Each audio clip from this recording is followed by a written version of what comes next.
The Great Gatsby. By F. Scott Fitzgerald. Once again. 2. Zelda. Then wear the gold hat, if that will move her. If you can bounce high, bounce for her too. Till she cry, lover, gold-hatted, high-bouncing lover. I must have you. Thomas Park D'Invilliers. In my younger and more vulnerable years, my father gave me some advice that I've been turning over in my mind ever since. Whenever you feel like criticizing anyone, he told me, just remember that all the people in this world haven't had the advantages that you've had. He didn't say any more, but we've always been unusually communicative in a reserved way, and I understood that he meant a great deal more than that. In consequence, I'm inclined to reserve all judgments, a habit that has opened up many curious natures to me and also made me the victim of not a few veteran bores. The abnormal mind is quick to detect and attach itself to this quality when it appears in a normal person, and so it came about that in college I was unjustly accused of being a politician, because I was privy to the secret griefs of wild, unknown men. Most of the confidences were unsought. Frequently I have feigned sleep, preoccupation, or a hostile levity when I realized by some unmistakable sign that an intimate revelation was quivering on the horizon, for the intimate revelations of young men, or at least the terms in which they express them, are usually plagiaristic and marred by obvious suppressions. Reserving judgments is a matter of infinite hope. I am still a little afraid of missing something if I forget that, as my father snobbishly suggested, and I snobbishly repeat, a sense of the fundamental decencies is parceled out unequally at birth. And, after boasting this way of my tolerance, I come to the admission that it has a limit. Conduct may be founded on the hard rock or the wet marshes, but after a certain point I don't care what it's founded on. When I came back from the East last autumn, I felt that I wanted the world to be in uniform and at a sort of moral attention forever. I wanted no more riotous excursions with privileged glimpses into the human heart. Only Gatsby, the man who gives his name to this book, was exempt from my reaction. Gatsby, who represented everything for which I have an unaffected scorn. If personality is an unbroken series of successful gestures, then there was something gorgeous about him, some heightened sensitivity to the promises of life, as if he were related to one of those intricate machines that register earthquakes 10,000 miles away. This responsiveness had nothing to do with that flabby impressionability which is dignified under the name of the creative temperament. It was an extraordinary gift for hope, a romantic readiness such as I have never found in any other person and which it is not likely I shall ever find again. No, Gatsby turned out all right at the end. It is what preyed on Gatsby, what foul dust floated in the wake of his dreams that temporarily closed out my interest in the abortive sorrows and short-winded elations of men. My family had been prominent, well-to-do people in this middle western city for 3 generations. The Carraways are something of a clan, and we have a tradition that we're descended from the Dukes of Buchanan, but the actual founder of my line was my grandfather's brother, who came here in '51, sent a substitute to the Civil War, and started the wholesale hardware business that my father carries on today. I never saw this great uncle, but I'm supposed to look like him, with special reference to the rather hard-boiled painting that hangs in father's office. I graduated from New Haven in 1915, just a quarter of a century after my father, and a little later I participated in that delayed Teutonic migration known as the Great War. I enjoyed the counter-raid so thoroughly that I came back restless. Instead of being the warm center of the world, the Middle West now seemed like the ragged edge of the universe, so I decided to go east and learn the bond business. Everybody I knew was in the bond business, so I supposed it could support one more single man. All my aunts and uncles talked it over as if they were choosing a prep school for me, and finally said, "Why, yes," with very grave, hesitant faces. Father agreed to finance me for a year, and after various delays I came east, permanently, I thought, in the spring of '22.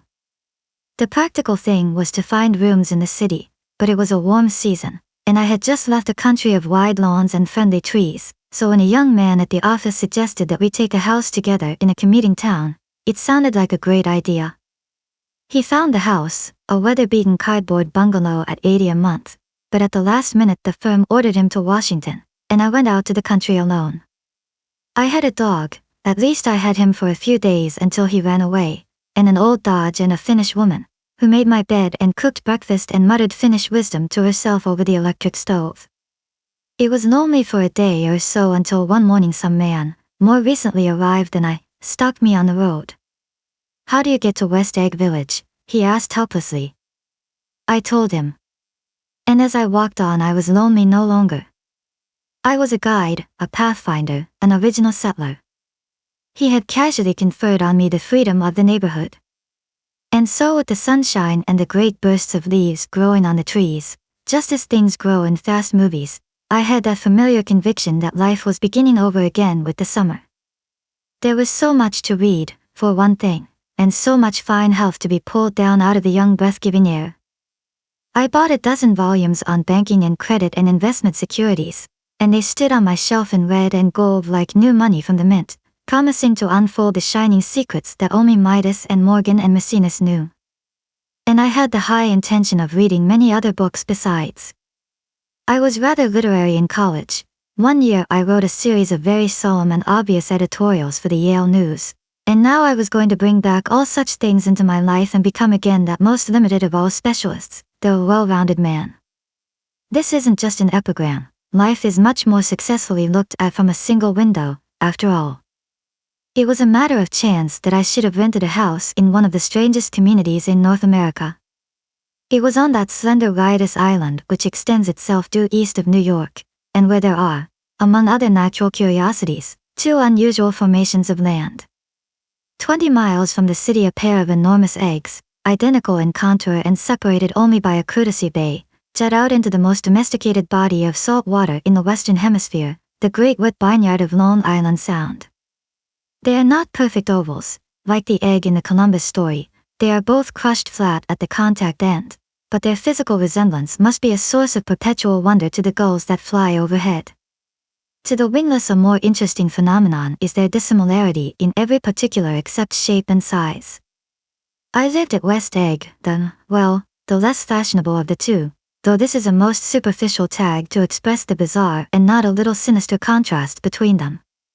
My house was at the very tip of the egg, only 50 yards from the Sound, and squeezed between two huge places that rented for $12,000 or $15,000 a season.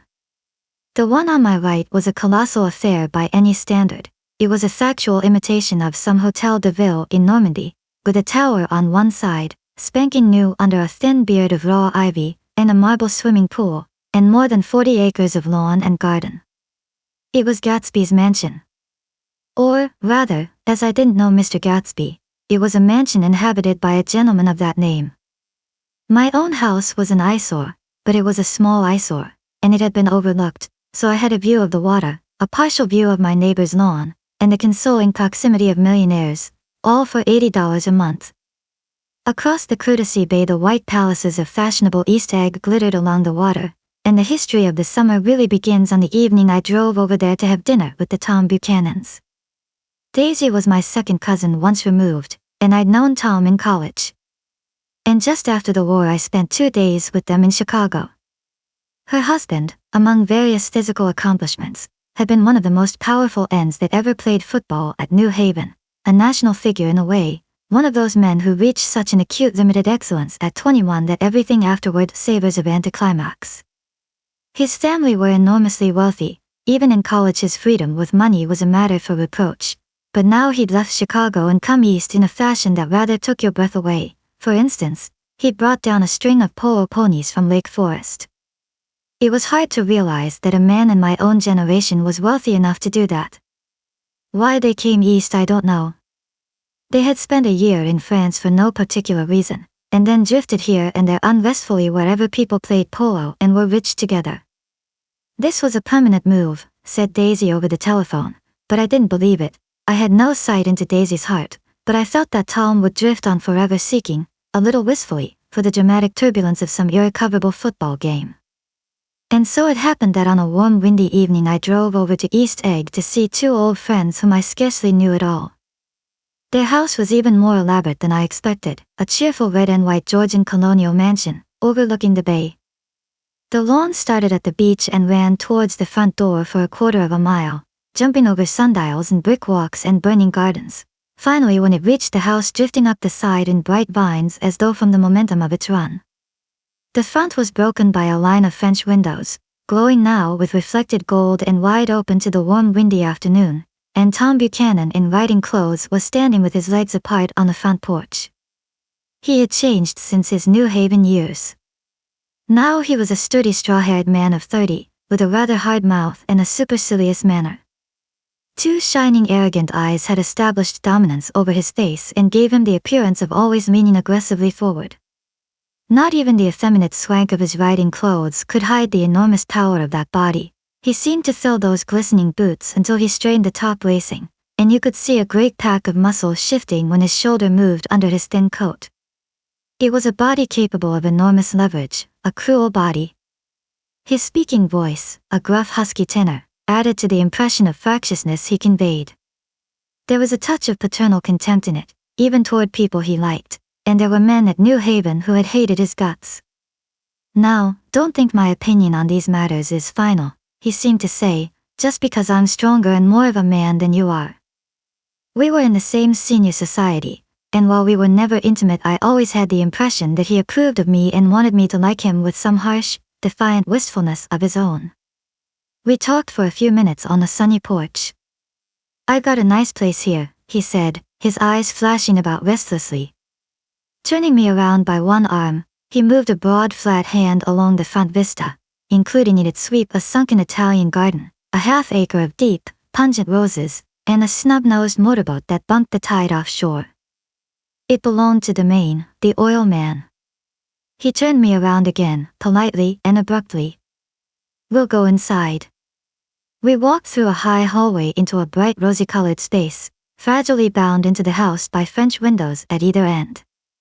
The windows were ajar and gleaming white against the fresh grass outside that seemed to grow a little way into the house. A breeze blew through the room, blew curtains in at one end and out the other like pale flags, twisting them up toward the frosted wedding cake of the ceiling, and then rippled over the wine-colored rug, making a shadow on it as wind does on the sea. The only completely stationary object in the room was an enormous couch on which two young women were buoyed up as though upon an anchored balloon. They were both in white, and their dresses were rippling and fluttering as if they had just been blown back in after a short flight around the house. I must have stood for a few moments listening to the whip and snap of the curtains and the groan of a picture on the wall. Then there was a boom as Tom Buchanan shut the rear windows and the caught wind died out about the room, and the curtains and the rugs and the two young women ballooned slowly to the floor. The younger of the two was a stranger to me. She was extended full length at her end of the divan, completely motionless, and with her chin raised a little, as if she were balancing something on it which was quite likely to fall. If she saw me out of the corner of her eyes, she gave no hint of it. Indeed, I was almost surprised into murmuring an apology for having disturbed her by coming in. The other girl, Daisy, made an attempt to rise. She leaned slightly forward with a conscientious expression. Then she laughed, an absurd, charming little laugh, and I laughed too and came forward into the room. "I'm paralyzed with happiness." She laughed again, as if she said something very witty, and held my hand for a moment, looking up into my face, promising that there was no one in the world she so much wanted to see. That was a way she had. She hinted in a murmur that the surname of the balancing girl was Baker. I've heard it said that Daisy's murmur was only to make people lean toward her, an irrelevant criticism that made it no less charming. At any rate, Miss Baker's lips fluttered. She nodded at me almost imperceptibly, and then quickly tipped her head back again. The object she was balancing had obviously tottered a little and given her something of a fright. Again a sort of apology arose to my lips. Almost any exhibition of complete self-sufficiency draws a stunned tribute from me. I looked back at my cousin, who began to ask me questions in her low, thrilling voice. It was the kind of voice that the ear follows up and down, as if each speech is an arrangement of notes that will never be played again. Her face was sad and lovely with bright things in it, bright eyes and a bright passionate mouth, but there was an excitement in her voice that men who had cared for her found difficult to forget, a singing compulsion, a whispered listen, a promise that she had done gay, exciting things just a while since and that there were gay, exciting things hovering in the next hour. I told her how I had stopped off in Chicago for a day on my way east, and how a dozen people had sent their love through me. "Did they miss me?" she cried ecstatically. "The whole town is desolate. All the cars have the left rear wheel painted black as a mourning wreath, and there's a persistent wail all night along the North Shore. How gorgeous. Let's go back, Tom. Tomorrow. Then she added irrelevantly, you ought to see the baby. I'd like to. She's asleep. She's 3 years old. Haven't you ever seen her? Never. Well, you ought to see her. She's... Tom Buchanan, who had been hovering restlessly about the room, stopped and rested his hand on my shoulder. What you doing, Nick? I'm a Bond man. Who with? I told him. Never heard of them, he remarked decisively. This annoyed me. You will, I answered shortly. You will if you stay in the East. Oh, I'll stay in the East, don't you worry, he said, glancing at Daisy and then back at me, as if he were alert for something more. I'd be a goddamned fool to live anywhere else. At this point Miss Baker said, absolutely, with such suddenness that I started. It was the first word she had uttered since I came into the room. Evidently it surprised her as much as it did me, for she yawned and with a series of rapid, deft movements stood up into the room. I'm stiff, she complained, I've been lying on that sofa for as long as I can remember. Don't look at me, Daisy retorted, I've been trying to get you to New York all afternoon. No, thanks, said Miss Baker to the 4 cocktails just in from the pantry. I'm absolutely in training. Her host looked at her incredulously. You are. He took down his drink as if it were a drop in the bottom of a glass. How you ever get anything done is beyond me. I looked at Miss Baker, wondering what it was she got done. I enjoyed looking at her. She was a slender, small-breasted girl, with an erect carriage, which she accentuated by throwing her body backward at the shoulders like a young cadet. Her gray sun-strained eyes looked back at me with polite reciprocal curiosity out of a wan, charming, discontented face. It occurred to me now that I had seen her, or a picture of her, somewhere before. You live in West Egg, she remarked contemptuously. I know somebody there. I don't know a single. You must know Gatsby. Gatsby? Demanded Daisy. What Gatsby? Before I could reply that he was my neighbor, dinner was announced. Wedging his tense arm imperatively under mine, Tom Buchanan compelled me from the room as though he were moving a checker to another square. Slenderly, languidly, their hands set lightly on their hips, the 2 young women preceded us out onto a rosy-colored porch, open toward the sunset, where 4 candles flickered on the table in the diminished wind. Why candles? Objected Daisy, frowning. She snapped them out with her fingers. In 2 weeks it'll be the longest day in the year. She looked at us all radiantly. Do you always watch for the longest day of the year and then miss it? I always watch for the longest day in the year and then miss it. We ought to plan something, yawned Miss Baker, sitting down at the table as if she were getting into bed. All right, said Daisy. What'll we plan? She turned to me helplessly. What do people plan? Before I could answer, her eyes fastened with an odd expression on her little finger. Look, she complained, I heard it. We all looked, the knuckle was black and blue. You did it, Tom, she said accusingly. I know you didn't mean to, but you did do it. That's what I get for marrying a brute of a man, a great, big, hulking physical specimen of a... I hate that word, hulking, objected Tom crossly, even in kidding. Hulking, insisted Daisy.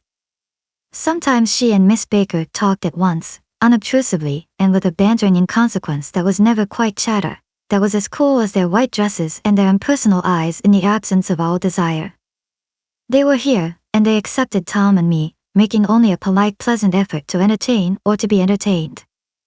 They knew that presently dinner would be over and a little later the evening too would be over and casually put away. It was sharply different from the West, where an evening was hurried from phase to phase towards its close, in a continually disappointed anticipation or else in sheer nervous dread of the moment itself. You make me feel uncivilized, Daisy, I confessed on my second glass of corky but rather impressive claret. Can't you talk about crops or something? I meant nothing in particular by this remark, but it was taken up in an unexpected way. Civilization's going to pieces, broke out Tom violently. I've gotten to be a terrible pessimist about things. Have you read The Rise of the Colored Empires by this man Goddard? Why, no, I answered, rather surprised by his tone. Well, it's a fine book, and everybody ought to read it. The idea is if we don't look out, the white race will be utterly submerged. It's all scientific stuff, it's been proved. Tom's getting very profound, said Daisy, with an expression of unthoughtful sadness. He reads deep books with long words in them. What was that word we? Well, these books are all scientific, insisted Tom, glancing at her impatiently.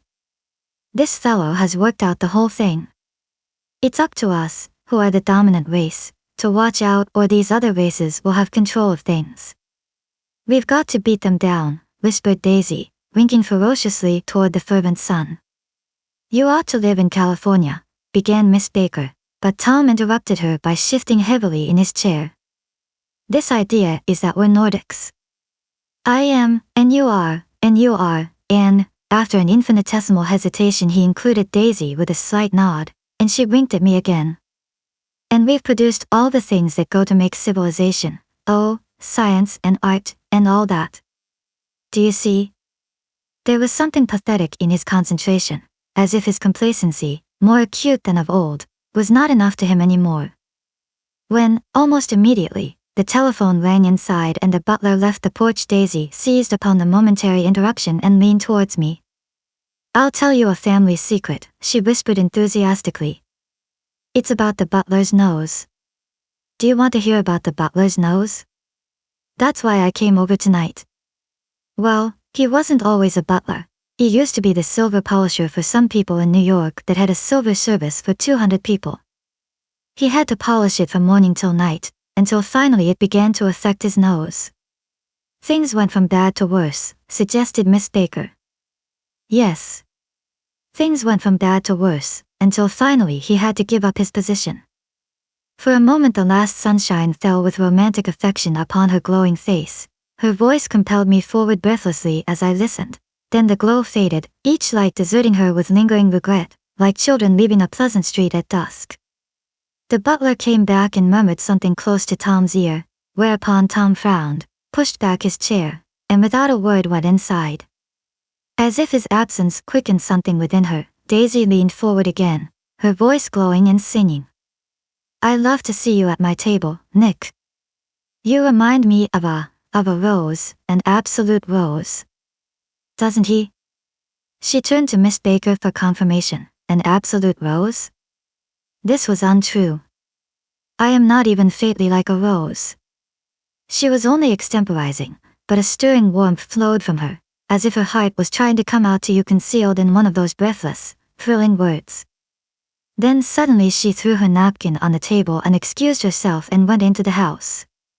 Miss Baker and I exchanged a short glance consciously devoid of meaning.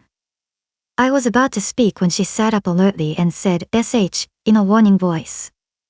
A subdued impassioned murmur was audible in the room beyond, and Miss Baker leaned forward unashamed, trying to hear.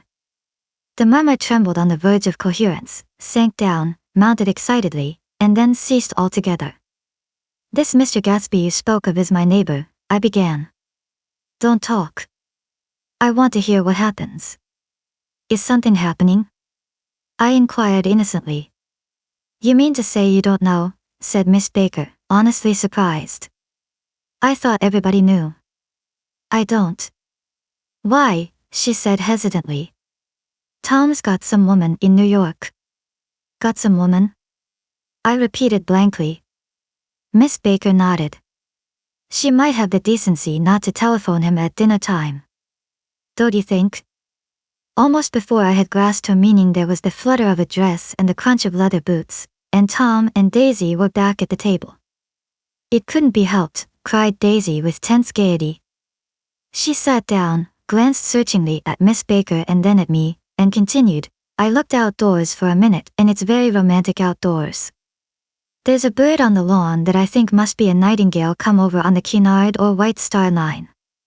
He's singing away, her voice sang. It's romantic, isn't it, Tom? Very romantic, he said, and then miserably to me, if it's light enough after dinner, I want to take you down to the stables." The telephone rang inside, startlingly, and as Daisy shook her head decisively at Tom, the subject of the stables, in fact all subjects, vanished into air. Among the broken fragments of the last 5 minutes at table, I remember the candles being lit again, pointlessly, and I was conscious of wanting to look squarely at everyone, and yet to avoid all eyes. I couldn't guess what Daisy and Tom were thinking, but I doubt if even Miss Baker, who seemed to have mastered a certain hearty skepticism, was able utterly to put this fifth guest's shrill metallic urgency out of mind. To a certain temperament the situation might have seemed intriguing. My own instinct was to telephone immediately for the police. The horses, needless to say, were not mentioned again. Tom and Miss Baker, with several feet of twilight between them, strolled back into the library, as if to a vigil beside a perfectly tangible body, while, trying to look pleasantly interested and a little deft, I followed Daisy around a chain of connecting verandas to the porch in front. In its deep gloom we sat down side by side on a wicker settee. Daisy took her face in her hands as if feeling its lovely shape, and her eyes moved gradually out into the velvet dusk. I saw that turbulent emotions possessed her, so I asked what I thought would be some sedative questions about her little girl. "We don't know each other very well, Nick," she said suddenly. "Even if we are cousins. You didn't come to my wedding. I wasn't back from the war." "That's true." She hesitated. "Well, I've had a very bad time, Nick, and I'm pretty cynical about everything." Evidently she had reason to be. I waited, but she didn't say any more, and after a moment I returned rather feebly to the subject of her daughter. "I suppose she talks, and eats, and everything." "Oh, yes." She looked at me absently. "Listen, Nick, let me tell you what I said when she was born. Would you like to hear?" "Very much. It'll show you how I've gotten to feel about things." Well, she was less than an hour old and Tom was God knows where. I woke up out of the ether with an utterly abandoned feeling, and asked the nurse right away if it was a boy or a girl. She told me it was a girl, and so I turned my head away and wept. "All right," I said, "I'm glad it's a girl. And I hope she'll be a fool. That's the best thing a girl can be in this world, a beautiful little fool. You see, I think everything's terrible anyhow," she went on in a convinced way. "Everybody thinks so, the most advanced people. And I know. I've been everywhere and seen everything and done everything." Her eyes flashed around her in a defiant way, rather like Tom's, and she laughed with thrill and scorn. "Sophisticated, God, I'm sophisticated."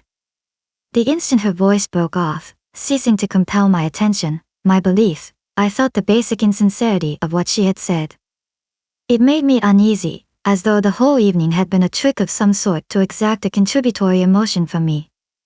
I waited, and sure enough, in a moment she looked at me with an absolute smirk on her lovely face, as if she had asserted her membership in a rather distinguished secret society to which she and Tom belonged. Inside, the crimson room bloomed with light. Tom and Miss Baker sat at either end of the long couch and she read aloud to him from the Saturday Evening Post, the words, murmurous and uninflected, running together in a soothing tune.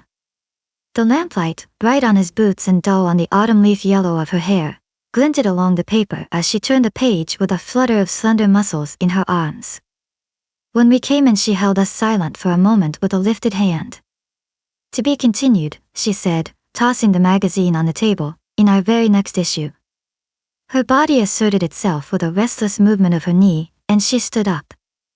10 o'clock, she remarked, apparently finding the time on the ceiling. "Time for this good girl to go to bed. Jordan's going to play in the tournament tomorrow," explained Daisy, over at Westchester. "Oh, you're Jordan Baker." I knew now why her face was familiar. Its pleasing contemptuous expression had looked out at me from many rotogravure pictures of the sporting life at Asheville and Hot Springs and Palm Beach. I had heard some story of her too, a critical, unpleasant story, but what it was I had forgotten long ago. "Good night," she said softly. "Wake me at 8, won't you? If you'll get up." "I will." "Good night, Mr. Carraway." "See you anon." "Of course you will," confirmed Daisy. In fact, I think I'll arrange a marriage. Come over often, Nick, and I'll sort of, fling you together. You know, lock you up accidentally in linen closets and push you out to sea in a boat, and all that sort of thing. Good night, called Miss Baker from the stairs. I haven't heard a word. She's a nice girl, said Tom after a moment. They oughtn't to let her run around the country this way. Who oughtn't to? Inquired Daisy coldly. Her family. Her family is one aunt about 1,000 years old. Besides, Nick's going to look after her, aren't you, Nick? She's going to spend lots of weekends out here this summer. I think the home influence will be very good for her. Daisy and Tom looked at each other for a moment in silence. Is she from New York? I asked quickly. From Louisville. Our white girlhood was passed together there. Our beautiful white. Did you give Nick a little heart-to-heart talk on the veranda? Demanded Tom suddenly. Did I? She looked at me. I can't seem to remember, but I think we talked about the Nordic race. Yes, I'm sure we did. It sort of crept up on us, and first thing you know. Don't believe everything you hear, Nick, he advised me. I said lightly that I had heard nothing at all, and a few minutes later I got up to go home. They came to the door with me and stood side by side in a cheerful square of light. As I started my motor, Daisy peremptorily called, Wait. I forgot to ask you something, and it's important. We heard you were engaged to a girl out west. That's right, corroborated Tom kindly. We heard that you were engaged. It's a libel. I'm too poor. But we heard it, insisted Daisy, surprising me by opening up again in a flower-like way. We heard it from 3 people, so it must be true. Of course I knew what they were referring to, but I wasn't even vaguely engaged. The fact that gossip had published the banns was one of the reasons I had come east. You can't stop going with an old friend on account of rumors, and on the other hand I had no intention of being rumored into marriage. Their interest rather touched me and made them less remotely rich. Nevertheless, I was confused and a little disgusted as I drove away. It seemed to me that the thing for Daisy to do was to rush out of the house, child in arms, but apparently there were no such intentions in her head. As for Tom, the fact that he had some woman in New York was really less surprising than that he had been depressed by a book. Something was making him nibble at the edge of stale ideas, as if his sturdy physical egotism no longer nourished his peremptory heart. Already it was deep summer on roadhouse roofs and in front of wayside garages, where new red petrol pumps sat out in pools of light, and when I reached my estate at West Egg I ran the car under its shed and sat for a while on an abandoned grass roller in the yard. The wind had blown off, leaving a loud, bright night, with wings beating in the trees and a persistent organ sound as the full bellows of the earth blew the frogs full of life. The silhouette of a moving cat wavered across the moonlight, and, turning my head to watch it, I saw that I was not alone. 50 feet away a figure had emerged from the shadow of my neighbor's mansion and was standing with his hands in his pockets regarding the silver pepper of the stars. Something in his leisurely movements and the secure position of his feet upon the lawn suggested that it was Mr. Gatsby himself, come out to determine what share was his of our local heavens. I decided to call to him. Miss Baker had mentioned him at dinner, and that would do for an introduction. But I didn't call to him, for he gave a sudden intimation that he was content to be alone. He stretched out his arms toward the dark water in a curious way, and, far as I was from him, I could have sworn he was trembling. Involuntarily I glanced seaward, and distinguished nothing except a single green light, minute and far away, that might have been the end of a dock. When I looked once more for Gatsby he had vanished, and I was alone again in the unquiet darkness. 2. About halfway between West Egg and New York the motor road hastily joins the railroad and runs beside it for 1/4 of a mile, so as to shrink away from a certain desolate area of land. This is a valley of ashes, a fantastic farm where ashes grow like wheat into ridges and hills and grotesque gardens, where ashes take the forms of houses and chimneys and rising smoke and, finally, with a transcendent effort, of ash-gray men, who move dimly and already crumbling through the powdery air. Occasionally a line of gray cars crawls along an invisible track, gives out a ghastly creak, and comes to rest, and immediately the ash-gray men swarm up with leaden spades and stir up an impenetrable cloud, which screens their obscure operations from your sight. But above the gray land and the spasms of bleak dust which drift endlessly over it, you perceive, after a moment, the eyes of Dr. T. J. Eckelberg. The eyes of Dr. T. J. Eckelberg are blue and gigantic, their retinas are 1 yard high. They look out of no face, but, instead, from a pair of enormous yellow spectacles which pass over a non-existent nose. Evidently some wild wag of an oculist set them there to fatten his practice in the borough of Queens, and then sank down himself into eternal blindness, or forgot them and moved away. But his eyes, dimmed a little by many pateless days, under sun and rain, brood on over the sullen dumping ground. The Valley of Ashes is bounded on one side by a small foul river, and, when the drawbridge is up to let barges through, the passengers on waiting trains can stare at the dismal scene for as long as half an hour. There is always a halt there of at least a minute, and it was because of this that I first met Tom Buchanan's mistress. The fact that he had one was insisted upon wherever he was known. His acquaintances resented the fact that he turned up in popular cafes with her and, leaving her at a table, sauntered about, chatting with whomsoever he knew. Though I was curious to see her, I had no desire to meet her, but I did.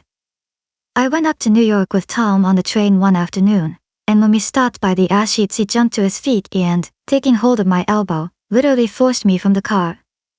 "We're getting off," he insisted. "I want you to meet my girl." I think he'd tanked up a good deal at luncheon, and his determination to have my company bordered on violence. The supercilious assumption was that on Sunday afternoon I had nothing better to do. I followed him over a low whitewashed railroad fence, and we walked back 100 yards along the road under Dr. Eckelberg's persistent stare. The only building in sight was a small block of yellow brick sitting on the edge of the wasteland, a sort of compact main street ministering to it, and contiguous to absolutely nothing.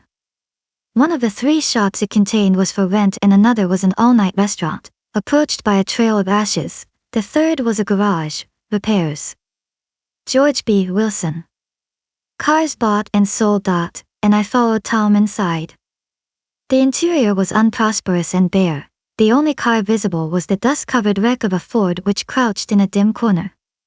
It had occurred to me that this shadow of a garage must be a blind, and that sumptuous and romantic apartments were concealed overhead, when the proprietor himself appeared in the door of an office, wiping his hands on a piece of waste. He was a blond, spiritless man, anemic, and faintly handsome. When he saw us, a damp gleam of hope sprang into his light blue eyes. "Hello, Wilson, old man," said Tom, slapping him jovially on the shoulder. "How's business?" "I can't complain," answered Wilson unconvincingly. "When are you going to sell me that car?" "Next week. I've got my man working on it now." "Works pretty slow, don't he?" "No, he doesn't," said Tom coldly. "And if you feel that way about it, maybe I'd better sell it somewhere else after all." "I don't mean that," explained Wilson quickly. "I just meant." His voice faded off and Tom glanced impatiently around the garage. Then I heard footsteps on the stairs, and in a moment the thickish figure of a woman blocked out the light from the office door. She was in the middle 30s, and faintly stout, but she carried her flesh sensuously as some women can. Her face, above a spotted dress of dark blue crepe de chine, contained no facet or gleam of beauty, but there was an immediately perceptible vitality about her as if the nerves of her body were continually smoldering. She smiled slowly and, walking through her husband as if he were a ghost, shook hands with Tom, looking him flush in the eye. Then she wet her lips, and without turning around spoke to her husband in a soft, coarse voice. "Get some chairs, why don't you, so somebody can sit down?" "Oh, sure," agreed Wilson hurriedly, and went toward the little office, mingling immediately with the cement color of the walls. A white ashen dust veiled his dark suit and his pale hair as it veiled everything in the vicinity, except his wife, who moved close to Tom. "I want to see you," said Tom intently. "Get on the next train." "All right. I'll meet you by the newsstand on the lower level." She nodded and moved away from him just as George Wilson emerged with 2 chairs from his office door. We waited for her down the road and out of sight. It was a few days before the 4th of July, and a gray, scrawny Italian child was setting torpedoes in a row along the railroad track. "Terrible place, isn't it?" said Tom, exchanging a frown with Dr. Eckelberg. "Awful. It does her good to get away." "Doesn't her husband object?" "Wilson? He thinks she goes to see her sister in New York. He's so dumb he doesn't know he's alive." So Tom Buchanan and his girl and I went up together to New York, or not quite together, for Mrs. Wilson sat discreetly in another car. Tom deferred that much to the sensibilities of those East Eggers who might be on the train.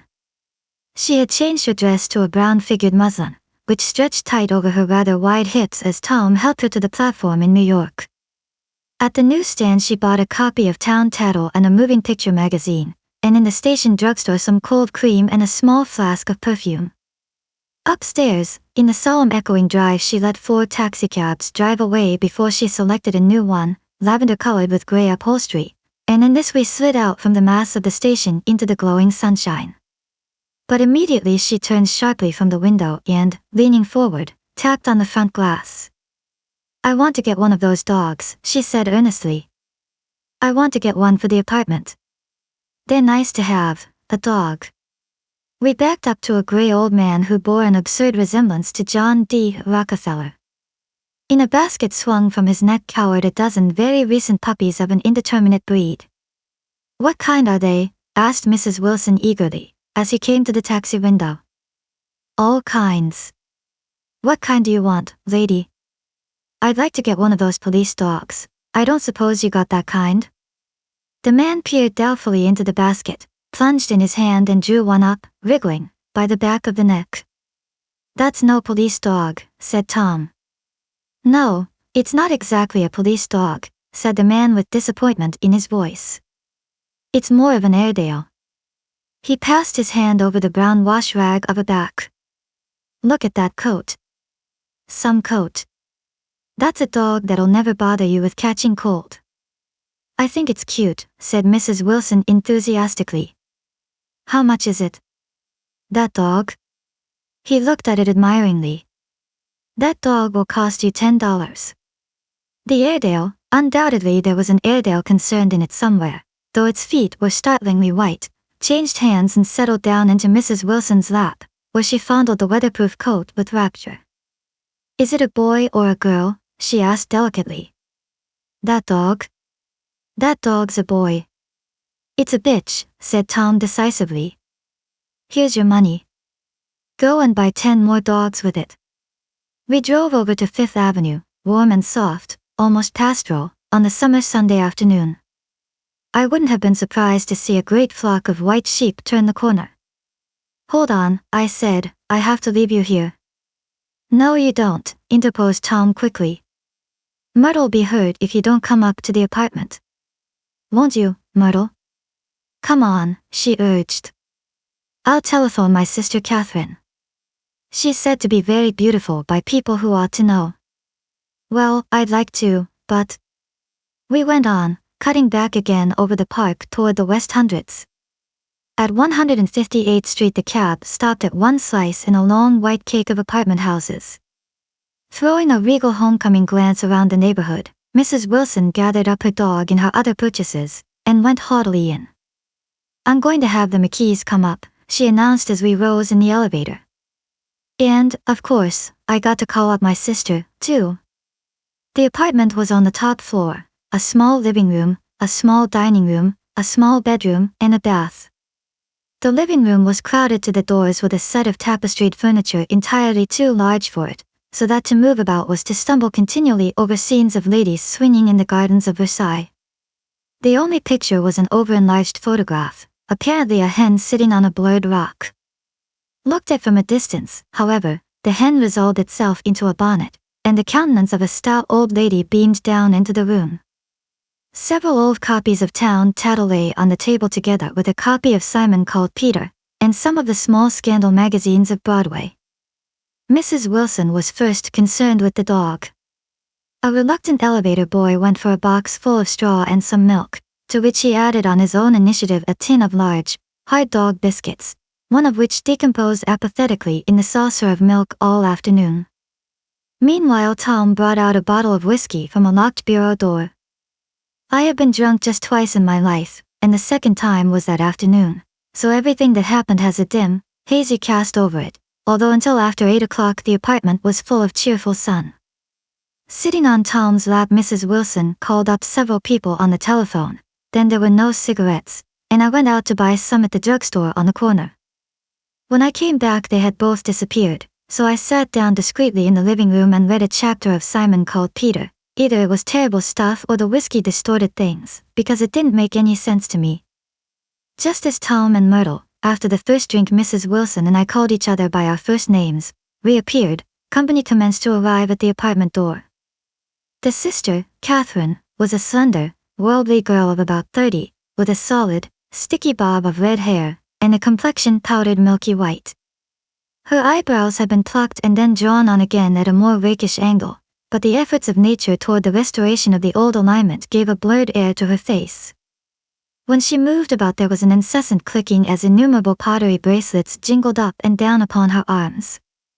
She came in with such a proprietary haste, and looked around so possessively at the furniture that I wondered if she lived here.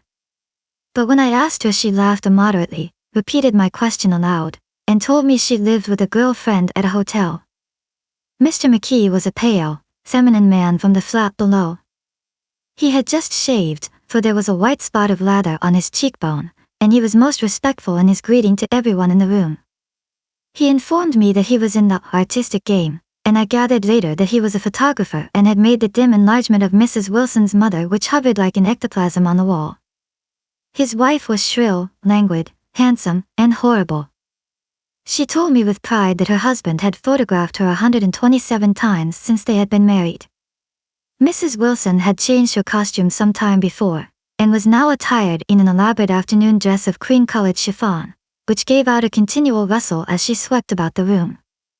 With the influence of the dress her personality had also undergone a change. The intense vitality that had been so remarkable in the garage was converted into impressive hauteur.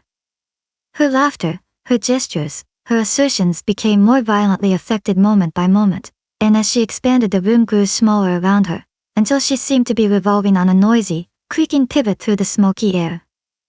"My dear," she told her sister in a high, mincing shout, "most of these fellas will cheat you every time. All they think of is money. I had a woman up here last week to look at my feet, and when she gave me the bill you'd have thought she had my appendicitis out."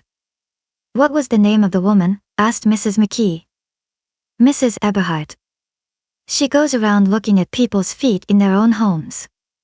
"I like your dress," remarked Mrs. McKee. "I think it's adorable."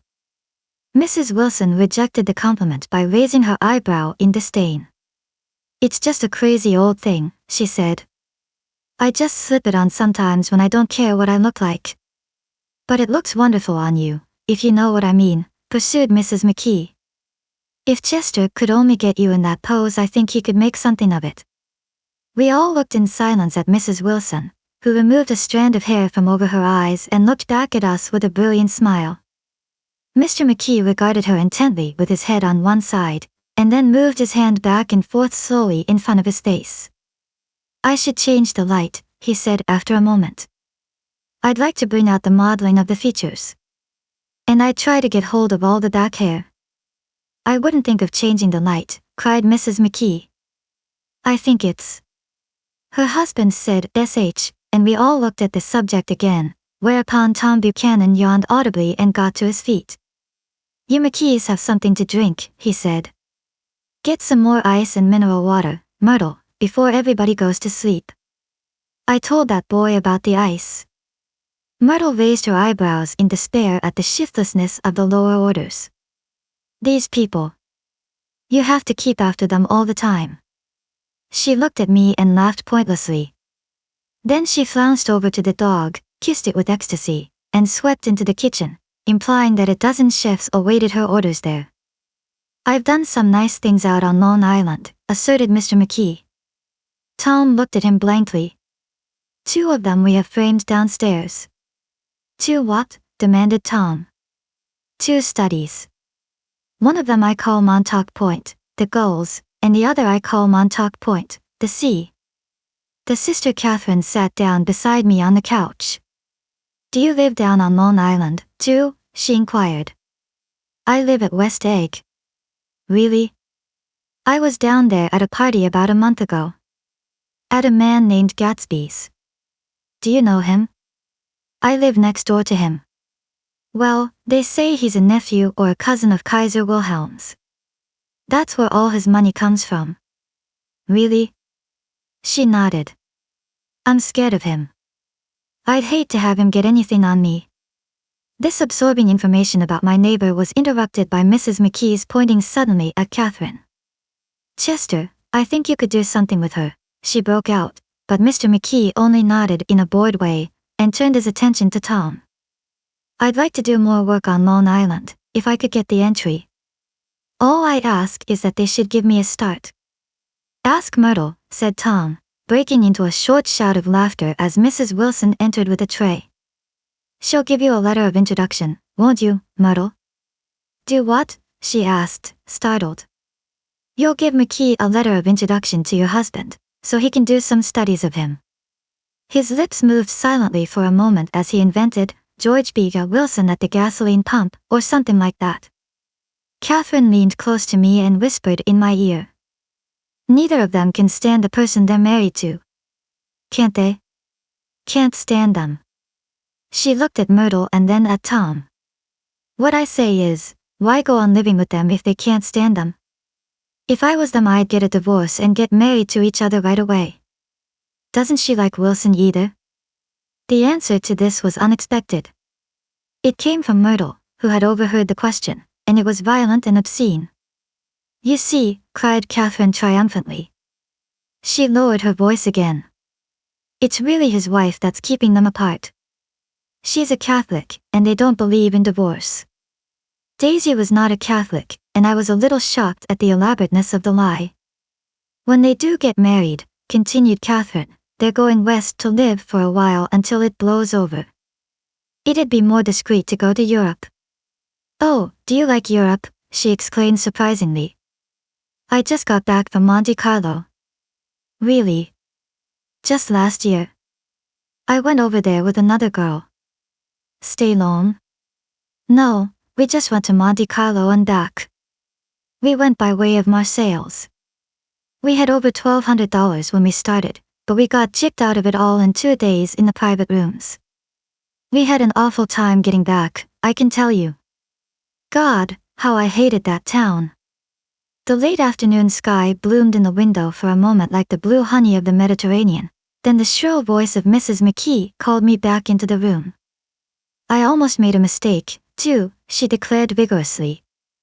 I almost married a little kike who'd been after me for years. I knew he was below me. Everybody kept saying to me, Lucille, that man's way below you. But if I hadn't met Chester, he'd have got me sure. Yes, but listen, said Myrtle Wilson, nodding her head up and down, at least you didn't marry him. I know I didn't. Well, I married him, said Myrtle, ambiguously. And that's the difference between your case and mine. Why did you, Myrtle? Demanded Catherine. Nobody forced you to. Myrtle considered. I married him because I thought he was a gentleman, she said finally. I thought he knew something about breeding, but he wasn't fit to lick my shoe. You were crazy about him for a while, said Catherine. Crazy about him, cried Myrtle incredulously. Who said I was crazy about him? I never was any more crazy about him than I was about that man there. She pointed suddenly at me, and everyone looked at me accusingly. I tried to show by my expression that I expected no affection. The only crazy I was when I married him. I knew right away I made a mistake. He borrowed somebody's best suit to get married in, and never even told me about it, and the man came after it one day when he was out. Oh, is that your suit? I said. This is the first I ever heard about it. But I gave it to him and then I lay down and cried to beat the band all afternoon. She really ought to get away from him, resumed Catherine to me. They've been living over that garage for 11 years. And Tom's the first sweetie she ever had. The bottle of whiskey, a second one, was now in constant demand by all present, excepting Catherine, who felt just as good on nothing at all. Tom rang for the janitor and sent him for some celebrated sandwiches, which were a complete supper in themselves. I wanted to get out and walk eastward toward the park through the soft twilight, but each time I tried to go I became entangled in some wild, strident argument which pulled me back, as if with ropes, into my chair. Yet high over the city our line of yellow windows must have contributed their share of human secrecy to the casual watcher in the darkening streets, and I saw him too, looking up and wondering. I was within and without, simultaneously enchanted and repelled by the inexhaustible variety of life. Myrtle pulled her chair close to mine, and suddenly her warm breath poured over me the story of her first meeting with Tom. It was on the two little seats facing each other that are always the last ones left on the train. I was going up to New York to see my sister and spend the night. He had on a dress suit and patent leather shoes, and I couldn't keep my eyes off him, but every time he looked at me I had to pretend to be looking at the advertisement over his head. When we came into the station he was next to me, and his white shirt front pressed against my arm, and so I told him I'd have to call a policeman, but he knew I lied. I was so excited that when I got into a taxi with him I didn't hardly know I wasn't getting into a subway train. All I kept thinking about, over and over, was, "You can't live forever, you can't live forever." She turned to Mrs. McKee and the room rang full of her artificial laughter. "My dear," she cried, "I'm going to give you this dress as soon as I'm through with it. I've got to get another one tomorrow. I'm going to make a list of all the things I've got to get. A massage and a wave, and a collar for the dog, and one of those cute little ashtrays where you touch a spring, and a wreath with a black silk bow for Mother's grave that'll last all summer. I got to write down a list so I won't forget all the things I got to do." It was 9 o'clock. Almost immediately afterward I looked at my watch and found it was 10.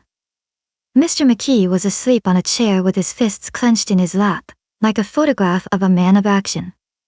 Taking out my handkerchief I wiped from his cheek the spot of dried lather that had worried me all the afternoon. The little dog was sitting on the table looking with blind eyes through the smoke, and from time to time groaning faintly. People disappeared, reappeared, made plans to go somewhere, and then lost each other, searched for each other, found each other a few feet away. Sometime toward midnight Tom Buchanan and Mrs. Wilson stood face to face discussing, in impassioned voices, whether Mrs. Wilson had any right to mention Daisy's name. "Daisy! Daisy! Daisy!" shouted Mrs. Wilson. "I'll say it whenever I want to. Daisy! Die!" Making a short deft movement, Tom Buchanan broke her nose with his open hand. Then there were bloody towels upon the bathroom floor, and women's voices scolding, and high over the confusion a long broken wail of pain. Mr. McKee awoke from his doze and started in a daze toward the door. When he had gone halfway he turned around and stared at the scene, his wife and Catherine scolding and consoling as they stumbled here and there among the crowded furniture with articles of aid, and the despairing figure on the couch, bleeding fluently, and trying to spread a copy of Town Tattle over the tapestry scenes of Versailles. Then Mr. McKee turned and continued on out the door. Taking my hat from the chandelier, I followed. "Come to lunch some day," he suggested, as we groaned down in the elevator. "Where?" "Anywhere." "Keep your hands off the lever," snapped the elevator boy. "I beg your pardon," said Mr. McKee with dignity, "I didn't know I was touching it." "All right," I agreed, "I'll be glad to." I was standing beside his bed and he was sitting up between the sheets, clad in his underwear, with a great portfolio in his hands. Beauty and the Beast. Loneliness. Old Grocery Horse. Brook and Bridge. Then I was lying half asleep in the cold lower level of the Pennsylvania station, staring at the Morning Tribune, and waiting for the 4 o'clock train. 3. There was music from my neighbor's house through the summer nights. In his blue gardens men and girls came and went like moths among the whisperings and the champagne and the stars. At high tide in the afternoon I watched his guests diving from the tower of his raft, or taking the sun on the hot sand of his beach while his 2 motorboats slit the waters of the Sound, drawing aquaplanes over cataracts of foam. On weekends his Rolls-Royce became an omnibus, bearing parties to and from the city between 9 in the morning and long past midnight, while his station wagon scampered like a brisk yellow bug to meet all trains. And on Mondays 8 servants, including an extra gardener, toiled all day with mops and scrubbing brushes and hammers and garden shears, repairing the ravages of the night before. Every Friday 5 crates of oranges and lemons arrived from a fruiterer in New York. Every Monday these same oranges and lemons left his back door in a pyramid of pulpless halves. There was a machine in the kitchen which could extract the juice of 200 oranges in half an hour if a little button was pressed 200 times by a butler's thumb. At least once a fortnight a corps of caterers came down with several hundred feet of canvas and enough colored lights to make a Christmas tree of Gatsby's enormous garden. On buffet tables, garnished with glistening hors d'oeuvre, spiced baked hams crowded against salads of harlequin designs and pastry pigs and turkeys bewitched to a dark gold. In the main hall a bar with a real brass rail was set up, and stocked with gins and liquors and with cordials so long forgotten that most of his female guests were too young to know one from another. By 7 o'clock the orchestra has arrived, no thin 5-piece affair, but a whole pitful of oboes and trombones and saxophones and viols and cornets and piccolos, and low and high drums. The last swimmers have come in from the beach now and are dressing upstairs. The cars from New York are parked 5 deep in the drive, and already the halls and salons and verandas are gaudy with primary colors, and hair bobbed in strange new ways, and shawls beyond the dreams of Castile. The bar is in full swing, and floating rounds of cocktails permeate the garden outside, until the air is alive with chatter and laughter, and casual innuendo and introductions forgotten on the spot, and enthusiastic meetings between women who never knew each other's names. The lights grow brighter as the earth lurches away from the sun, and now the orchestra is playing yellow cocktail music, and the opera of voices pitches a key higher. Laughter is easier minute by minute, spilled with prodigality, tipped out at a cheerful word. The groups change more swiftly, swell with new arrivals, dissolve and form in the same breath. Already there are wanderers, confident girls who weave here and there among the stouter and more stable, become for a sharp, joyous moment the center of a group, and then, excited with triumph, glide on through the sea change of faces and voices and color under the constantly changing light. Suddenly one of these gypsies, in trembling opal, seizes a cocktail out of the air, dumps it down for courage and, moving her hands like Frisco, dances out alone on the canvas platform. A momentary hush, the orchestra leader varies his rhythm obligingly for her, and there is a burst of chatter as the erroneous news goes around that she is Gilda Gray's understudy from the Follies. The party has begun. I believe that on the first night I went to Gatsby's house I was one of the few guests who had actually been invited. People were not invited, they went there. They got into automobiles which bore them out to Long Island, and somehow they ended up at Gatsby's door. Once there they were introduced by somebody who knew Gatsby, and after that they conducted themselves according to the rules of behavior associated with an amusement park. Sometimes they came and went without having met Gatsby at all, came for the party with a simplicity of heart that was its own ticket of admission. I had been actually invited. A chauffeur in a uniform of robin's egg blue crossed my lawn early that Saturday morning with a surprisingly formal note from his employer. The honor would be entirely Gatsby's, it said, if I would attend his little party that night. He had seen me several times, and had intended to call on me long before, but a peculiar combination of circumstances had prevented it. Signed Jay Gatsby, in a majestic hand. Dressed up in white flannels I went over to his lawn a little after 7, and wandered around rather ill at ease among swirls and eddies of people I didn't know, though here and there was a face I had noticed on the commuting train. I was immediately struck by the number of young Englishmen dotted about, all well dressed, all looking a little hungry, and all talking in low, earnest voices to solid and prosperous Americans. I was sure that they were selling something, bonds or insurance or automobiles. They were at least agonizingly aware of the easy money in the vicinity and convinced that it was theirs for a few words in the right key. As soon as I arrived I made an attempt to find my host, but the 2 or 3 people of whom I asked his whereabouts stared at me in such an amazed way, and denied so vehemently any knowledge of his movements, that I slunk off in the direction of the cocktail table, the only place in the garden where a single man could linger without looking purposeless and alone. I was on my way to get roaring drunk from sheer embarrassment when Jordan Baker came out of the house and stood at the head of the marble steps, leaning a little backward and looking with contemptuous interest down into the garden. Welcome or not, I found it necessary to attach myself to someone before I should begin to address cordial remarks to the passers-by. "Hello," I roared, advancing toward her. My voice seemed unnaturally loud across the garden. "I thought you might be here," she responded absently as I came up. "I remembered you live next door too." She held my hand impersonally, as a promise that she'd take care of me in a minute, and gave ear to two girls in twin yellow dresses, who stopped at the foot of the steps. "Hello," they cried together. "Sorry you didn't win." That was for the golf tournament. She had lost in the finals the week before. "You don't know who we are," said one of the girls in yellow, "but we met you here about a month ago." "You've dyed your hair since then," remarked Jordan, and I started, but the girls had moved casually on and her remark was addressed to the premature moon, produced like the supper, no doubt, out of a caterer's basket. With Jordan's slender golden arm resting in mine, we descended the steps and sauntered about the garden. A tray of cocktails floated at us through the twilight, and we sat down at a table with the two girls in yellow and three men, each one introduced to us as Mr. Mumble. "Do you come to these parties often?" inquired Jordan of the girl beside her. "The last one was the one I met you at," answered the girl, in an alert, confident voice. She turned to her companion. "Wasn't it for you, Lucille?" "It was for Lucille, too." "I like to come," Lucille said. "I never care what I do, so I always have a good time. When I was here last I tore my gown on a chair, and he asked me my name and address. Inside of a week I got a package from couriers with a new evening gown in it." "Did you keep it?" asked Jordan. "Sure I did. I was going to wear it tonight, but it was too big in the bust and had to be altered. It was gas blue with lavender beads. $265. "There's something funny about a fellow that'll do a thing like that," said the other girl eagerly. "He doesn't want any trouble with anybody."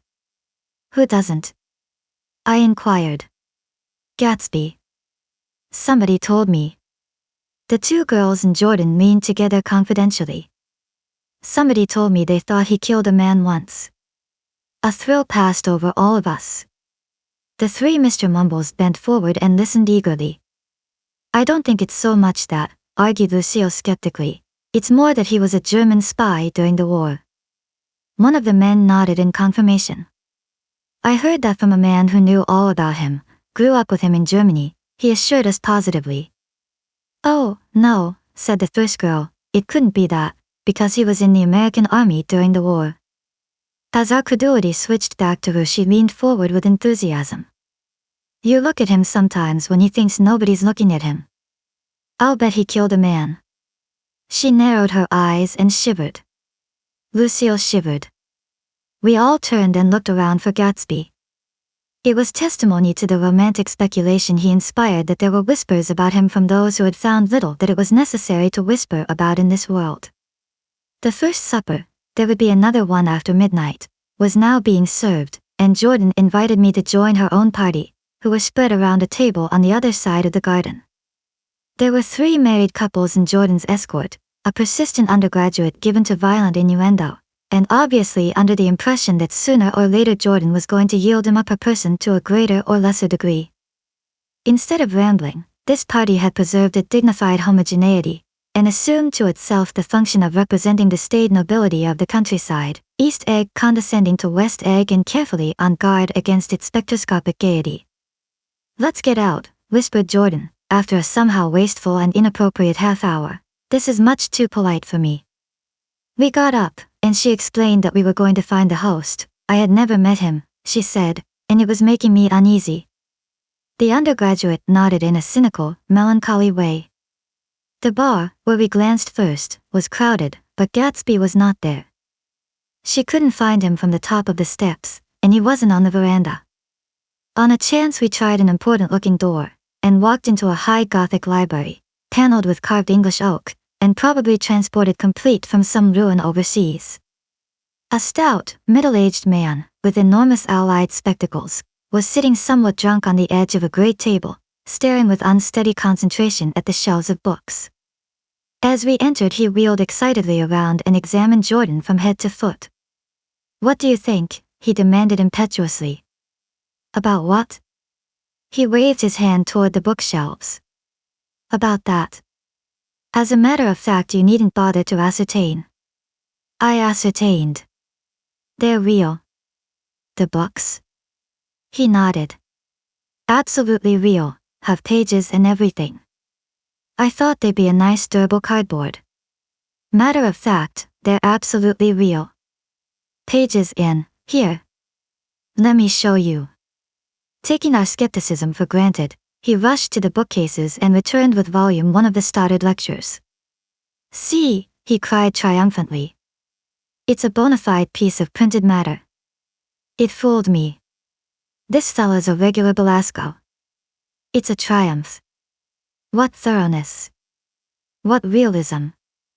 Knew when to stop, too, didn't cut the pages. But what do you want? What do you expect? He snatched the book from me and replaced it hastily on its shelf, muttering that if one brick was removed the whole library was liable to collapse. Who brought you? He demanded. Or did you just come? I was brought. Most people were brought. Jordan looked at him alertly, cheerfully, without answering. I was brought by a woman named Roosevelt, he continued. Mrs. Claude Roosevelt. Do you know her? I met her somewhere last night. I've been drunk for about a week now, and I thought it might sober me up to sit in a library. Has it? A little bit, I think. I can't tell yet. I've only been here an hour. Did I tell you about the books? They're real. There. You told us. We shook hands with him gravely and went back outdoors. There was dancing now on the canvas in the garden, old men pushing young girls backward in eternal graceless circles, superior couples holding each other tortuously, fashionably, and keeping in the corners, and a great number of single girls dancing individually or relieving the orchestra for a moment of the burden of the banjo or the traps. By midnight the hilarity had increased. A celebrated tenor had sung in Italian, and the notorious contralto had sung in jazz, and between the numbers people were doing stunts all over the garden, while happy, vacuous bursts of laughter rose toward the summer sky. A pair of stage twins, who turned out to be the girls in yellow, did a baby act in costume, and champagne was served in glasses bigger than finger bowls. The moon had risen higher, and floating in the sound was a triangle of silver scales, trembling a little to the stiff, tinny drip of the banjos on the lawn. I was still with Jordan Baker. We were sitting at a table with a man of about my age and a rowdy little girl, who gave way upon the slightest provocation to uncontrollable laughter. I was enjoying myself now. I had taken 2 finger bowls of champagne, and the scene had changed before my eyes into something significant, elemental, and profound. At a lull in the entertainment the man looked at me and smiled. Your face is familiar, he said politely. Weren't you in the 1st Division during the war? Why yes. I was in the 28th Infantry. I was in the 16th until June 1918. I knew I'd seen you somewhere before. We talked for a moment about some wet, grey little villages in France. Evidently he lived in this vicinity, for he told me that he had just bought a hydroplane, and was going to try it out in the morning. Want to go with me, old sport? Just near the shore along the Sound. What time? Any time that suits you best. It was on the tip of my tongue to ask his name when Jordan looked around and smiled. Having a gay time now? She inquired. Much better. I turned again to my new acquaintance. This is an unusual party for me. I haven't even seen the host. I live over there. I waved my hand at the invisible hedge in the distance, and this man Gatsby sent over his chauffeur with an invitation. For a moment he looked at me as if he failed to understand. I'm Gatsby, he said suddenly. What? I exclaimed. Oh, I beg your pardon. I thought you knew, old sport. I'm afraid I'm not a very good host. He smiled understandingly, much more than understandingly. It was one of those rare smiles with a quality of eternal reassurance in it, that you may come across 4 or 5 times in life. It faced, or seemed to face, the whole eternal world for an instant, and then concentrated on you with an irresistible prejudice in your favor. He'd understood you just so far as you wanted to be understood, believed in you as you would like to believe in yourself, and assured you that it had precisely the impression of you that, at your best, you hoped to convey. Precisely at that point it vanished, and I was looking at an elegant young roughneck, a year or two over 30, whose elaborate formality of speech just missed being absurd. Some time before he introduced himself I got a strong impression that he was picking his words with care. Almost at the moment when Mr. Gatsby identified himself, a butler hurried toward him with the information that Chicago was calling him on the wire. He excused himself with a small bow that included each of us in turn. "If you want anything, just ask for it, old sport," he urged me. "Excuse me. I will rejoin you later." When he was gone I turned immediately to Jordan, constrained to assure her of my surprise. I had expected that Mr. Gatsby would be a florid and corpulent person in his middle years. "Who is he?" I demanded. "Do you know? He's just a man named Gatsby." "Where is he from, I mean? And what does he do?" "Now you're started on the subject," she answered with a wan smile.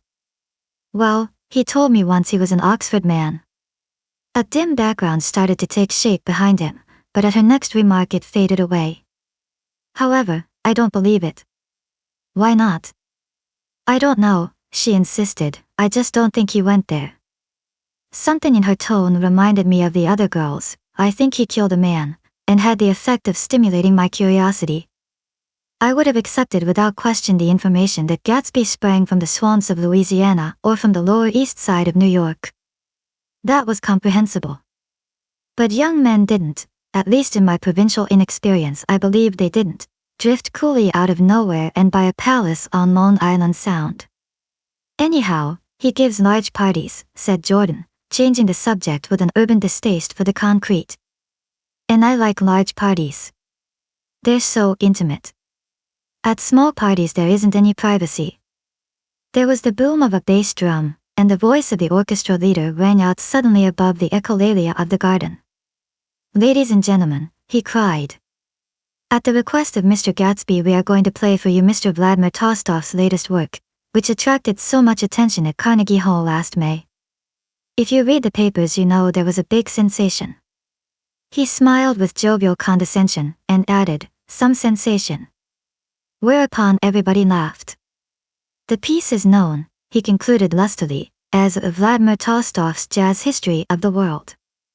The nature of Mr. Tolstoy's composition eluded me, because just as it began my eyes fell on Gatsby, standing alone on the marble steps and looking from one group to another with approving eyes. His tan skin was drawn attractively tight on his face and his short hair looked as though it were trimmed every day. I could see nothing sinister about him. I wondered if the fact that he was not drinking helped to set him off from his guests, for it seemed to me that he grew more correct as the fraternal hilarity increased. When that Jazz History of the World was over, girls were putting their heads on men's shoulders in a puppyish, convivial way. Girls were swooning backward playfully into men's arms, even into groups, knowing that someone would arrest their falls. But no one swooned backward on Gatsby, and no French bob touched Gatsby's shoulder, and no singing quartets were formed with Gatsby's head for one link. "I beg your pardon." Gatsby's butler was suddenly standing beside us. "Miss Baker?" he inquired. "I beg your pardon, but Mr. Gatsby would like to speak to you alone." "With me?" she exclaimed in surprise. "Yes, madam." She got up slowly, raising her eyebrows at me in astonishment, and followed the butler toward the house. I noticed that she wore her evening dress, all her dresses, like sports clothes. There was a jauntiness about her movements as if she had first learned to walk upon golf courses on clean, crisp mornings. I was alone and it was almost 2. For some time confused and intriguing sounds had issued from a long, many-windowed room which overhung the terrace. Deluding Jordan's undergraduate, who was now engaged in an obstetrical conversation with 2 chorus girls, and who implored me to join him, I went inside. The large room was full of people. One of the girls in yellow was playing the piano, and beside her stood a tall, red-haired young lady from a famous chorus, engaged in song.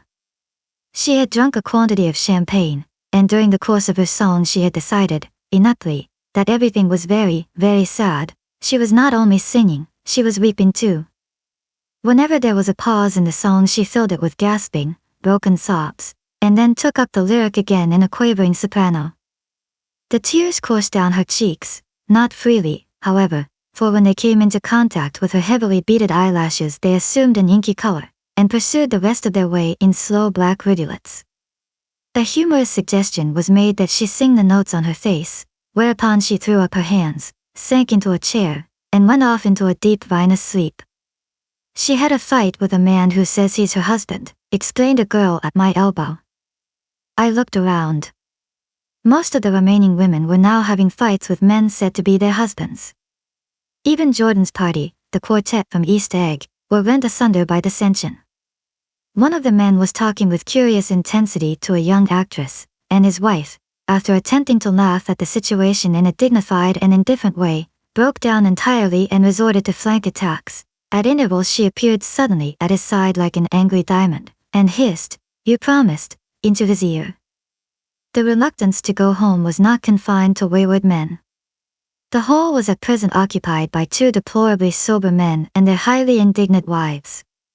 The wives were sympathizing with each other in slightly raised voices. "Whenever he sees I'm having a good time he wants to go home. Never heard anything so selfish in my life. We're always the first ones to leave." "So are we." "Well, we're almost the last tonight," said one of the men sheepishly. "The orchestra left half an hour ago." In spite of the wives' agreement that such malevolence was beyond credibility, the dispute ended in a short struggle, and both wives were lifted, kicking, into the night.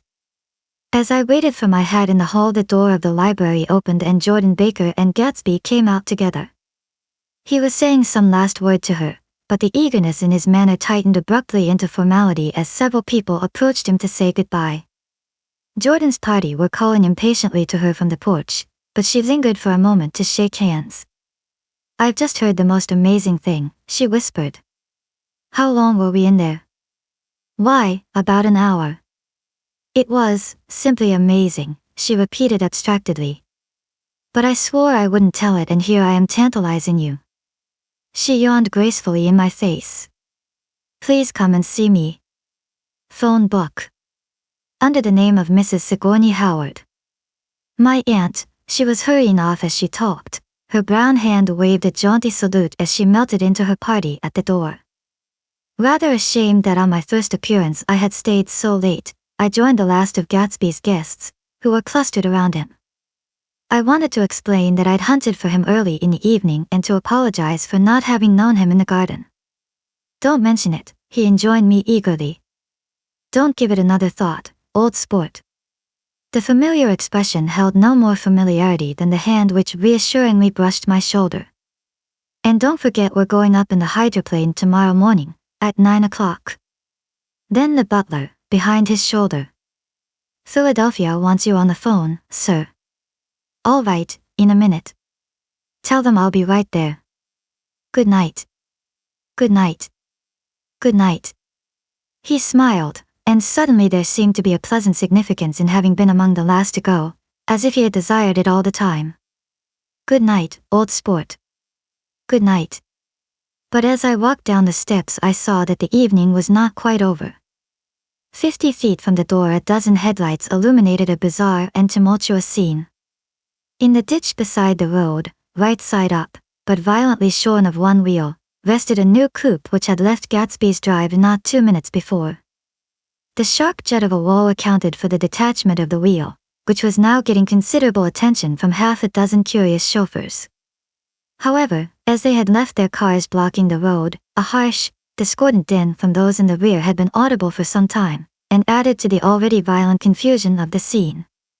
A man in a long duster had dismounted from the wreck and now stood in the middle of the road, looking from the car to the tire and from the tire to the observers in a pleasant, puzzled way. "See," he explained. "It went in the ditch." The fact was infinitely astonishing to him, and I recognized first the unusual quality of wonder, and then the man. It was the late patron of Gatsby's library. "How'd it happen?" He shrugged his shoulders.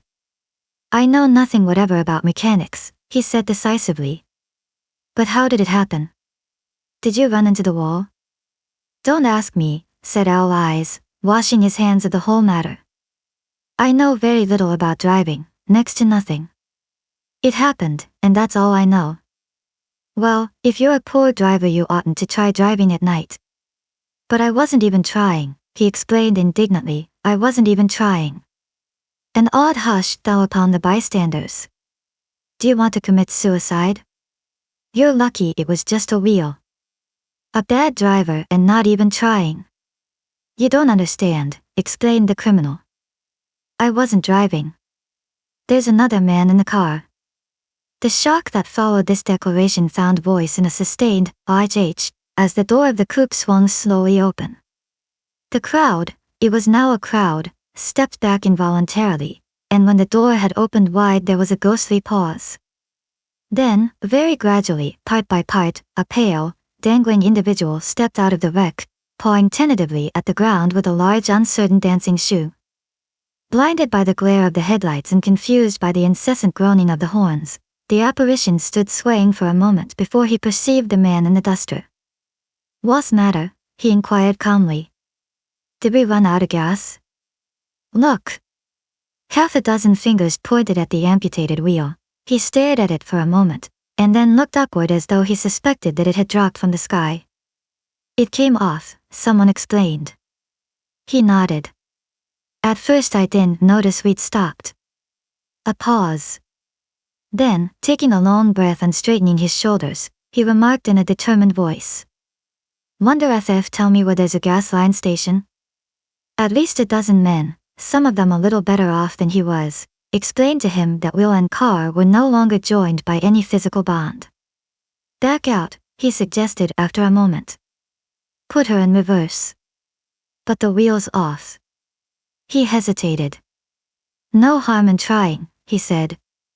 The caterwauling horns had reached a crescendo and I turned away and cut across the lawn toward home.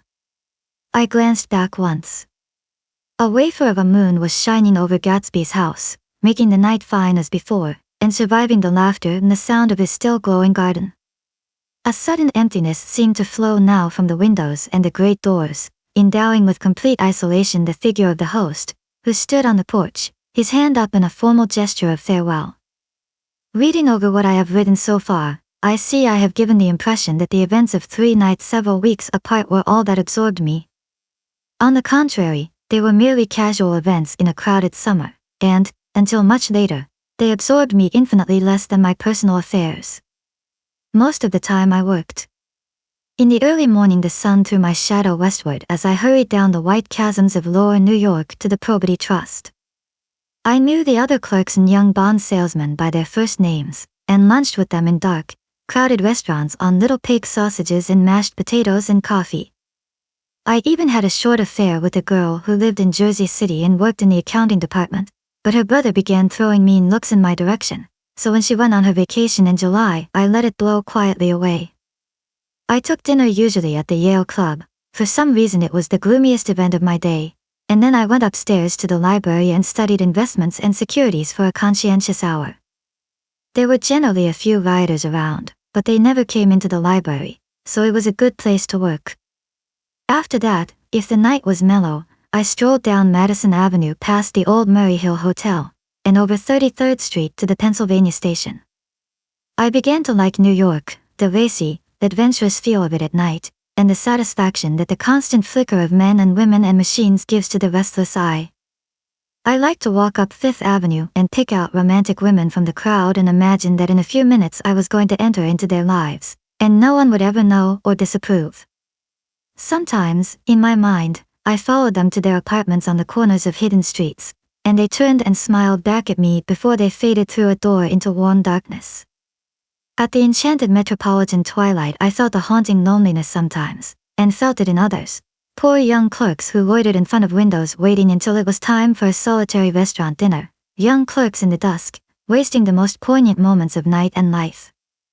Again at 8 o'clock, when the dark lanes of the 40s were lined 5 deep with throbbing taxicabs, bound for the theater district, I felt a sinking in my heart.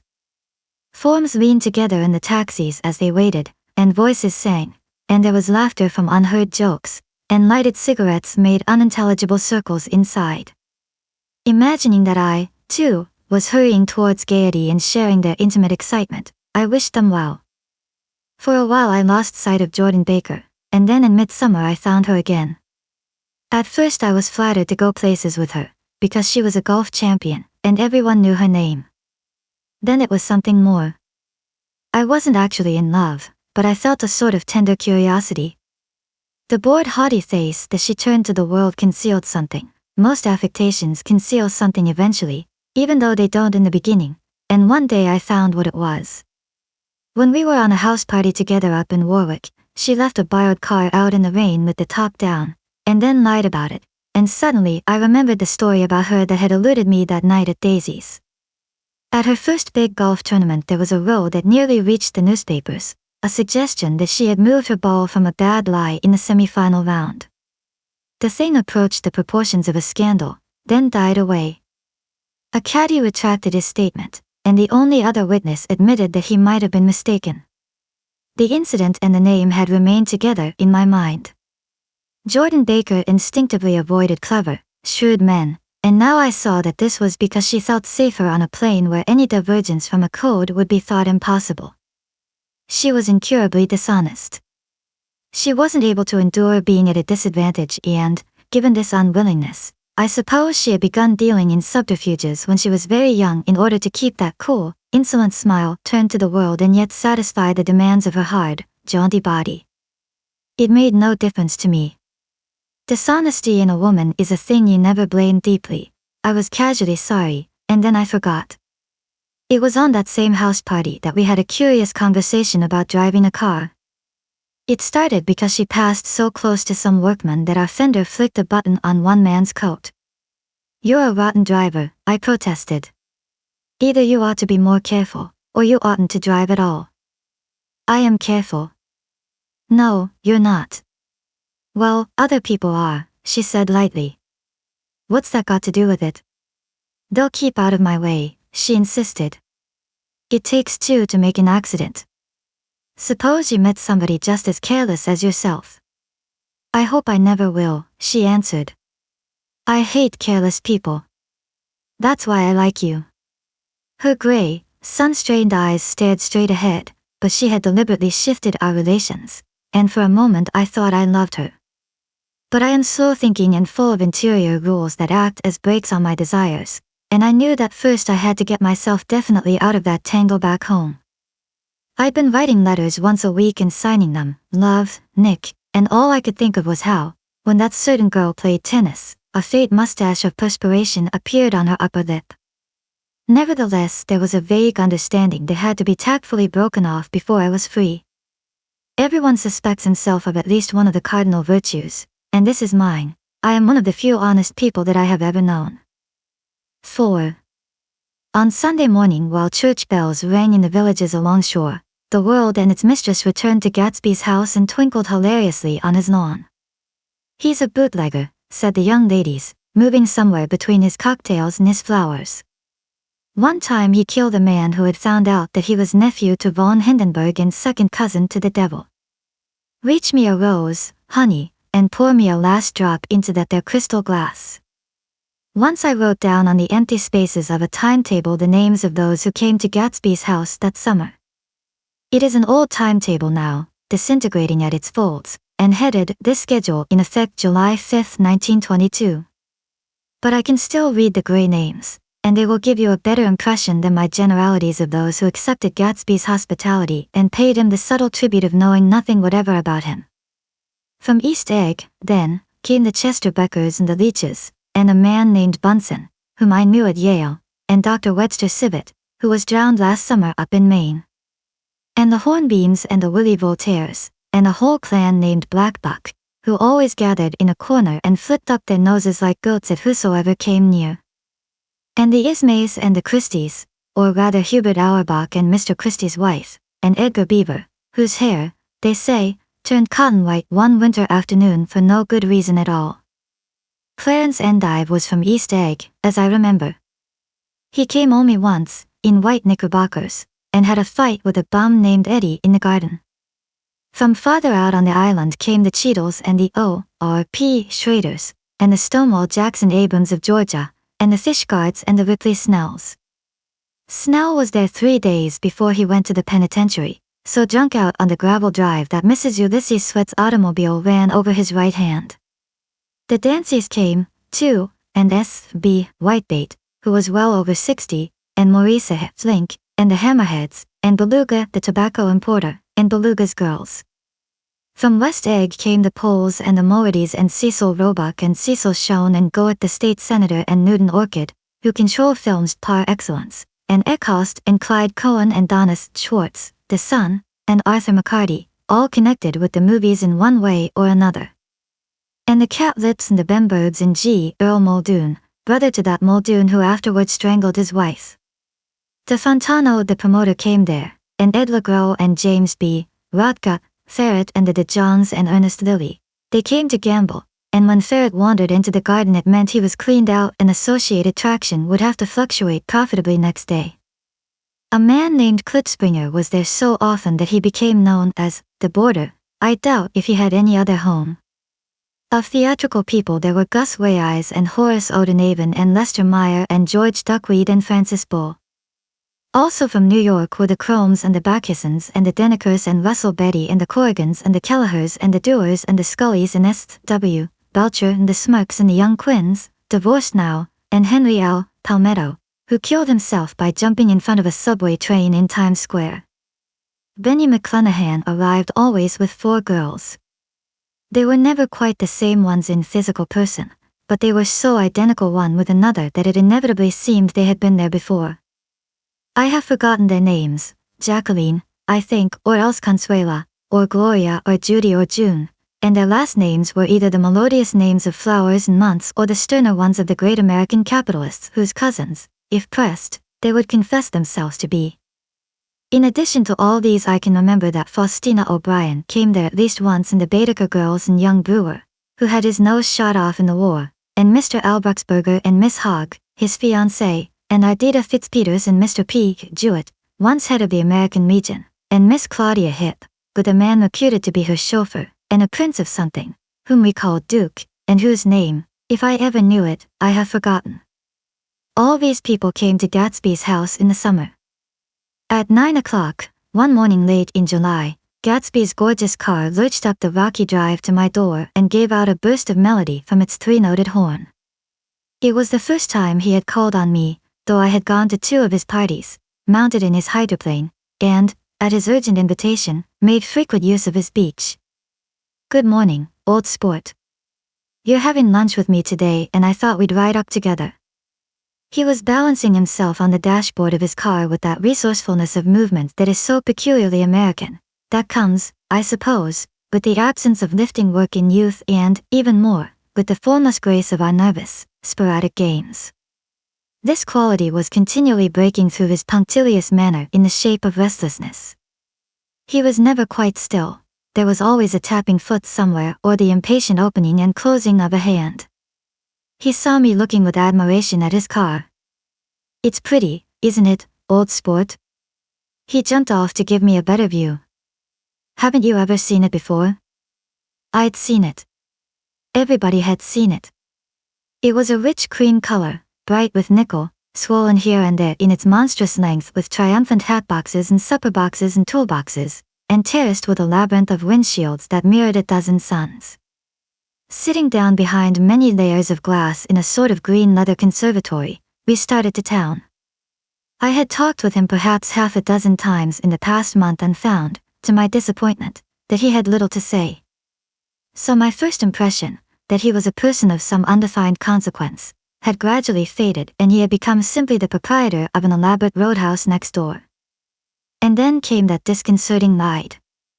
We hadn't reached West Egg Village before Gatsby began leaving his elegant sentences unfinished and slapping himself indecisively on the knee of his caramel-colored suit. "Look here, old sport," he broke out surprisingly, "what's your opinion of me, anyhow?" A little overwhelmed, I began the generalized evasions which that question deserves. "Well, I'm going to tell you something about my life," he interrupted. "I don't want you to get a wrong idea of me from all these stories you hear." So he was aware of the bizarre accusations that flavored conversation in his halls. "I'll tell you God's truth. His right hand suddenly ordered divine retribution to stand by. I am the son of some wealthy people in the Middle West, all dead now. I was brought up in America but educated at Oxford, because all my ancestors have been educated there for many years. It is a family tradition. He looked at me sideways, and I knew why Jordan Baker had believed he was lying. He hurried the phrase, educated at Oxford, or swallowed it, or choked on it, as though it had bothered him before. And with this doubt, his whole statement fell to pieces, and I wondered if there wasn't something a little sinister about him, after all. What part of the Middle West? I inquired casually. San Francisco. I see. My family all died and I came into a good deal of money. His voice was solemn, as if the memory of that sudden extinction of a clan still haunted him. For a moment I suspected that he was pulling my leg, but a glance at him convinced me otherwise.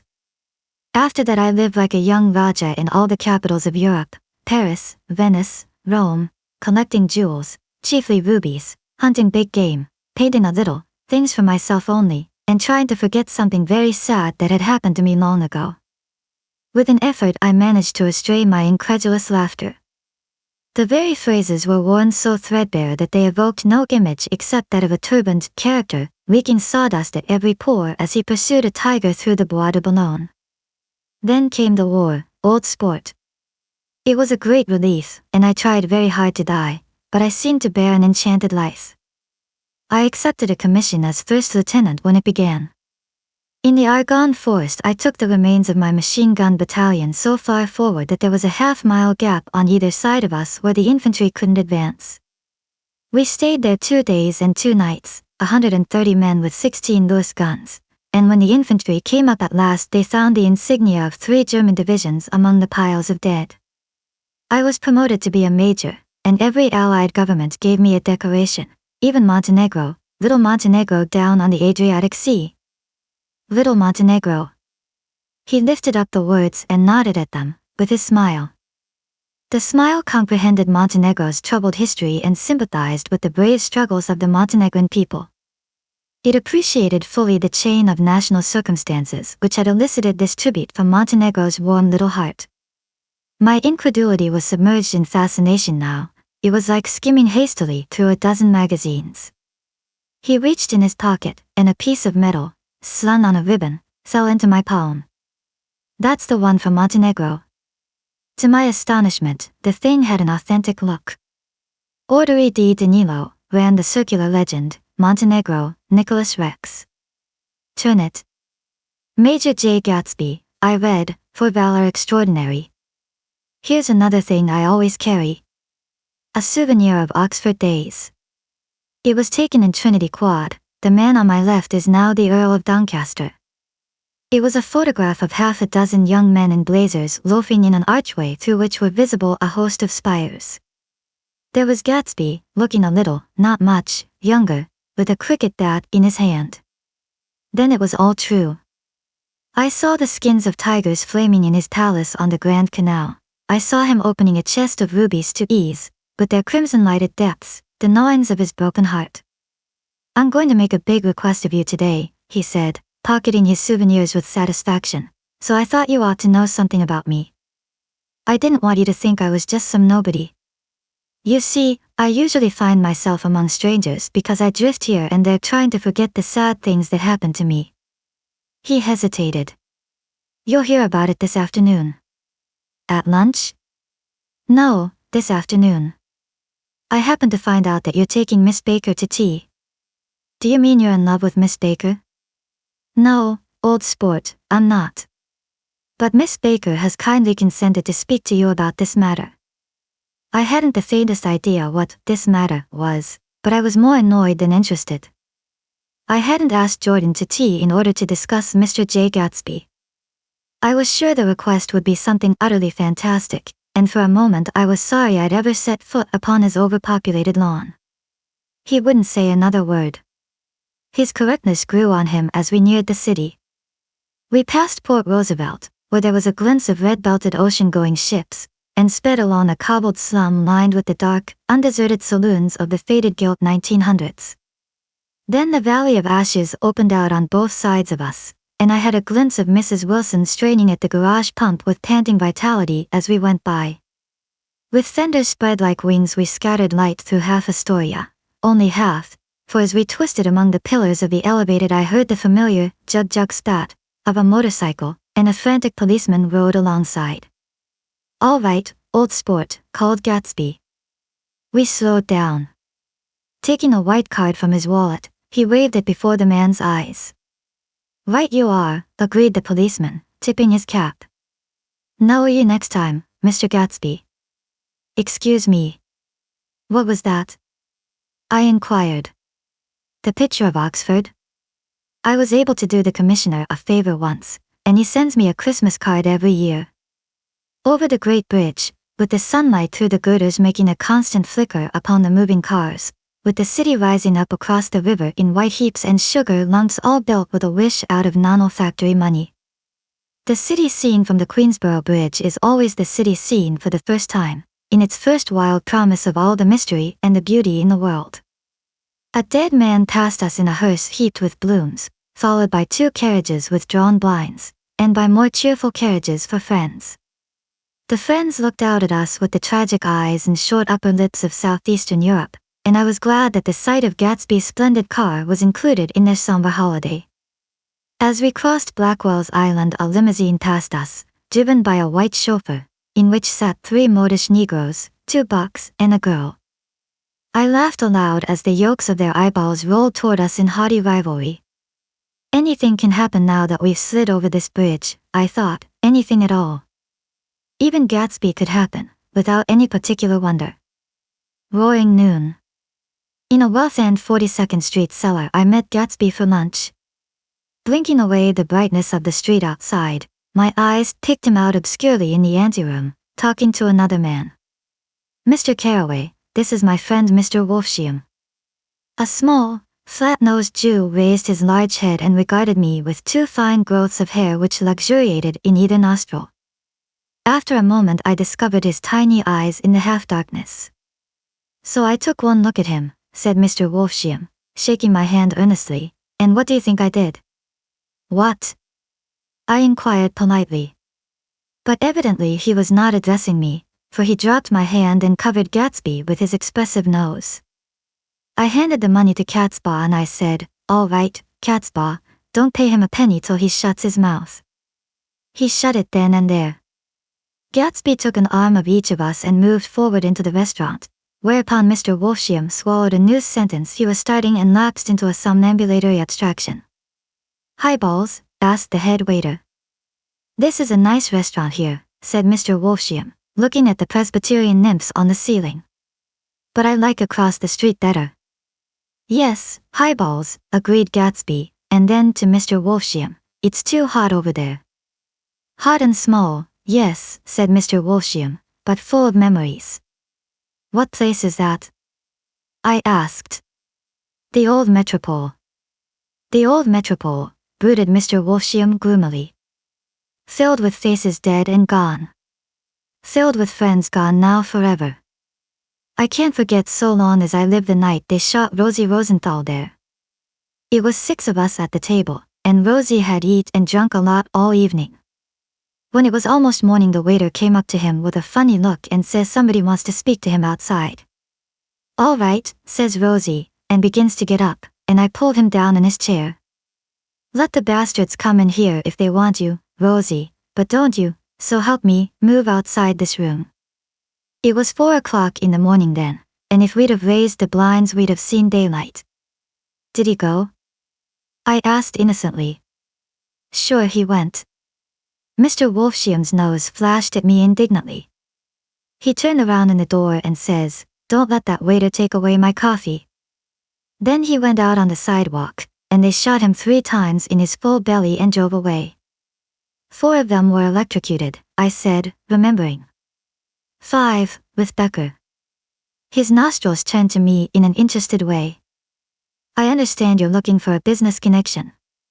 The juxtaposition of these 2 remarks was startling. Gatsby answered for me. "Oh, no," he exclaimed, "this isn't the man." "No?" Mr. Wolsham seemed disappointed. This is just a friend.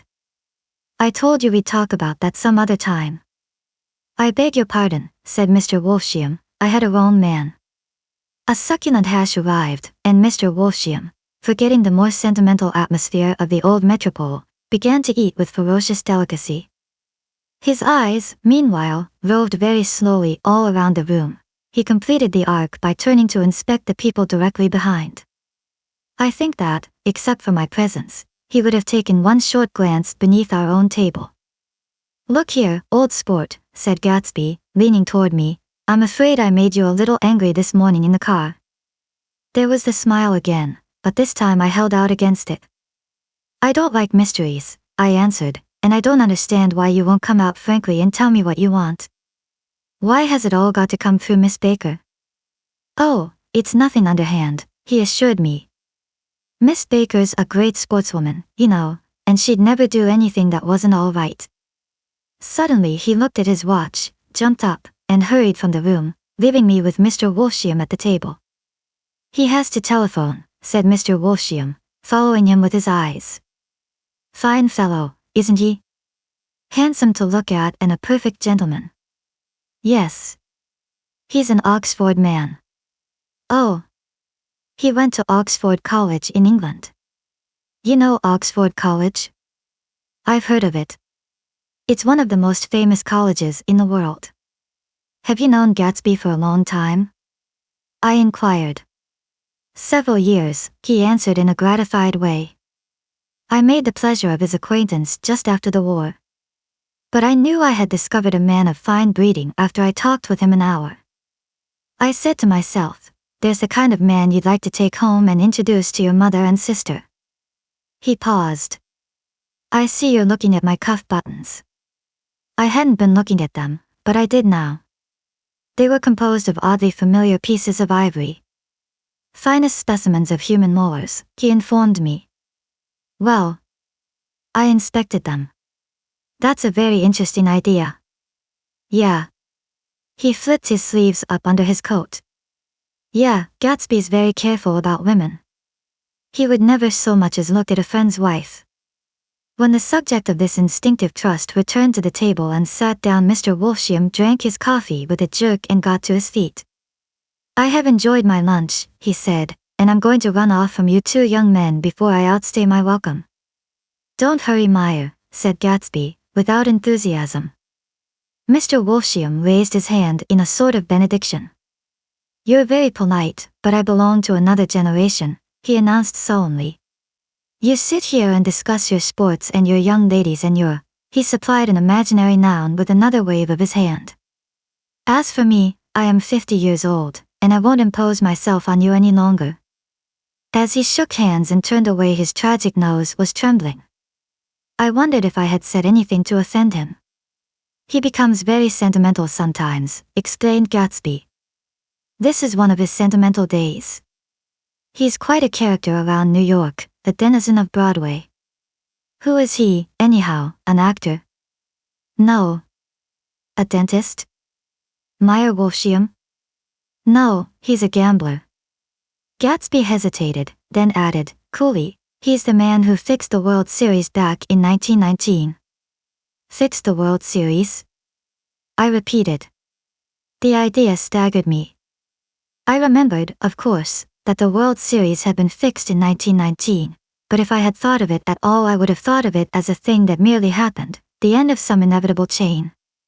It never occurred to me that one man could start to play with the faith of 50 million people, with the single-mindedness of a burglar blowing a safe. How did he happen to do that? I asked after a minute. He just saw the opportunity. Why isn't he in jail? They can't get him, old sport. He's a smart man. I insisted on paying the check. As the waiter brought my change, I caught sight of Tom Buchanan across the crowded room. Come along with me for a minute, I said. I've got to say hello to someone. When he saw us, Tom jumped up and took half a dozen steps in our direction. Where've you been? He demanded eagerly. Daisy's furious because you haven't called up. This is Mr. Gatsby, Mr. Buchanan. They shook hands briefly, and a strained, unfamiliar look of embarrassment came over Gatsby's face. "How've you been, anyhow?" demanded Tom of me. "How'd you happen to come up this far to eat?" "I've been having lunch with Mr. Gatsby." I turned toward Mr. Gatsby, but he was no longer there. "One October day in 1917.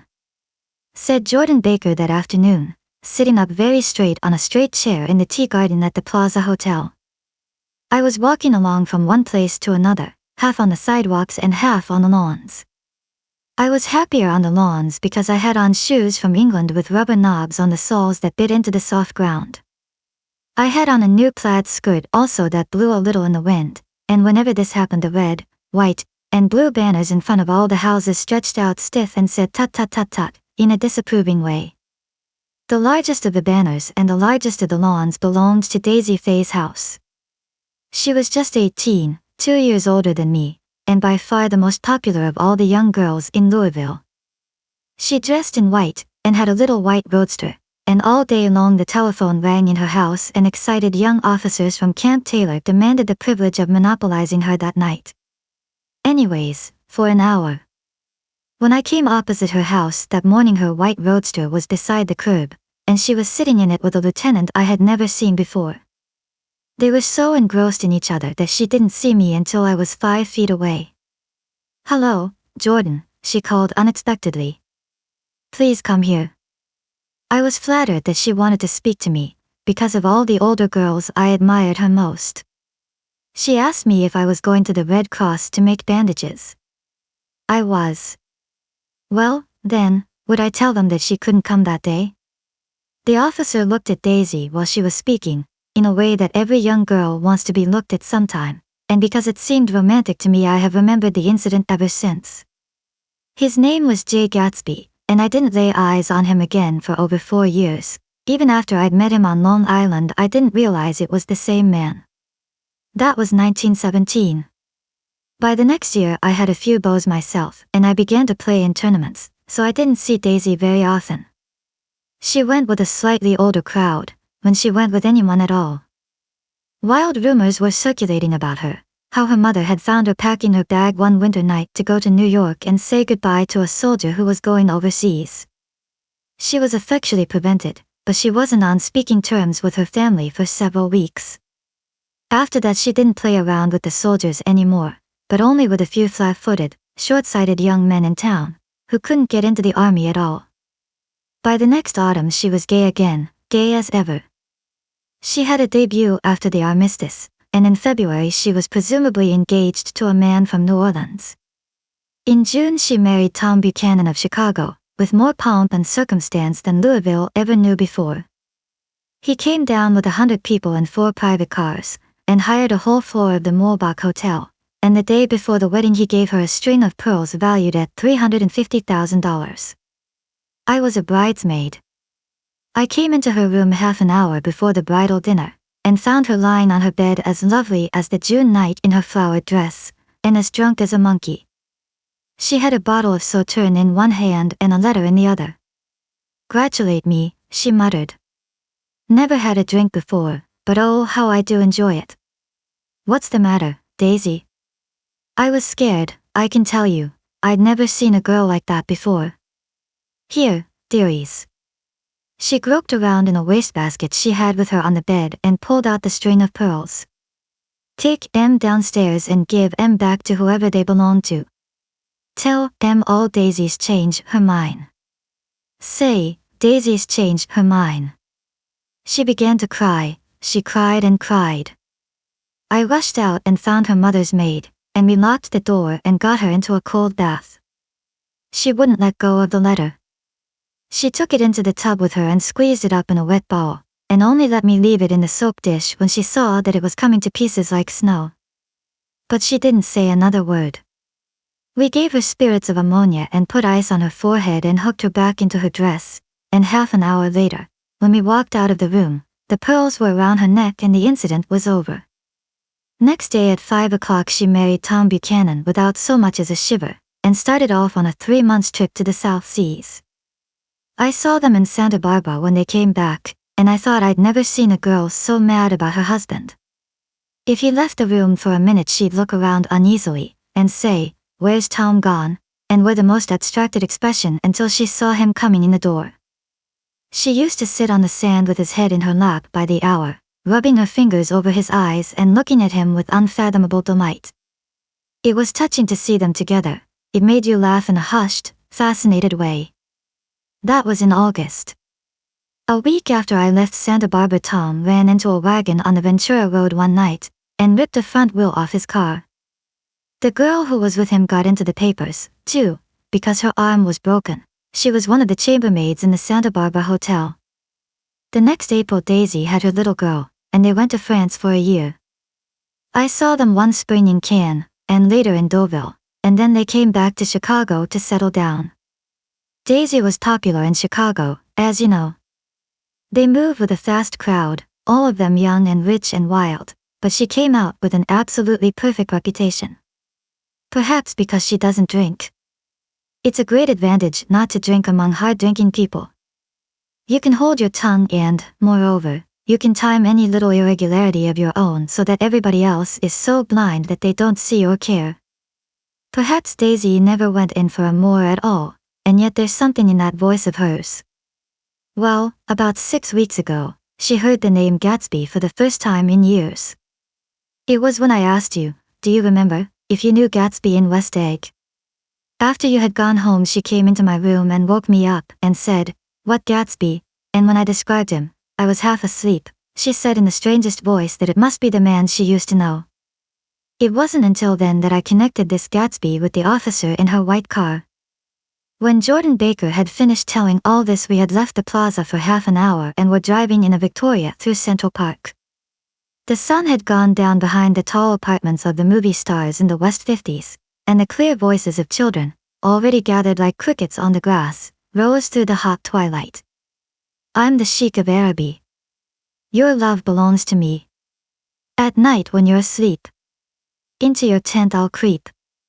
It was a strange coincidence, I said. But it wasn't a coincidence at all. Why not? Gatsby bought the house so that Daisy would be just across the bay.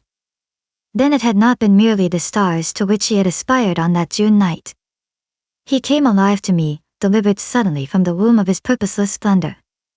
He wants to know, continued Jordan, if you'll invite Daisy to your house some afternoon and then let him come over. The modesty of the demand shook me. He had waited 5 years and bought a mansion where he dispensed starlight to casual moths, so that he could come over some afternoon to a stranger's garden. Did I have to know all this before he could ask such a little thing? He's afraid, he's waited so long. He thought you might be offended. You see, he's regular tough underneath it all. Something worried me. Why didn't he ask you to arrange a meeting? He wants her to see his house, she explained. And your house is right next door. Oh. I think he half expected her to wander into one of his parties, some night, went on Jordan, but she never did. Then he began asking people casually if they knew her, and I was the first one he found. It was that night he sent for me at his dance, and you should have heard the elaborate way he worked up to it. Of course, I immediately suggested a luncheon in New York, and I thought he'd go mad. I don't want to do anything out of the way, he kept saying. I want to see her right next door. When I said you were a particular friend of Tom's, he started to abandon the whole idea.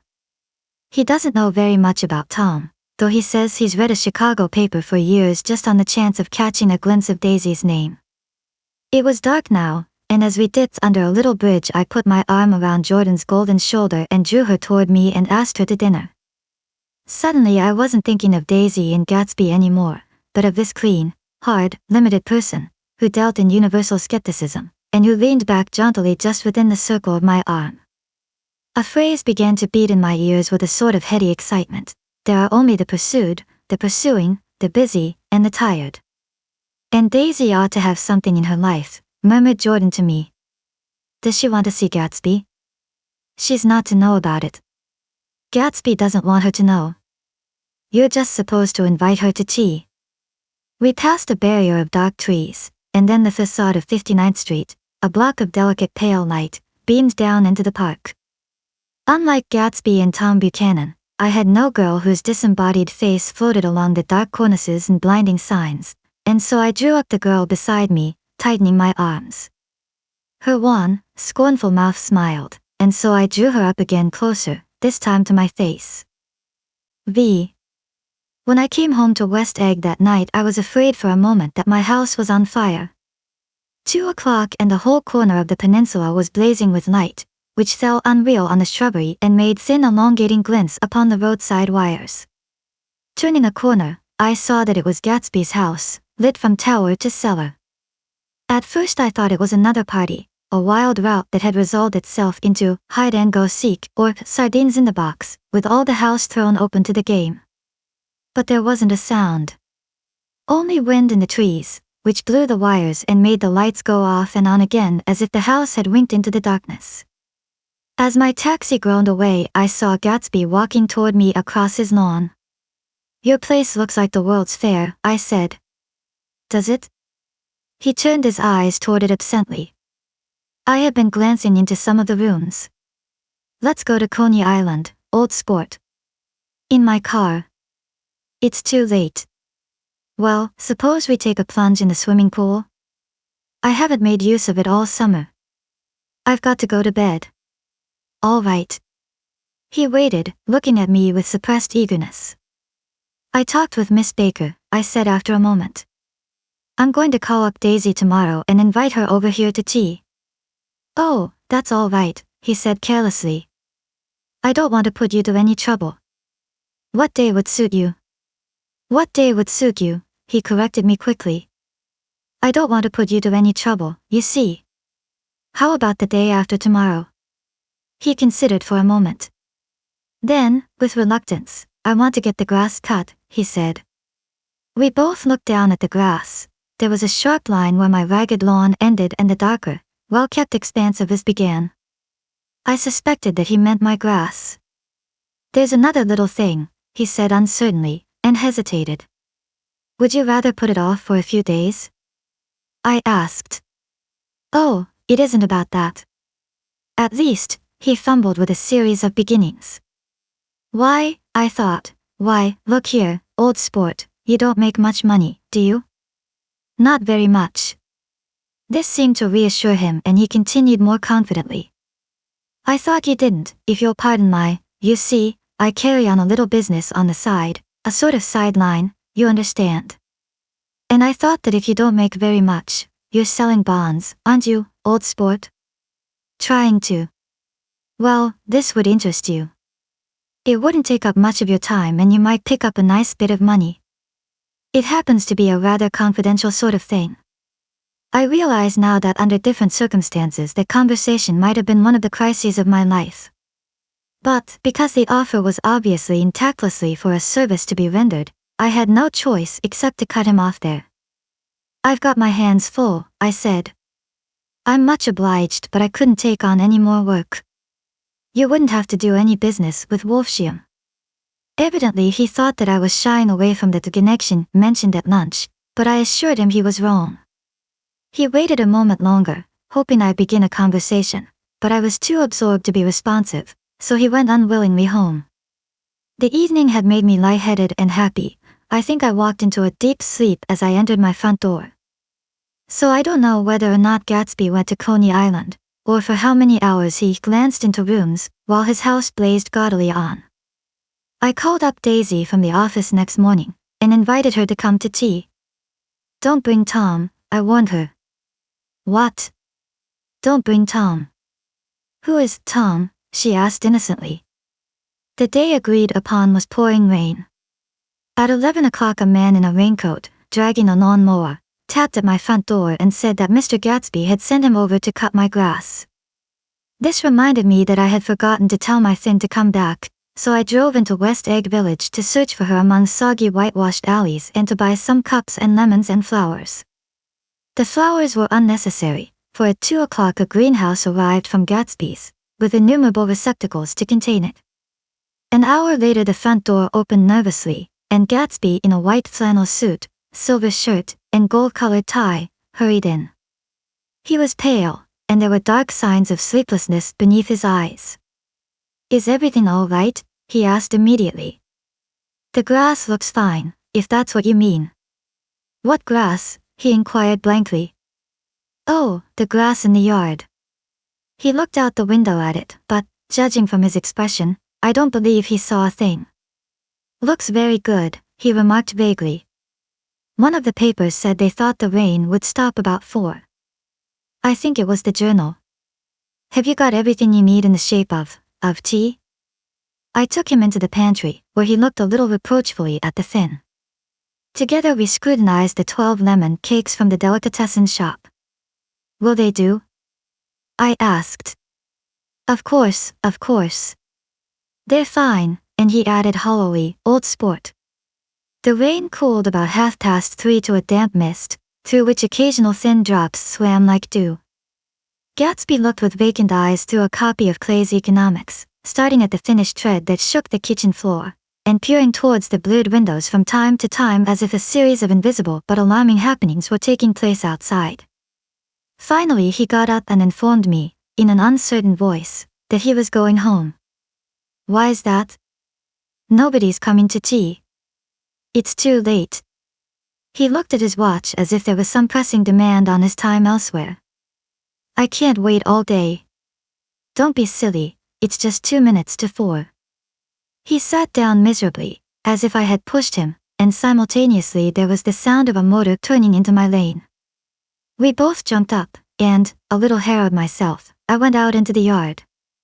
Under the dripping bare lilac trees a large open car was coming up the drive. It stopped. Daisy's face, tipped sideways beneath a 3-cornered lavender hat, looked out at me with a bright ecstatic smile. Is this absolutely where you live, my dearest one? The exhilarating ripple of her voice was a wild tonic in the rain. I had to follow the sound of it for a moment, up and down, with my ear alone, before any words came through. A damp streak of hair lay like a dash of blue paint across her cheek, and her hand was wet with glistening drops as I took it to help her from the car. Are you in love with me? She said low in my ear, or why did I have to come alone? That's the secret of Castle Rock Rent. Tell your chauffeur to go far away and spend an hour. Come back in an hour, Ferdy. Then in a grave murmur, his name is Ferdy. Does the gasoline affect his nose? I don't think so, she said innocently. Why? We went in. To my overwhelming surprise, the living room was deserted.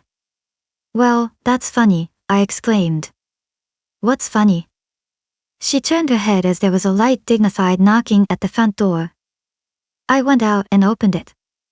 Gatsby, pale as death, with his hands plunged like weights in his coat pockets, was standing in a puddle of water glaring tragically into my eyes. With his hands still in his coat pockets he stalked by me into the hall, turned sharply as if he were on a wire, and disappeared into the living room. It wasn't a bit funny. Aware of the loud beating of my own heart, I pulled the door to against the increasing rain. For half a minute there wasn't a sound. Then from the living room I heard a sort of choking murmur and part of a laugh, followed by Daisy's voice on a clear artificial note.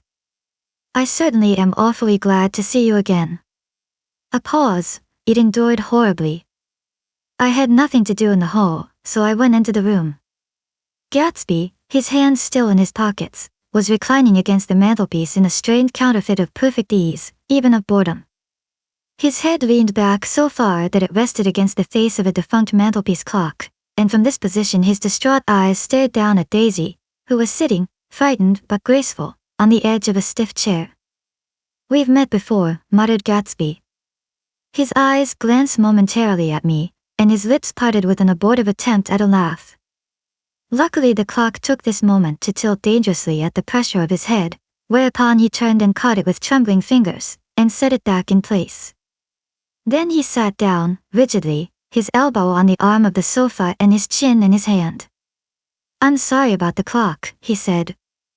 My own face had now assumed a deep tropical burn. I couldn't muster up a single commonplace out of the 1,000 in my head. It's an old clock, I told them idiotically.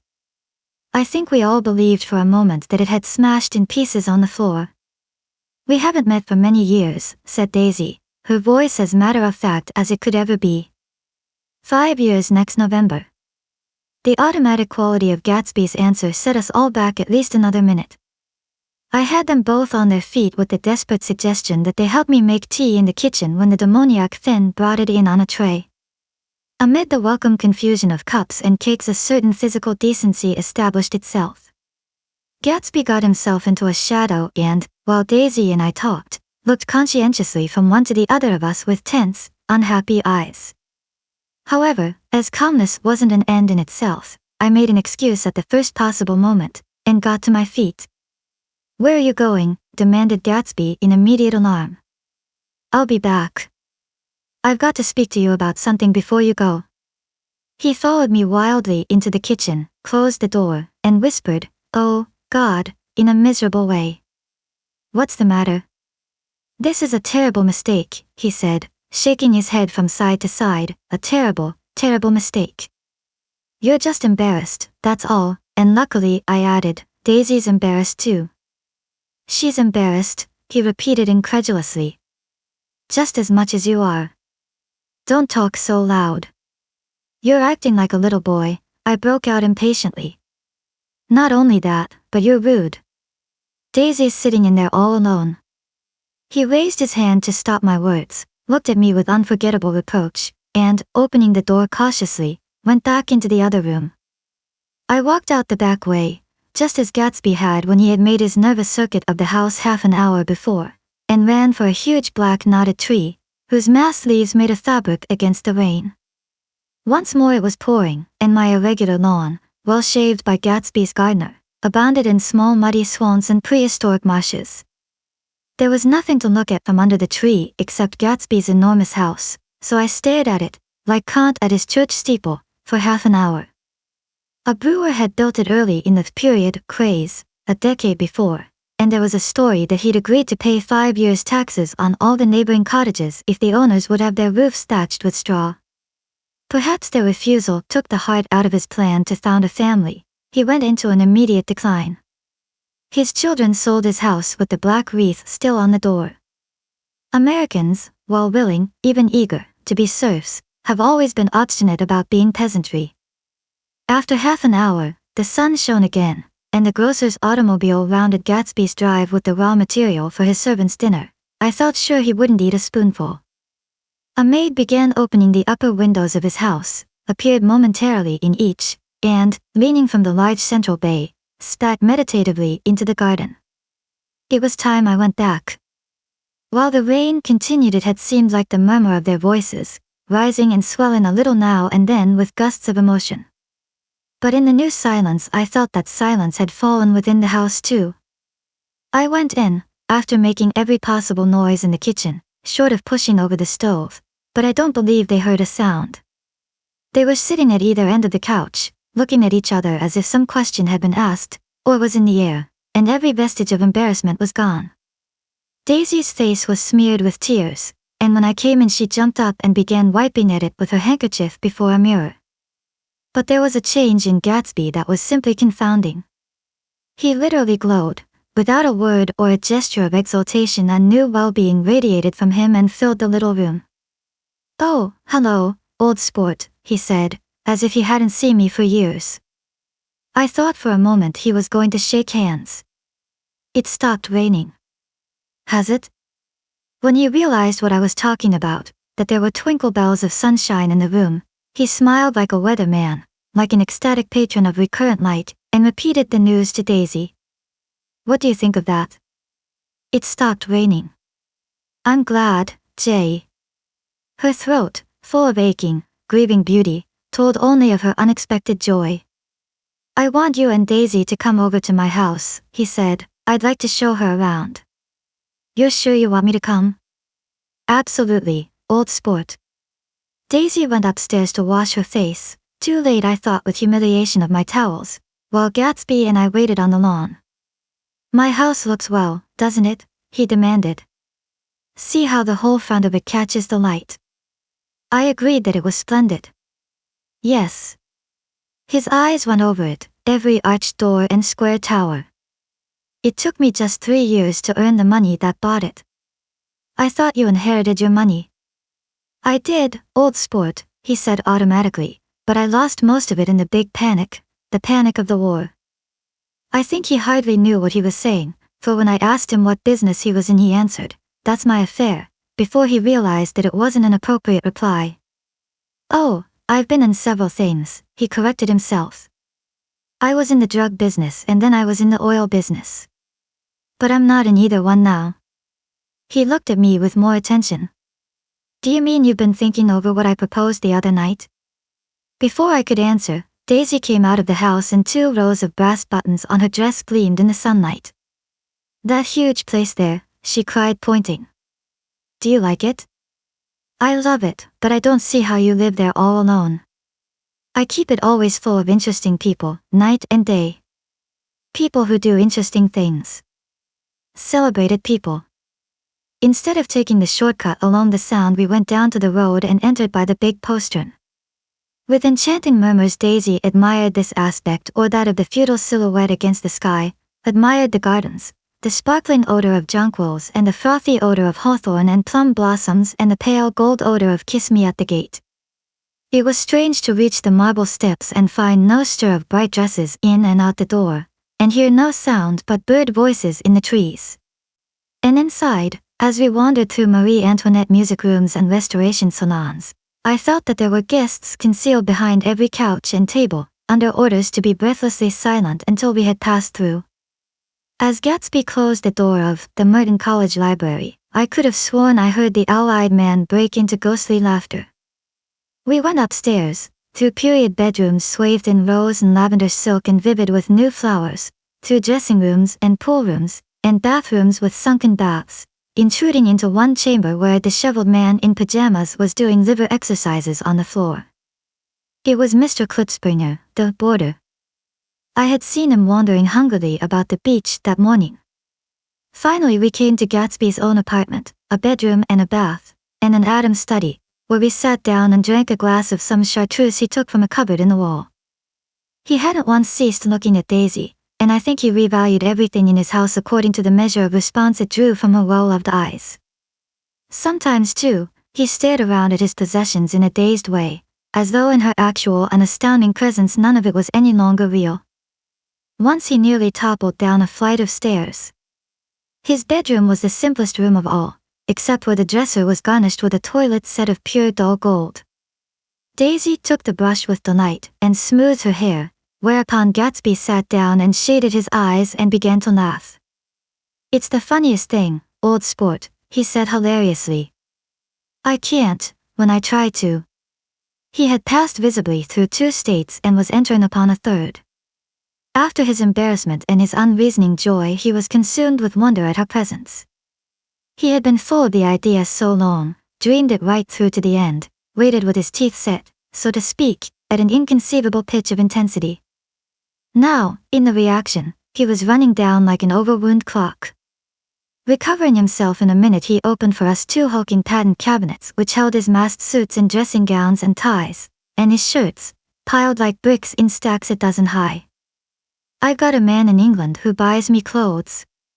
He sends over a selection of things at the beginning of each season, spring and fall." He took out a pile of shirts and began throwing them, one by one, before us, shirts of sheer linen and thick silk and fine flannel, which lost their folds as they fell and covered the table in many-colored disarray. While we admired, he brought more, and the soft, rich heap mounted higher, shirts with stripes and scrolls and plaids in coral and apple green and lavender and faint orange, with monograms of Indian blue. Suddenly, with a strange sound, Daisy bent her head into the shirts and began to cry stormily. "They're such beautiful shirts," she sobbed, her voice muffled in the thick folds. "It makes me sad because I've never seen such beautiful shirts before."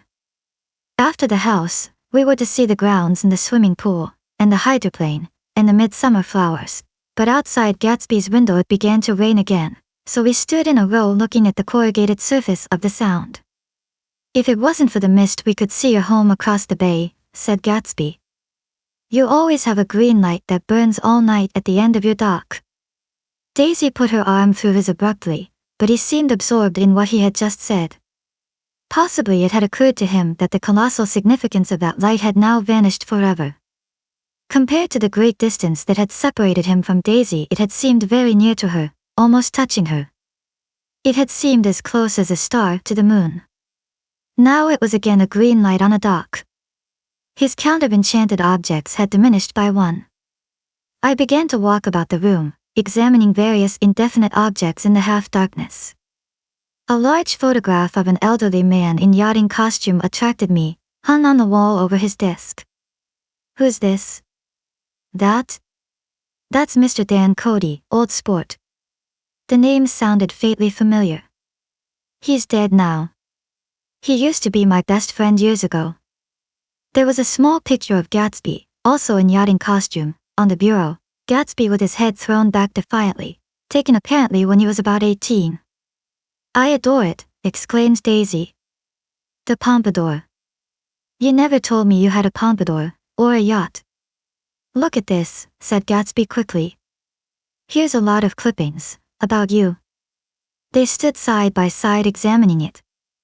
I was going to ask to see the rubies when the phone rang, and Gatsby took up the receiver. "Yes. Well, I can't talk now." "I can't talk now, old sport." I said a small town. He must know what a small town is. Well, he's no use to us if Detroit is his idea of a small town. He rang off. "Come here quick," cried Daisy at the window. The rain was still falling, but the darkness had parted in the west, and there was a pink and golden billow of foamy clouds above the sea. "Look at that," she whispered, and then, after a moment, "I'd like to just get one of those pink clouds and put you in it and push you around." I tried to go then, but they wouldn't hear of it. Perhaps my presence made them feel more satisfactorily alone. "I know what we'll do," said Gatsby. "We'll have Klitzbringer play the piano." He went out of the room calling Ewing, and returned in a few minutes accompanied by an embarrassed, slightly worn young man, with shell-rimmed glasses and scanty blonde hair. He was now decently clothed in a sports shirt, open at the neck, sneakers, and duck trousers of a nebulous hue. "Did we interrupt your exercise?" inquired Daisy politely. "I was asleep," cried Mr. Klitzbringer, in a spasm of embarrassment. "That is, I'd been asleep. Then I got up." "Klitzbringer plays the piano," said Gatsby, cutting him off. "Don't you, Ewing, old sport?" "I don't play well." "I don't, hardly play at all. I'm all out of prac." "We'll go downstairs," interrupted Gatsby. He flipped the switch. The gray windows disappeared as the house glowed full of light. In the music room, Gatsby turned on a solitary lamp beside the piano. He lit Daisy's cigarette from a trembling match, and sat down with her on a couch far across the room, where there was no light save what the gleaming floor bounced in from the hall. When Klitzbringer had played The Love Nest, he turned around on the bench and searched unhappily for Gatsby in the gloom. "I'm all out of practice, you see. I told you I couldn't play. I'm all out of prac." "Don't talk so much, old sport," commanded Gatsby. "Play. In the morning. In the evening. 8 we got fun." Outside the wind was loud and there was a faint flow of thunder along the sound. All the lights were going on in West Egg now. The electric trains, men carrying, were plunging home through the rain from New York. It was the hour of a profound human change, and excitement was generating on the air. One thing's sure and nothing's sure. The rich get richer and the poor get children. In the meantime. In between time. As I went over to say goodbye, I saw that the expression of bewilderment had come back into Gatsby's face, as though a faint doubt had occurred to him as to the quality of his present happiness. Almost 5 years. There must have been moments even that afternoon when Daisy tumbled short of his dreams, not through her own fault, but because of the colossal vitality of his illusion. It had gone beyond her, beyond everything.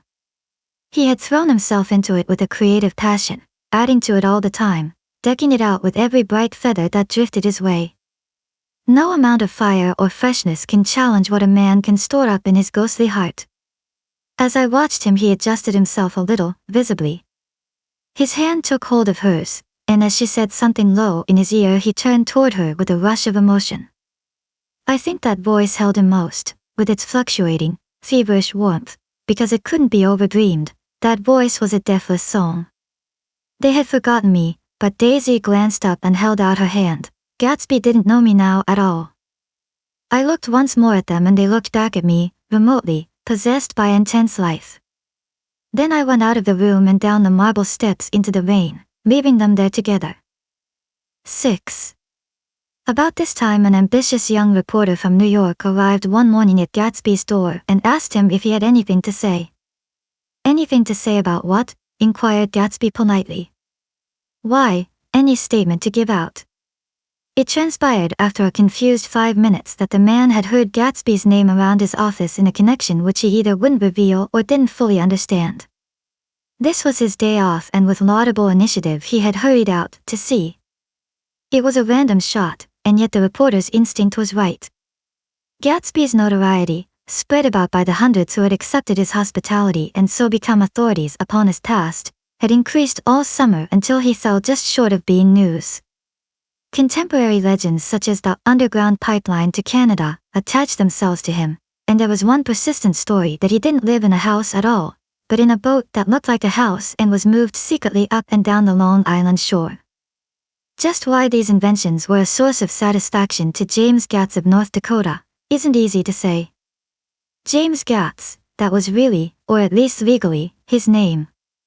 He had changed it at the age of 17 and at the specific moment that witnessed the beginning of his career, when he saw Dan Cody's yacht drop anchor over the most insidious flat on Lake Superior. It was James Gatz who had been loafing along the beach that afternoon in a torn green jersey and a pair of canvas pants, but it was already Jay Gatsby who borrowed a rowboat, pulled out to the Tuolumne, and informed Cody that a wind might catch him and break him up in half an hour. I suppose he'd had the name ready for a long time, even then. His parents were shiftless and unsuccessful farm people. His imagination had never really accepted them as his parents at all. The truth was that Jay Gatsby of West Egg, Long Island, sprang from his platonic conception of himself. He was a son of God, a phrase which, if it means anything, means just that, and he must be about his father's business, the service of a vast, vulgar, and meretricious beauty. So he invented just the sort of Jay Gatsby that a 17-year-old boy would be likely to invent, and to this conception he was faithful to the end. For over a year he had been beating his way along the south shore of Lake Superior as a clam digger and a salmon fisher or in any other capacity that brought him food and bed.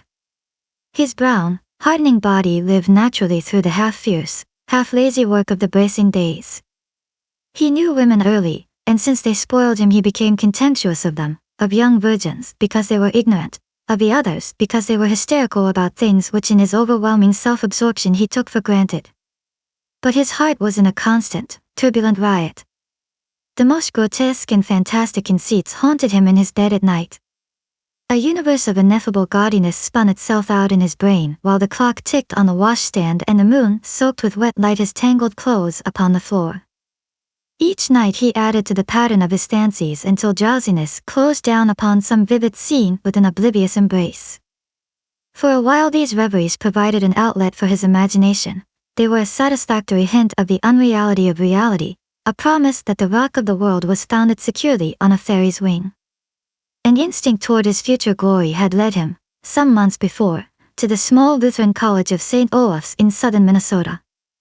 He stayed there 2 weeks, dismayed at its ferocious indifference to the drums of his destiny, to destiny itself, and despising the janitor's work with which he was to pay his way through. Then he drifted back to Lake Superior, and he was still searching for something to do on the day that Dan Cody's yacht dropped anchor in the shallows alongshore.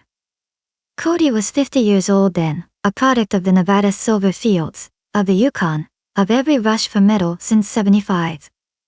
The transactions in Montana copper that made him many times a millionaire found him physically robust but on the verge of soft-mindedness, and, suspecting this, an infinite number of women tried to separate him from his money. The none-too-savory ramifications by which Ella Kay, the newspaper woman, played Madame de Maintenon to his weakness and sent him to sea in a yacht, were common property of the turgid journalism in 1902. He had been coasting along all too hospitable shores for 5 years when he turned up as James Gatz's destiny in Little Girl Bay. To young Gatz, resting on his oars and looking up at the railed deck, the yacht represented all the beauty and glamour in the world. I suppose he smiled at Cody. He had probably discovered that people liked him when he smiled. At any rate, Cody asked him a few questions. One of them elicited the brand new name, and found that he was quick and extravagantly ambitious. A few days later he took him to Duluth and bought him a blue coat, 6 pairs of white duck trousers, and a yachting cap. And when the Tuolumne left for the West Indies and the Barbary Coast, Gatsby left too.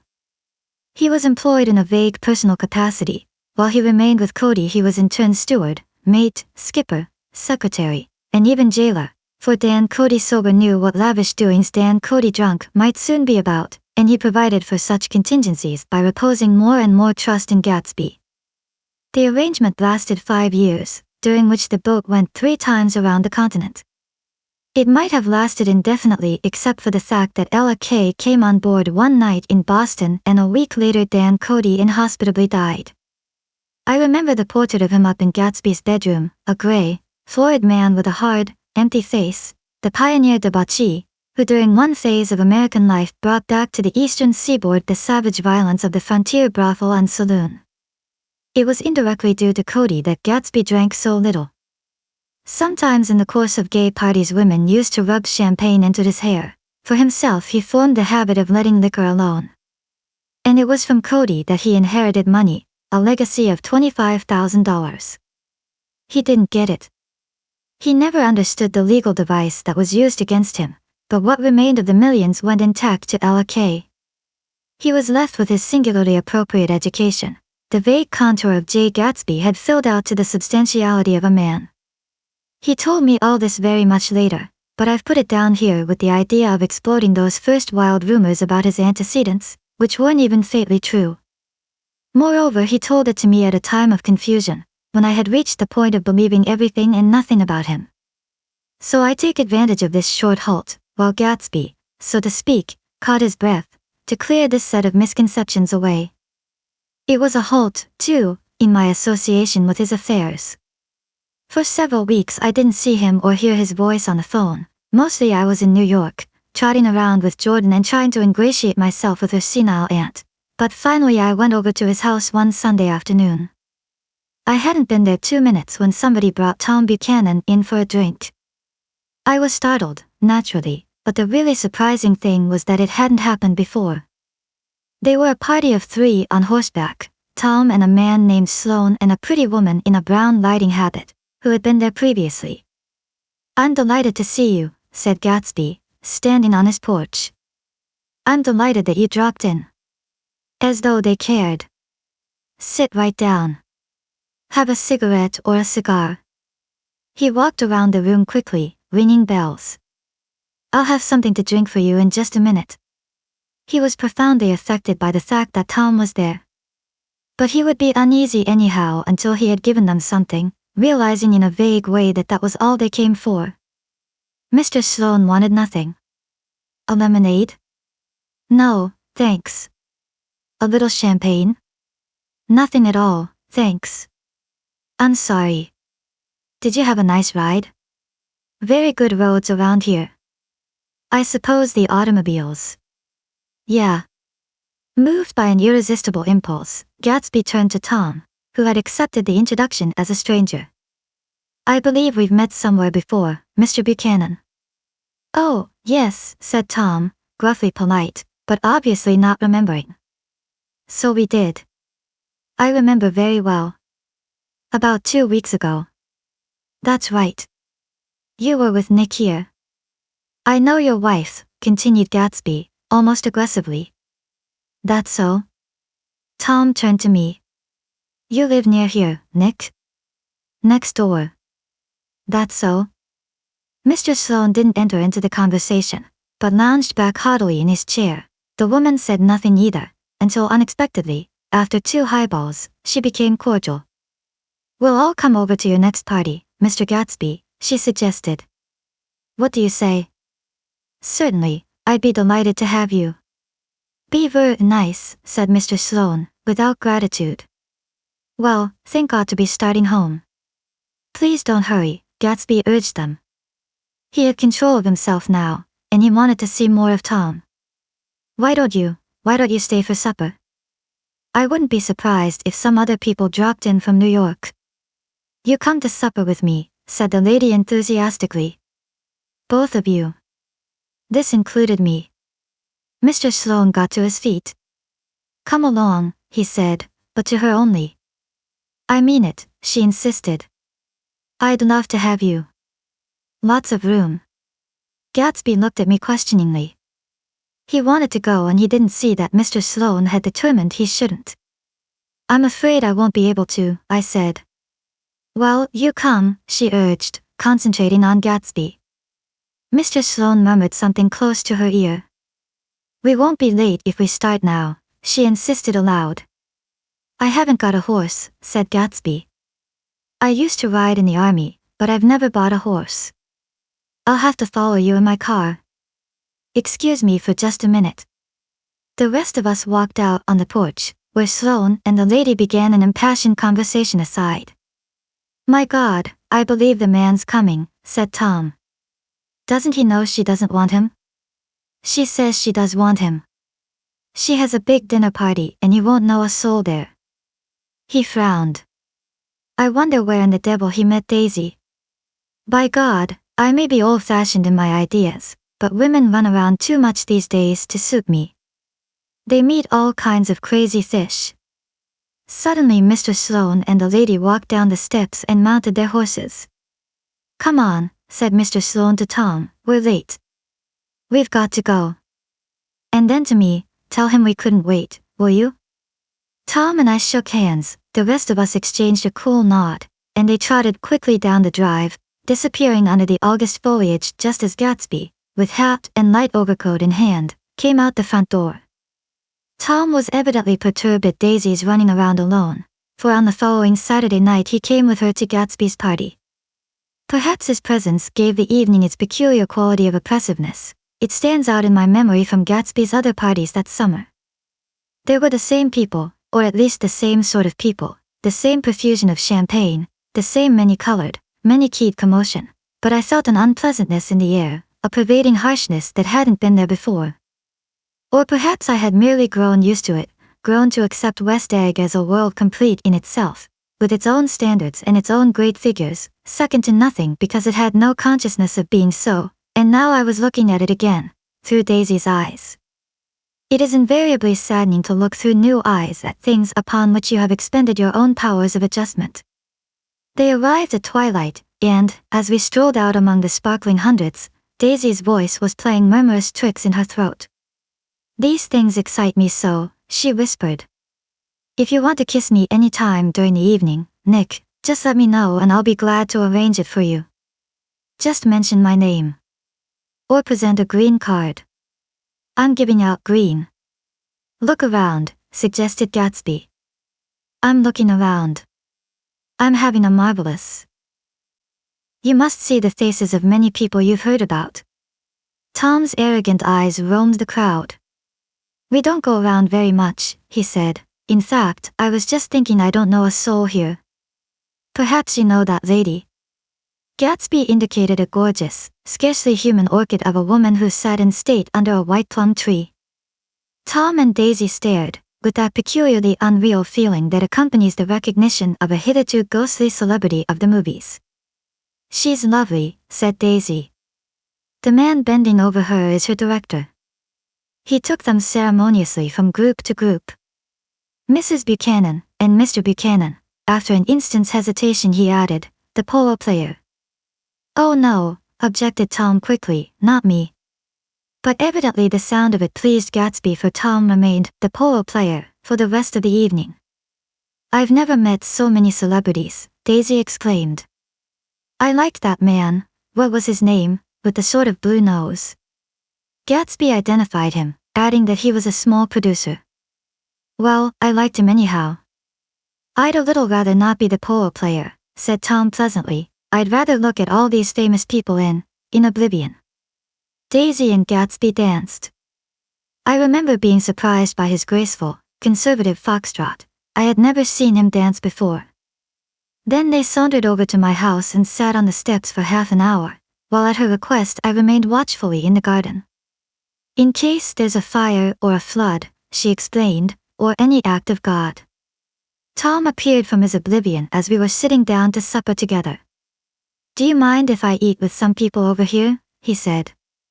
"A fellow's getting off some funny stuff." "Go ahead," answered Daisy genially, "and if you want to take down any addresses, here's my little gold pencil."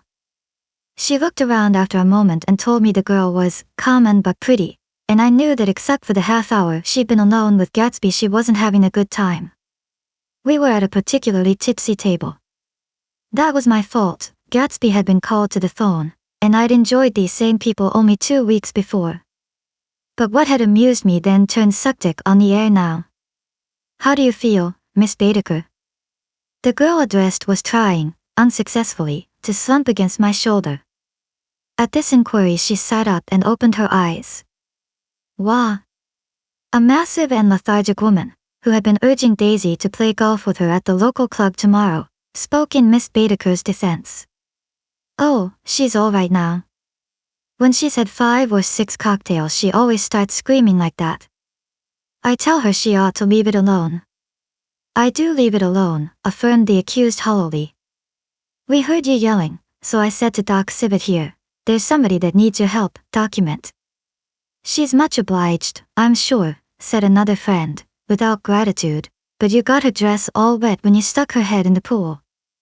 "Anything I hate is to get my head stuck in a pool," mumbled Miss Baedeker. "They almost drowned me once over in New Jersey." "Then you ought to leave it alone," countered Dr. Sibbett. "Speak for yourself," cried Miss Baedeker violently. "Your hand shakes.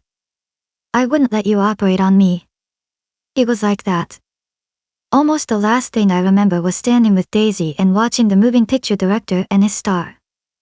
They were still under the white plum tree and their faces were touching except for a pale, thin ray of moonlight between. It occurred to me that he had been very slowly bending toward her all evening to attain this proximity, and even while I watched I saw him stoop one ultimate degree and kiss at her cheek. "I like her," said Daisy, "I think she's lovely." But the rest offended her, and inarguably because it wasn't a gesture but an emotion. She was appalled by West Egg, this unprecedented place that Broadway had begotten upon a Long Island fishing village, appalled by its raw vigor that chafed under the old euphemisms and by the too obtrusive fate that herded its inhabitants along a shortcut from nothing to nothing. She saw something awful in the very simplicity she failed to understand. I sat on the front steps with them while they waited for their car. It was dark here in front, only the bright door sent 10 square feet of light volleying out into the soft black morning. Sometimes a shadow moved against a dressing room blind above, gave way to another shadow, an indefinite procession of shadows, who rouged and powdered in an invisible glass. "Who is this Gatsby anyhow?" demanded Tom suddenly.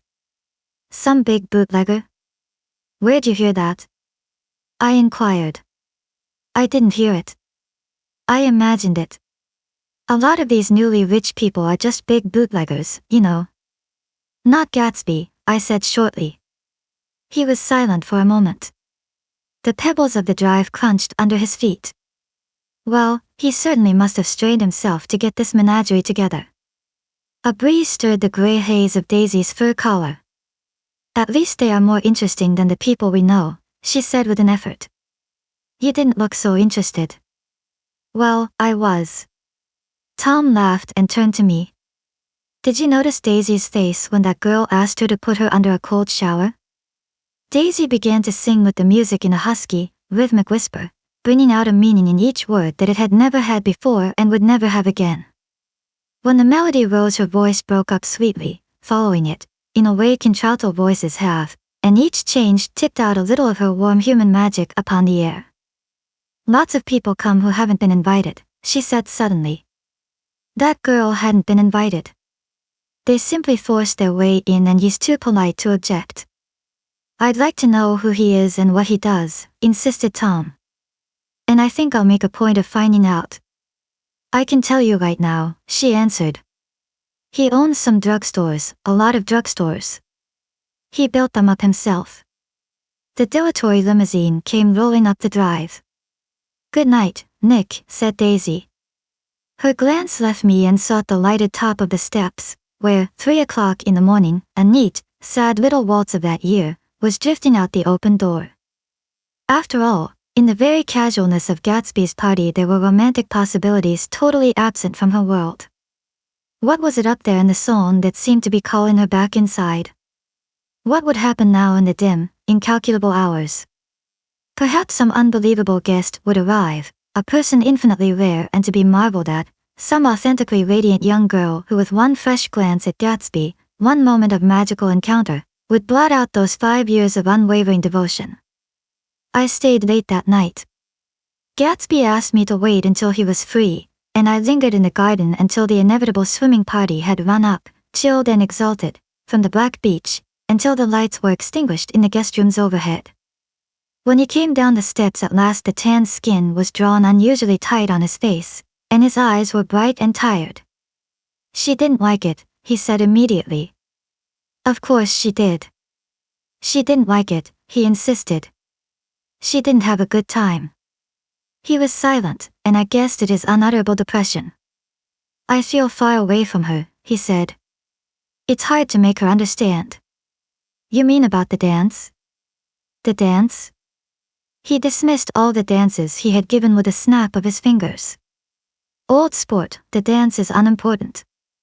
He wanted nothing less of Daisy than that she should go to Tom and say, I never loved you. After she had obliterated 4 years with that sentence they could decide upon the more practical measures to be taken. One of them was that, after she was free, they were to go back to Louisville and be married from her house, just as if it were 5 years ago. And she doesn't understand, he said. She used to be able to understand. We'd sit for hours. He broke off and began to walk up and down a desolate path of fruit rinds and discarded favors and crushed flowers. I wouldn't ask too much of her, I ventured. You can't repeat the past. Can't repeat the past, he cried incredulously. Why, of course you can. He looked around him wildly, as if the past were lurking here in the shadow of his house, just out of reach of his hand. I'm going to fix everything just the way it was before, he said, nodding determinedly. She'll see.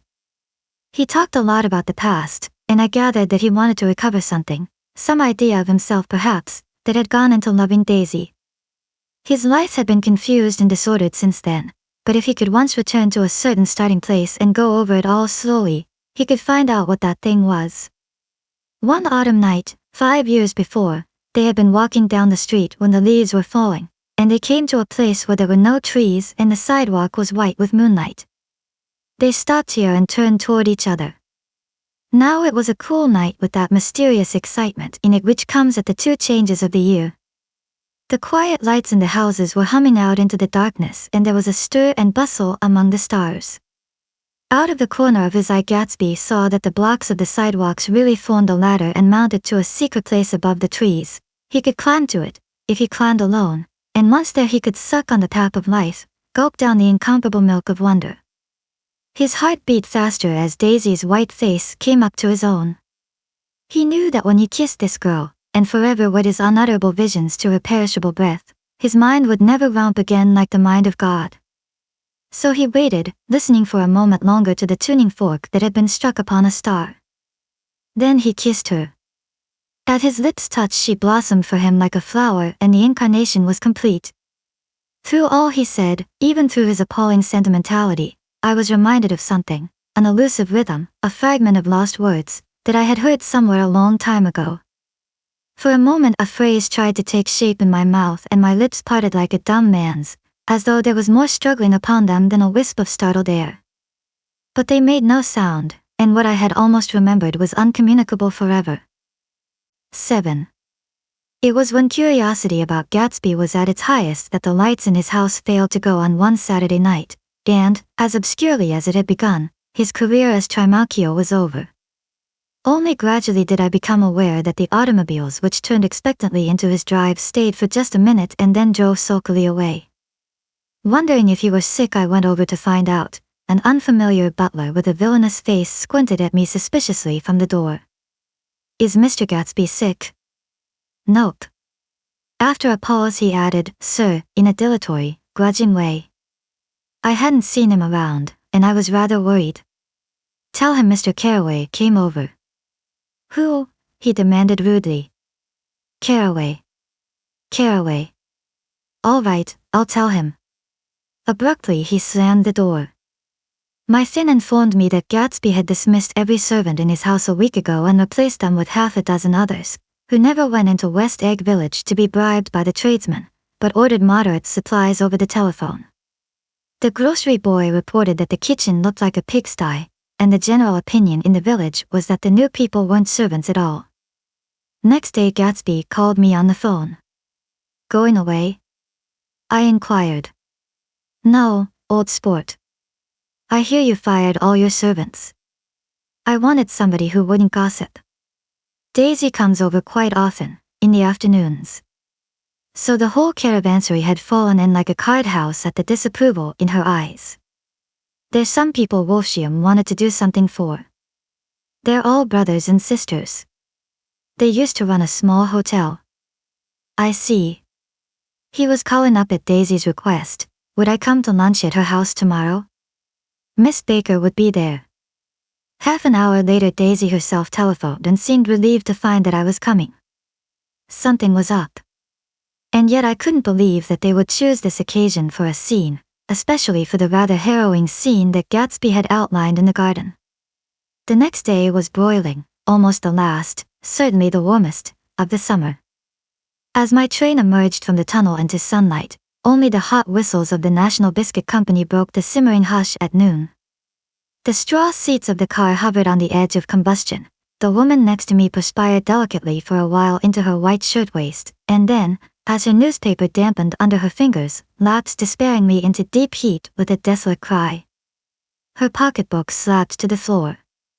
Oh, my, she gasped. I picked it up with a weary bend and handed it back to her, holding it at arm's length and by the extreme tip of the corners to indicate that I had no designs upon it, but everyone nearby, including the woman, suspected me just the same. Hot, said the conductor to familiar faces. Some weather. Hot. Hot. Hot.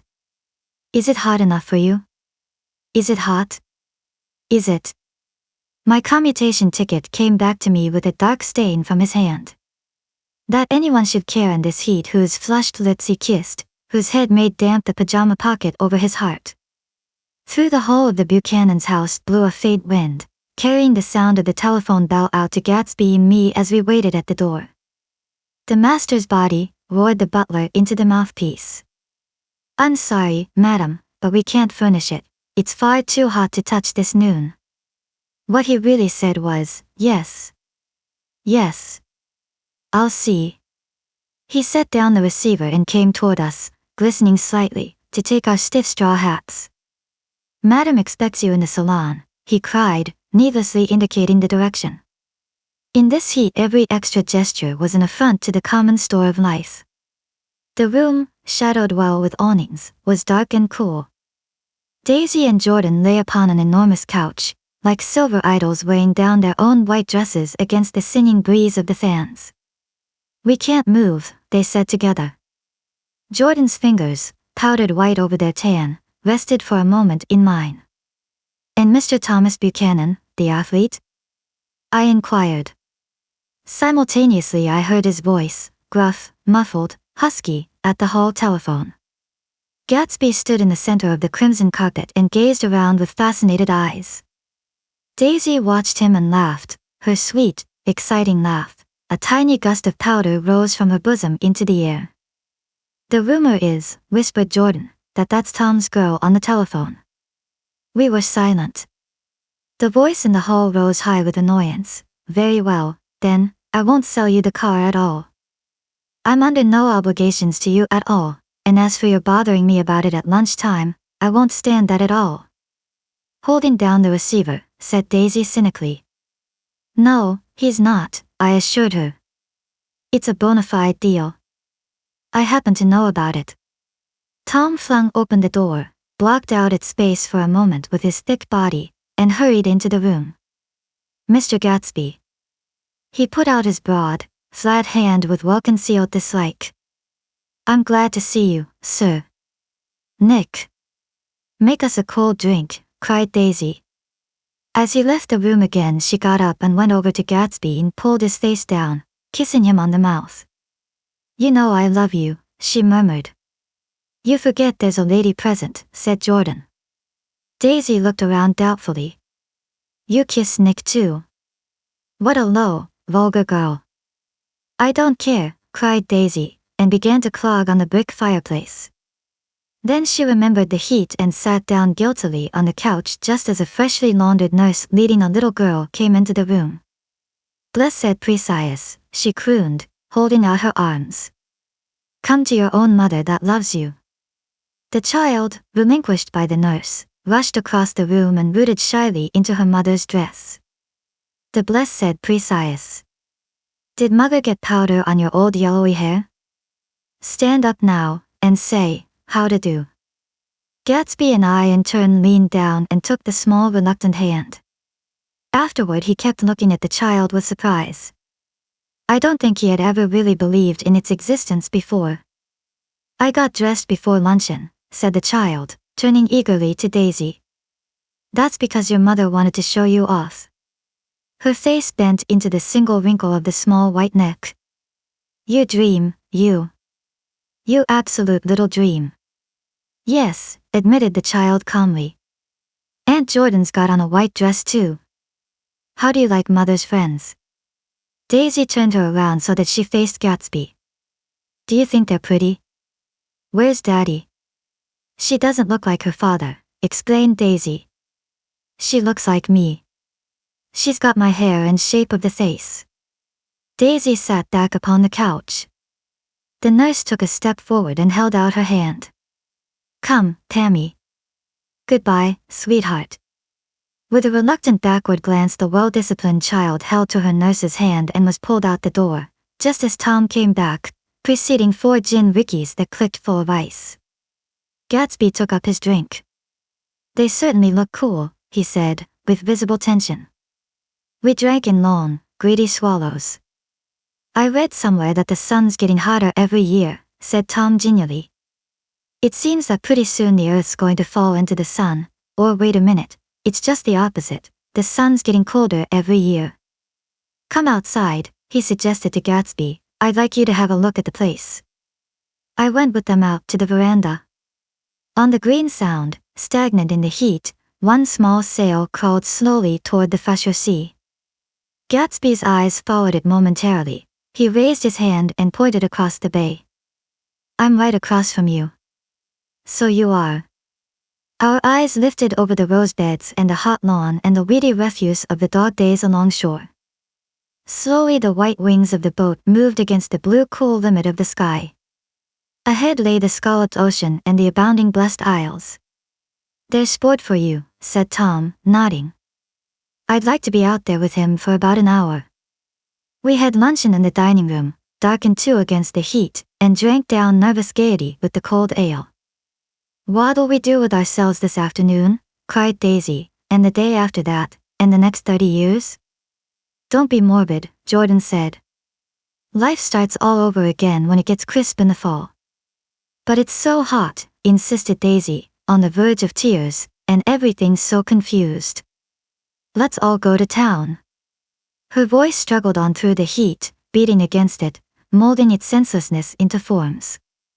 I've heard of making a garage out of a stable, Tom was saying to Gatsby, but I'm the first man who ever made a stable out of a garage. Who wants to go to town? Demanded Daisy insistently. Gatsby's eyes floated toward her. Ah, she cried, you look so cool. Their eyes met, and they stared together at each other, alone in space. With an effort she glanced down at the table. You always look so cool, she repeated. She had told him that she loved him, and Tom Buchanan saw. He was astounded. His mouth opened a little, and he looked at Gatsby, and then back at Daisy as if he had just recognized her as someone he knew a long time ago. You resemble the advertisement of the man, she went on innocently. You know the advertisement of the man.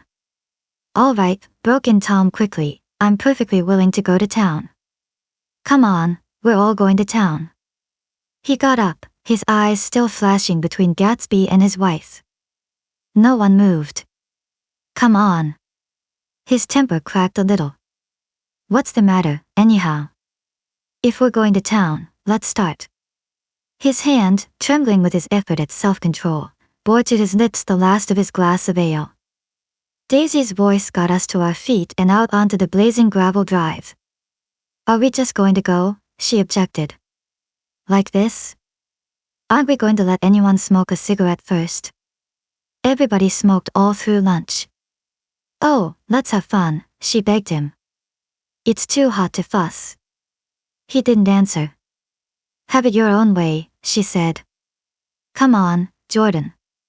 They went upstairs to get ready while we three men stood there shuffling the hot pebbles with our feet.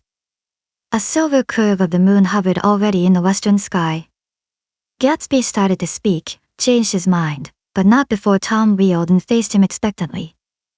Have you got your stables here? Asked Gatsby with an effort. About a quarter of a mile down the road. Oh. A pause. I don't see the idea of going to town, broke out Tom savagely. Women get these notions in their heads. Shall we take anything to drink? Called Daisy from an upper window. I'll get some whiskey, answered Tom. He went inside. Gatsby turned to me rigidly. I can't say anything in his house, old sport. She's got an indiscreet voice, I remarked. It's full of, I hesitated. Her voice is full of money, he said suddenly. That was it. I'd never understood before. It was full of money, that was the inexhaustible charm that rose and fell in it, the jingle of it, the symbol sewn of it. High in a white palace the king's daughter, the golden girl. Tom came out of the house wrapping a quart bottle in a towel, followed by Daisy and Jordan wearing small tight hats of metallic cloth and carrying light cates over their arms. Shall we all go in my car? Suggested Gatsby. He felt the hot, green leather of the seat. I ought to have left it in the shade. Is it standard shift? Demanded Tom. Yes. Well, you take my coupe and let me drive your car to town. The suggestion was distasteful to Gatsby. I don't think there's much gas, he objected. Plenty of gas, said Tom boisterously. He looked at the gauge. And if it runs out I can stop at a drugstore. You can buy anything at a drugstore nowadays. A pause followed this apparently pointless remark. Daisy looked at Tom frowning, and an indefinable expression, at once definitely unfamiliar and vaguely recognizable, as if I had only heard it described in words, passed over Gatsby's face. Come on, Daisy, said Tom, pressing her with his hand toward Gatsby's car. I'll take you in this circus wagon. He opened the door, but she moved out from the circle of his arm. You take Nick and Jordan. We'll follow you in the coupe. She walked close to Gatsby, touching his coat with her hand. Jordan and Tom and I got into the front seat of Gatsby's car. Tom pushed the unfamiliar gears tentatively, and we shot off into the oppressive heat, leaving them out of sight behind. Did you see that? Demanded Tom. See what? He looked at me keenly, realizing that Jordan and I must have known all along. You think I'm pretty dumb, don't you? He suggested.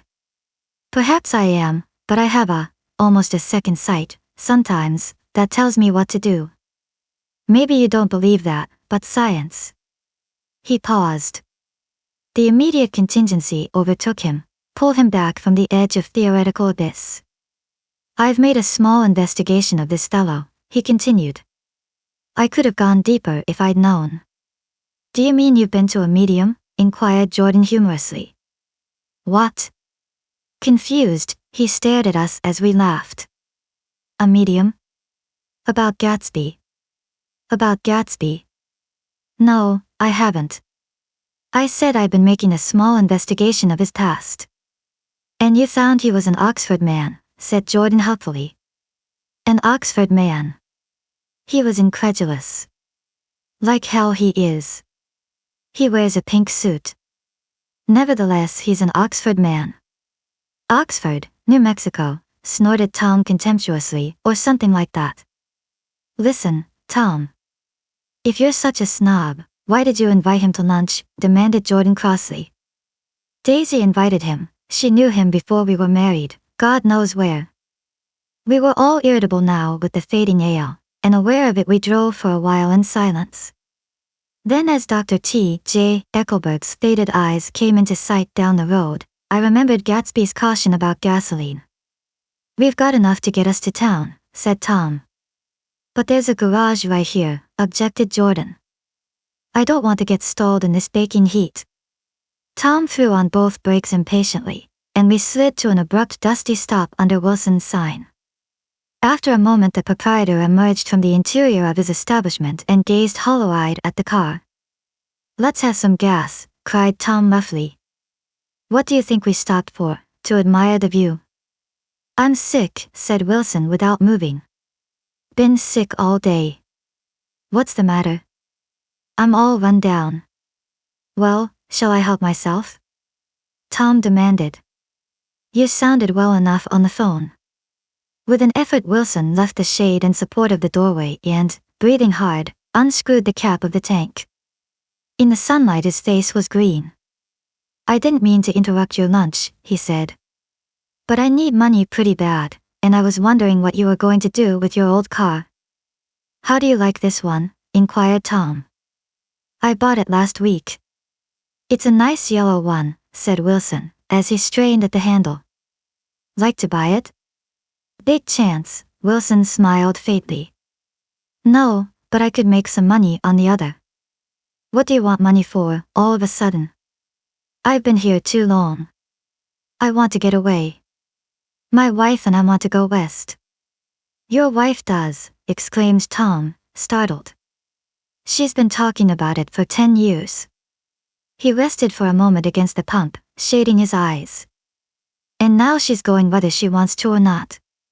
I'm going to get her away." The coupe flashed by us with a flurry of dust and the flash of a waving hand. "What do I owe you?" demanded Tom harshly. "I just got wised up to something funny the last 2 days," remarked Wilson. "That's why I want to get away.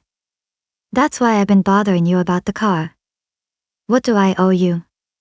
$20.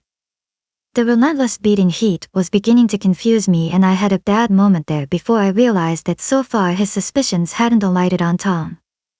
He had discovered that Myrtle had some sort of life apart from him in another world, and the shock had made him physically sick.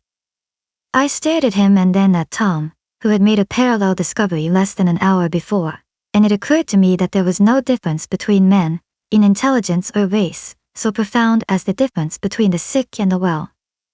Wilson was so sick that he looked guilty, unforgivably guilty, as if he had just got some poor girl with child. "I'll let you have that car," said Tom. "I'll send it over tomorrow afternoon." That locality was always vaguely disquieting, even in the broad glare of afternoon, and now I turned my head as though I had been warned of something behind. Over the ash heaps the giant eyes of Dr. T. J. Eckelberg kept their vigil, but I perceived, after a moment, that other eyes were regarding us with peculiar intensity from less than 20 feet away. In one of the windows over the garage the curtains had been moved aside a little, and Myrtle Wilson was peering down at the car. So engrossed was she that she had no consciousness of being observed, and one emotion after another crept into her face like objects into a slowly developing picture. Her expression was curiously familiar. It was an expression I had often seen on women's faces, but on Myrtle Wilson's face it seemed purposeless and inexplicable until I realized that her eyes, wide with jealous terror, were fixed not on Tom, but on Jordan Baker, whom she took to be his wife. There is no confusion like the confusion of a simple mind, and as we drove away Tom was feeling the hot whips of panic. His wife and his mistress, until an hour ago secure and inviolate, were slipping precipitately from his control. Instinct made him step on the accelerator with the double purpose of overtaking Daisy and leaving Wilson behind, and we sped along toward Astoria at 50 miles an hour, until, among the spidery girders of the elevated, we came in sight of the easygoing blue coupe. "Those big movies around 50th Street are cool," suggested Jordan. "I love New York on summer afternoons when everyone's away. There's something very sensuous about it, overripe, as if all sorts of funny fruits were going to fall into your hands." The word sensuous had the effect of further disquieting Tom, but before he could invent a protest the coupe came to a stop, and Daisy signaled us to draw up alongside. "Where are we going?" she cried. "How about the movies?" "It's so hot," she complained. "You go." We'll ride around and meet you after. With an effort her wit rose faintly. We'll meet you on some corner. I'll be the man smoking 2 cigarettes. We can't argue about it here, Tom said impatiently, as a truck gave out a cruising whistle behind us. You follow me to the south side of Central Park, in front of the plaza. Several times he turned his head and looked back for their car, and if the traffic delayed them he slowed up until they came into sight. I think he was afraid they would dart down a side street and out of his life forever. But they didn't. And we all took the less explicable step of engaging the parlor of a suite in the Plaza Hotel. The prolonged and tumultuous argument that ended by herding us into that room eludes me, though I have a sharp physical memory that, in the course of it, my underwear kept climbing like a damp snake around my legs and intermittent beads of sweat raced cool across my back. The notion originated with Daisy's suggestion that we hire 5 bathrooms and take cold baths, and then assumed more tangible form as a place to have a mint julep. Each of us said over and over that it was a crazy idea. We all talked at once to a baffled clerk and thought, or pretended to think, that we were being very funny. The room was large and stifling, and, though it was already 4 o'clock, opening the windows admitted only a gust of hot shrubbery from the park. Daisy went to the mirror and stood with her back to us, fixing her hair. It's a swell suite, whispered Jordan respectfully, and everyone laughed. Open another window, commanded Daisy, without turning around. There aren't any more. Well, we'd better telephone for an axe. The thing to do is to forget about the heat, said Tom impatiently. You make it 10 times worse by crabbing about it. He unrolled the bottle of whiskey from the towel and put it on the table. Why not let her alone, old sport, remarked Gatsby. You're the one that wanted to come to town. There was a moment of silence. The telephone book slid from its nail and splashed to the floor, whereupon Jordan whispered, Excuse me, but this time no one laughed. I'll pick it up, I offered. I've got it. Gatsby examined the parted string, muttered, in an interested way, and tossed the book on a chair. That's a great expression of yours, isn't it? Said Tom sharply. What is? All this old sport business. Where'd you pick that up? Now see here, Tom, said Daisy, turning around from the mirror. If you're going to make personal remarks I won't stay here a minute. Call up and order some ice for the mint julep. As Tom took up the receiver the compressed heat exploded into sound and we were listening to the portentous chords of Mendelssohn's Wedding March from the ballroom below. Imagine marrying anybody in this heat, cried Jordan dismally. Still, I was married in the middle of June, Daisy remembered. Louisville in June. Somebody fainted. Who was it fainted, Tom? Biloxi, he answered shortly. A man named Biloxi. Blocks, Biloxi, and he made boxes, that's a fact, and he was from Biloxi, Tennessee. They carried him into my house, appended Jordan, because we lived just 2 doors from the church. And he stayed 3 weeks, until Daddy told him he had to get out. The day after he left Daddy died. After a moment she added as if she might have sounded irreverent, there wasn't any connection. I used to know a Bill Biloxi from Memphis, I remarked. That was his cousin. I knew his whole family history before he left. He gave me an aluminium putter that I use today. The music had died down as the ceremony began and now a long cheer floated in at the window, followed by intermittent cries of, yeah, EA, EA, and finally by a burst of jazz as the dancing began. We're getting old, said Daisy. If we were young we'd rise and dance. Remember Biloxi, Jordan warned her. Where'd you know him, Tom? Biloxi? He concentrated with an effort. I didn't know him. He was a friend of Daisy's. He was not, she denied. I'd never seen him before.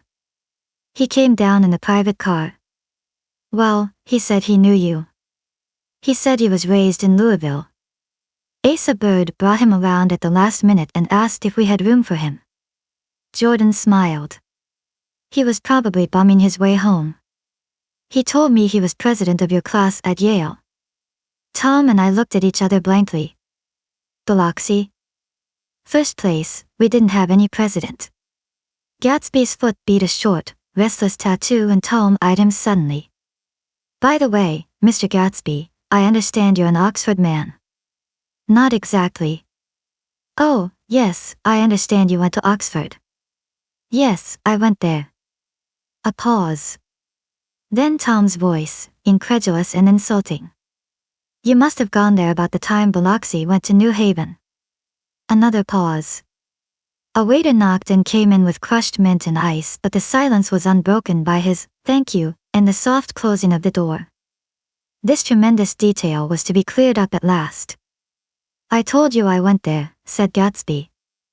I heard you, but I'd like to know when. It was in 1919, I only stayed 5 months. That's why I can't really call myself an Oxford man. Tom glanced around to see if we mirrored his unbelief. But we were all looking at Gatsby. It was an opportunity they gave to some of the officers after the armistice, he continued. We could go to any of the universities in England or France. I wanted to get up and slap him on the back. I had one of those renewals of complete faith in him that I'd experienced before. Daisy rose, smiling faintly, and went to the table. Open the whiskey, Tom, she ordered, and I'll make you a mint julep. Then you won't seem so stupid to yourself. Look at the mint. Wait a minute, snapped Tom. I want to ask Mr. Gatsby one more question. Go on, Gatsby said politely. What kind of a row are you trying to cause in my house anyhow? They were out in the open at last and Gatsby was content. He isn't causing a row. Daisy looked desperately from one to the other. You're causing a row. Please have a little self-control. Self-control, repeated Tom incredulously. I suppose the latest thing is to sit back and let Mr. Nobody from Nowhere make love to your wife. Well, if that's the idea you can count me out. Nowadays people begin by sneering at family life and family institutions, and next they'll throw everything overboard and have intermarriage between black and white. Flushed with his impassioned gibberish, he saw himself standing alone on the last barrier of civilization. We're all white here, murmured Jordan. I know I'm not very popular. I don't give big parties. I suppose you've got to make your house into a pigsty in order to have any friends, in the modern world. Angry as I was, as we all were, I was tempted to laugh whenever he opened his mouth. The transition from libertine to prig was so complete. I've got something to tell you, old sport, began Gatsby. But Daisy guessed at his intention. Please don't, she interrupted helplessly. Please let's all go home. Why don't we all go home? That's a good idea, I got up. Come on, Tom. Nobody wants a drink. I want to know what Mr. Gatsby has to tell me. Your wife doesn't love you, said Gatsby. She's never loved you. She loves me. You must be crazy, exclaimed Tom automatically. Gatsby sprang to his feet, vivid with excitement. She never loved you, do you hear? He cried. She only married you because I was poor and she was tired of waiting for me. It was a terrible mistake, but in her heart she never loved anyone except me. At this point Jordan and I tried to go, but Tom and Gatsby insisted with competitive firmness that we remain, as though neither of them had anything to conceal and it would be a privilege to partake vicariously of their emotions. Sit down, Daisy, Tom's voice groped unsuccessfully for the paternal note. What's been going on? I want to hear all about it. I told you what's been going on, said Gatsby. Going on for 5 years, and you didn't know. Tom turned to Daisy sharply. You've been seeing this fellow for 5 years? Not seeing, said Gatsby. No, we couldn't meet. But both of us loved each other all that time, old sport, and you didn't know. I used to laugh sometimes, but there was no laughter in his eyes, to think that you didn't know. Oh, that's all.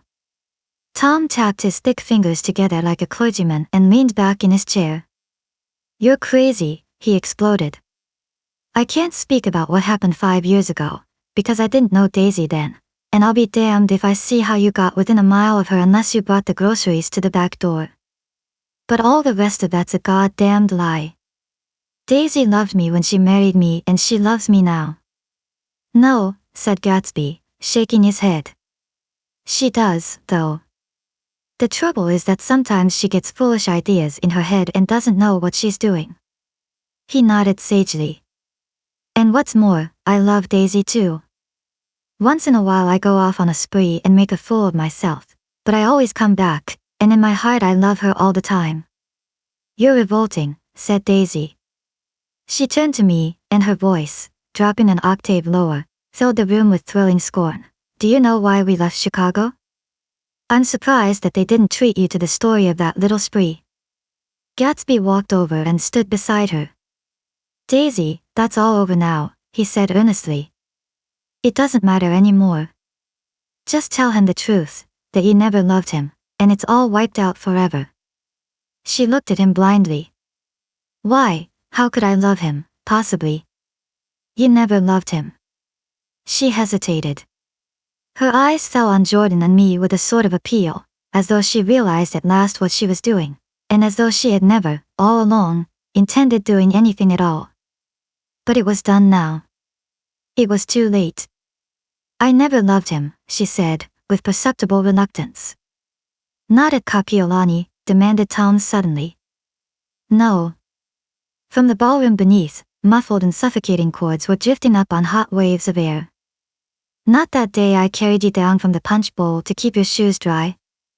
There was a husky tenderness in his tone. Daisy? Please don't. Her voice was cold, but the rancor was gone from it.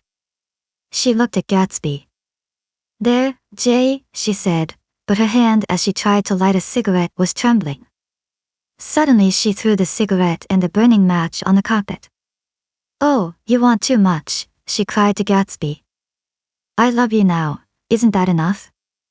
I can't help what's past. She began to sob helplessly. I did love him once, but I loved you too. Gatsby's eyes opened and closed. You love me too, he repeated. Even that's a lie, said Tom savagely. She didn't know you were alive. Why, there's things between Daisy and me that you'll never know, things that neither of us can ever forget. The words seemed to bite physically into Gatsby. I want to speak to Daisy alone, he insisted. She's all excited now. Even alone I can't say I never loved Tom, she admitted in a pitiful voice. It wouldn't be true. Of course it wouldn't, agreed Tom. She turned to her husband. As if it mattered to you, she said. Of course it matters. I'm going to take better care of you from now on. You don't understand, said Gatsby, with a touch of panic. You're not going to take care of her anymore. I'm not. Tom opened his eyes wide and laughed. He could afford to control himself now. Why's that? Daisy's leaving you. Nonsense. I am, though, she said with a visible effort. She's not leaving me. Tom's words suddenly leaned down over Gatsby. Certainly not for a common swindler who'd have to steal the ring he put on her finger. I won't stand this, cried Daisy. Oh, please let's get out. Who are you, anyhow, broke out Tom.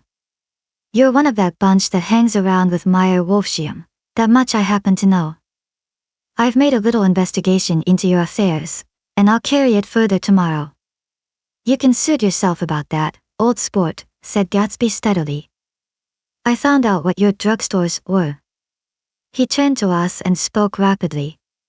He and this Wolfsheim bought up a lot of side street drugstores here and in Chicago and sold grain alcohol over the counter.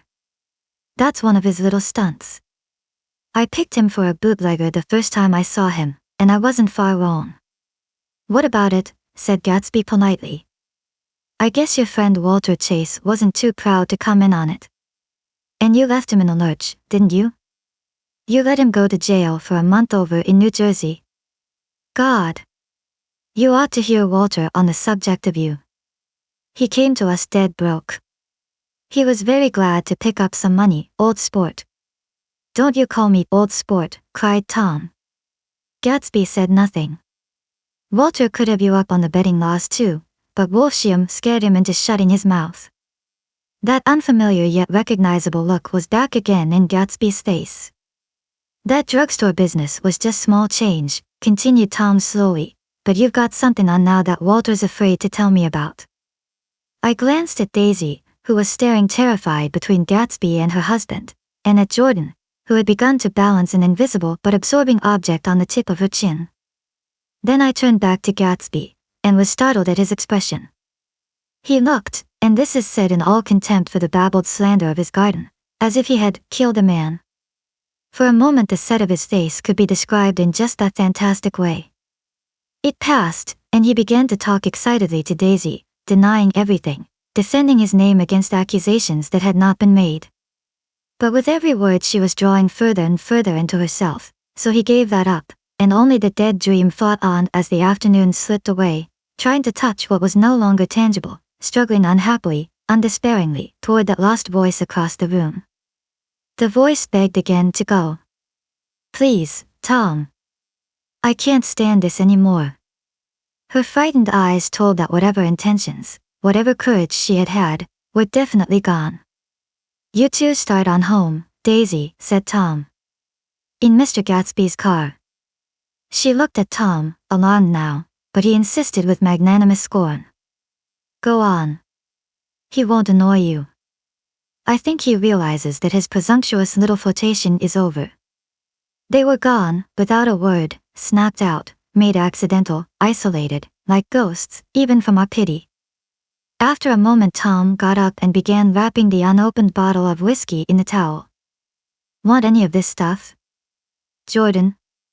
Nick?" I didn't answer. "Nick?" he asked again. "What? Want any?"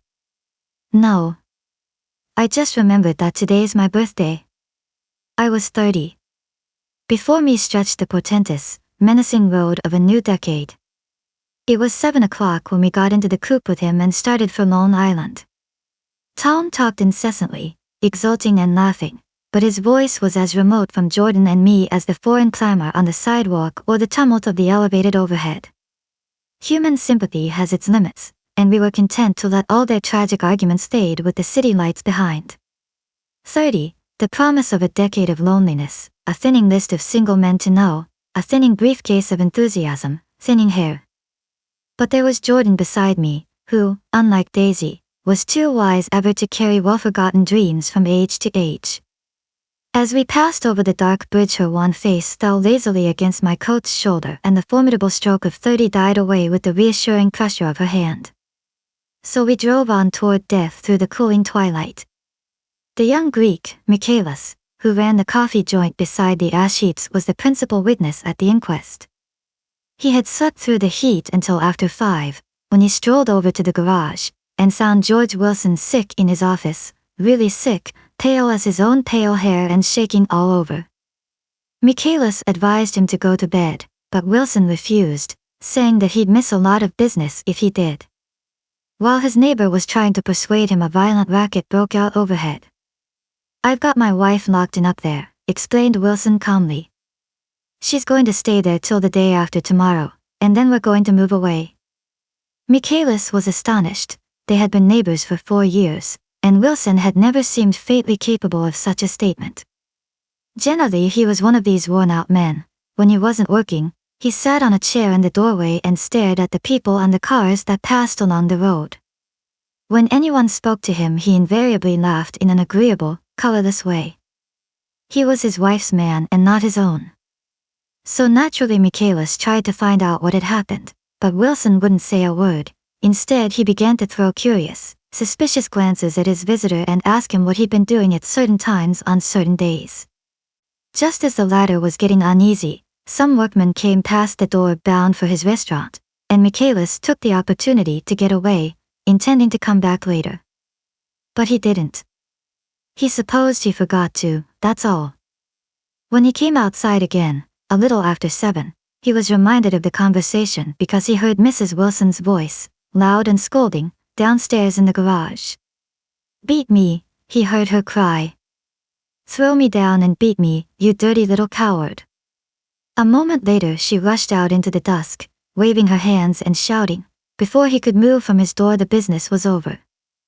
The death car, as the newspapers called it, didn't stop. It came out of the gathering darkness, wavered tragically for a moment, and then disappeared around the next bend. Mavro Michaelis wasn't even sure of its color. He told the first policeman that it was light green. The other car, the one going toward New York, came to rest 100 yards beyond, and its driver hurried back to where Myrtle Wilson, her life violently extinguished, knelt in the road and mingled her thick dark blood with the dust. Michaelis and this man reached her first, but when they had torn open her shirtwaist, still damp with perspiration, they saw that her left breast was swinging loose like a flap, and there was no need to listen for the heart beneath. The mouth was wide open and ripped a little at the corners, as though she had choked a little in giving up the tremendous vitality she had stored so long. We saw the 3 or 4 automobiles and the crowd when we were still some distance away. "Rick," said Tom. "That's good. Wilson will have a little business at last." He slowed down, but still without any intention of stopping, until, as we came nearer, the hushed, intent faces of the people at the garage door made him automatically put on the brakes. "We'll take a look," he said doubtfully, "just a look." I became aware now of a hollow, wailing sound which issued incessantly from the garage, a sound which as we got out of the coupe and walked toward the door resolved itself into the words, "Oh, my God," uttered over and over in a gasping moan. "There's some bad trouble here," said Tom excitedly. He reached up on tiptoes and peered over a circle of heads into the garage, which was lit only by a yellow light in a swinging metal basket overhead. Then he made a harsh sound in his throat, and with a violent thrusting movement of his powerful arms pushed his way through. The circle closed up again with a running murmur of expostulation. It was a minute before I could see anything at all. Then new arrivals deranged the line, and Jordan and I were pushed suddenly inside.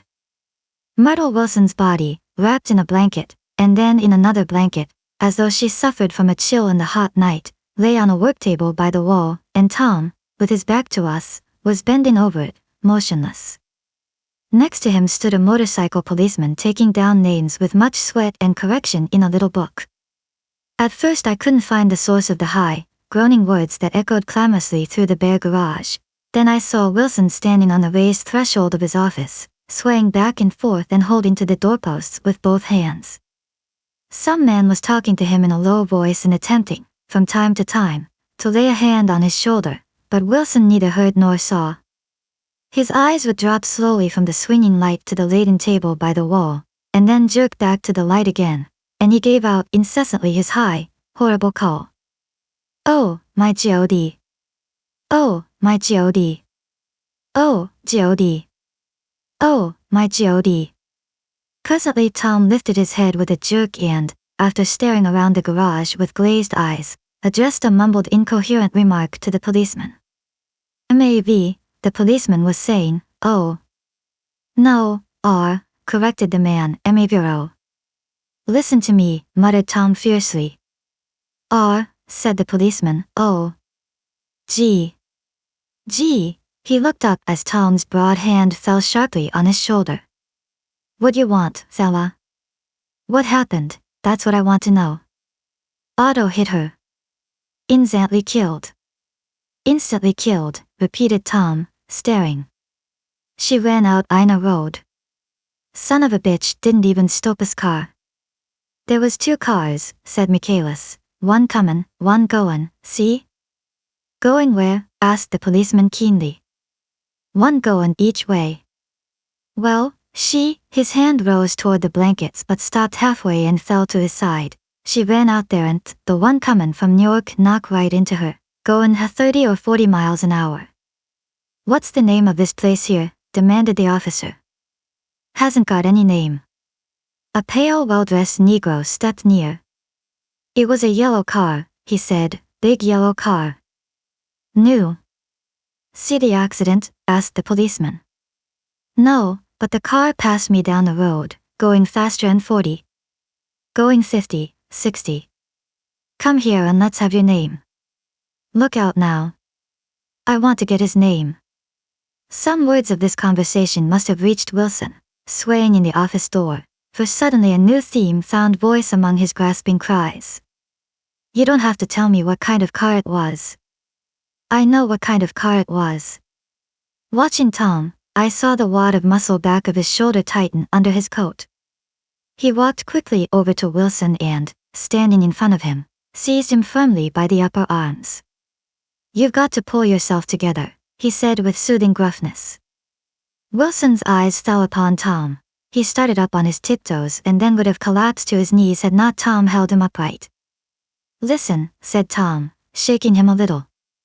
"I just got here a minute ago, from New York. I was bringing you that coupe we've been talking about. That yellow car I was driving this afternoon wasn't mine, do you hear? I haven't seen it all afternoon." Only the Negro and I were near enough to hear what he said, but the policeman caught something in the tone and looked over with truculent eyes. "What's all that?" he demanded. "I'm a friend of his." Tom turned his head but kept his hands firm on Wilson's body. "He says he knows the car that did it. It was a yellow car." Some dim impulse moved the policeman to look suspiciously at Tom. "And what color's your car?"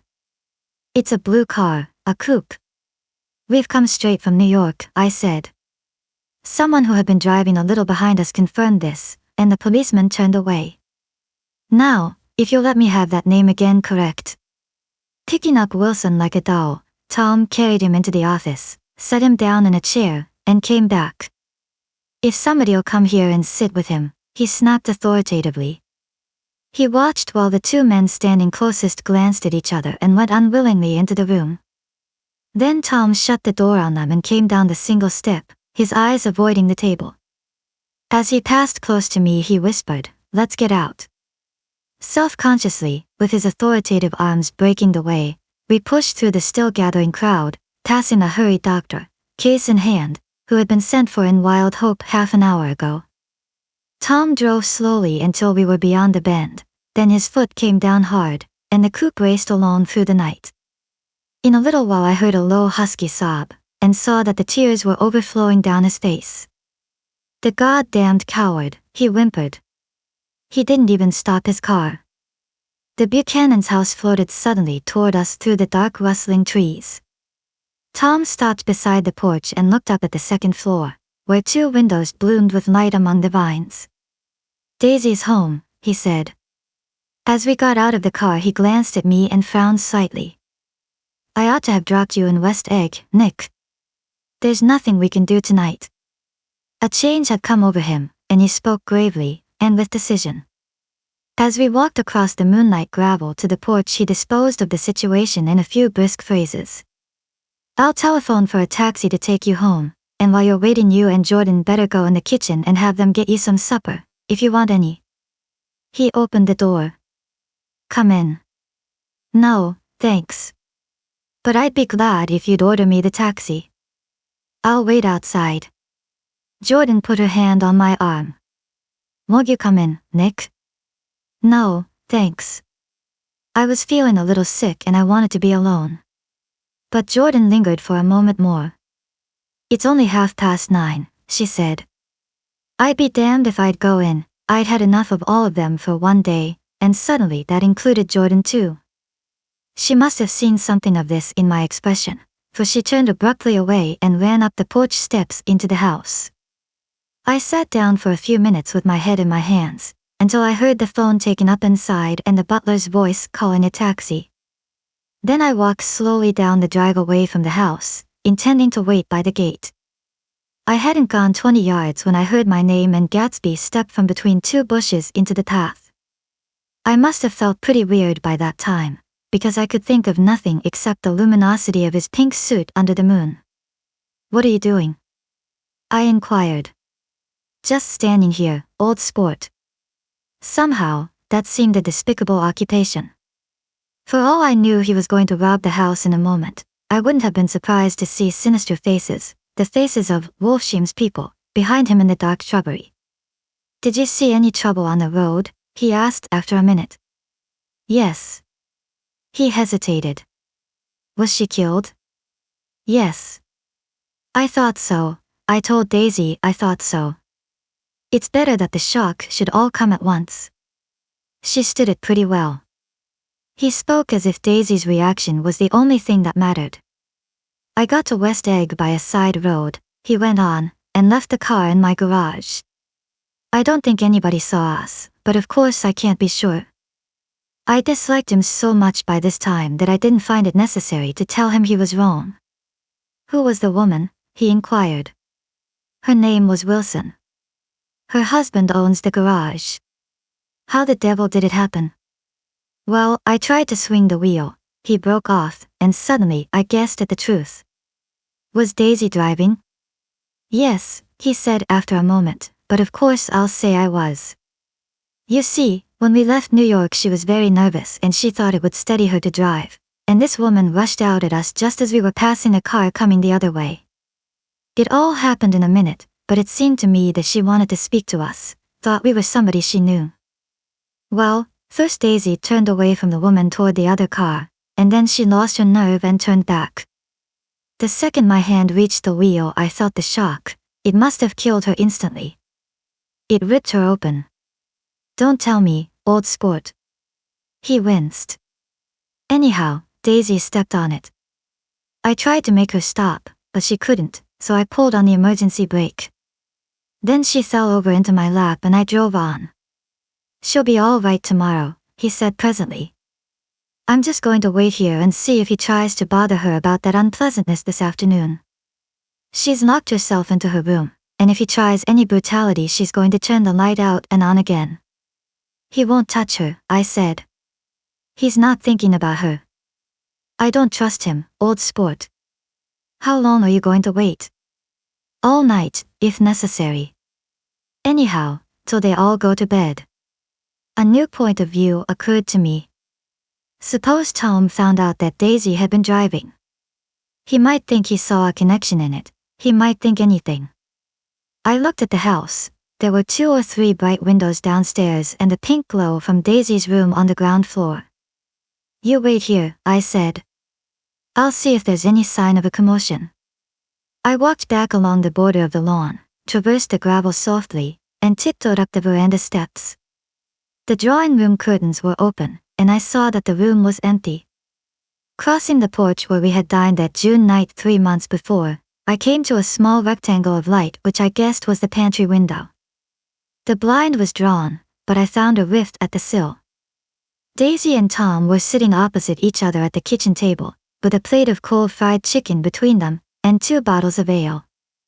He was talking intently across the table at her, and in his earnestness his hand had fallen upon and covered her own. Once in a while she looked up at him and nodded in agreement. They weren't happy, and neither of them had touched the chicken or the ale, and yet they weren't unhappy either. There was an unmistakable air of natural intimacy about the picture, and anybody would have said that they were conspiring together. As I tiptoed from the porch I heard my taxi feeling its way along the dark road toward the house. Gatsby was waiting where I had left him in the drive. Is it all quiet up there? He asked anxiously. Yes, it's all quiet. I hesitated. You'd better come home and get some sleep.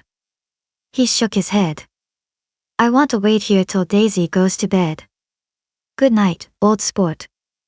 He put his hands in his coat pockets and turned back eagerly to his scrutiny of the house, as though my presence marred the sacredness of the vigil. So I walked away and left him standing there in the moonlight, watching over nothing. 8. I couldn't sleep all night. A foghorn was groaning incessantly on the sound, and I tossed half-sick between grotesque reality and savage, frightening dreams.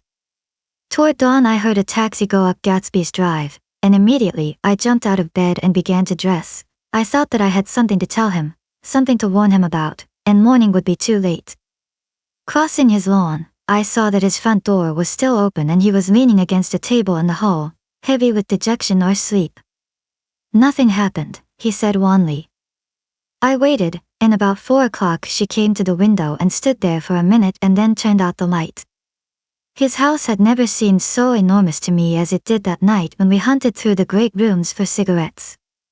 We pushed aside curtains that were like pavilions, and felt over innumerable feet of dark wall for electric light switches. Once I tumbled with a sort of splash upon the keys of a ghostly piano.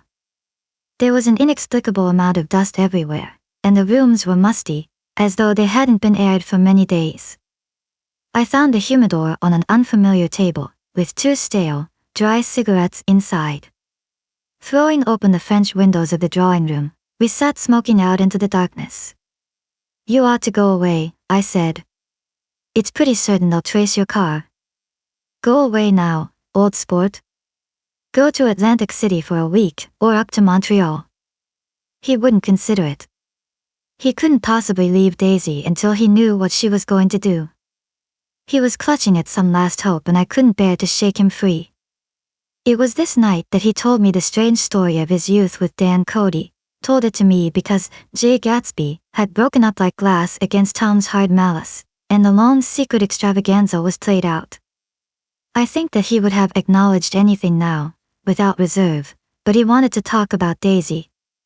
She was the first nice girl he had ever known. In various unrevealed capacities he had come in contact with such people, but always with indiscernible barbed wire between.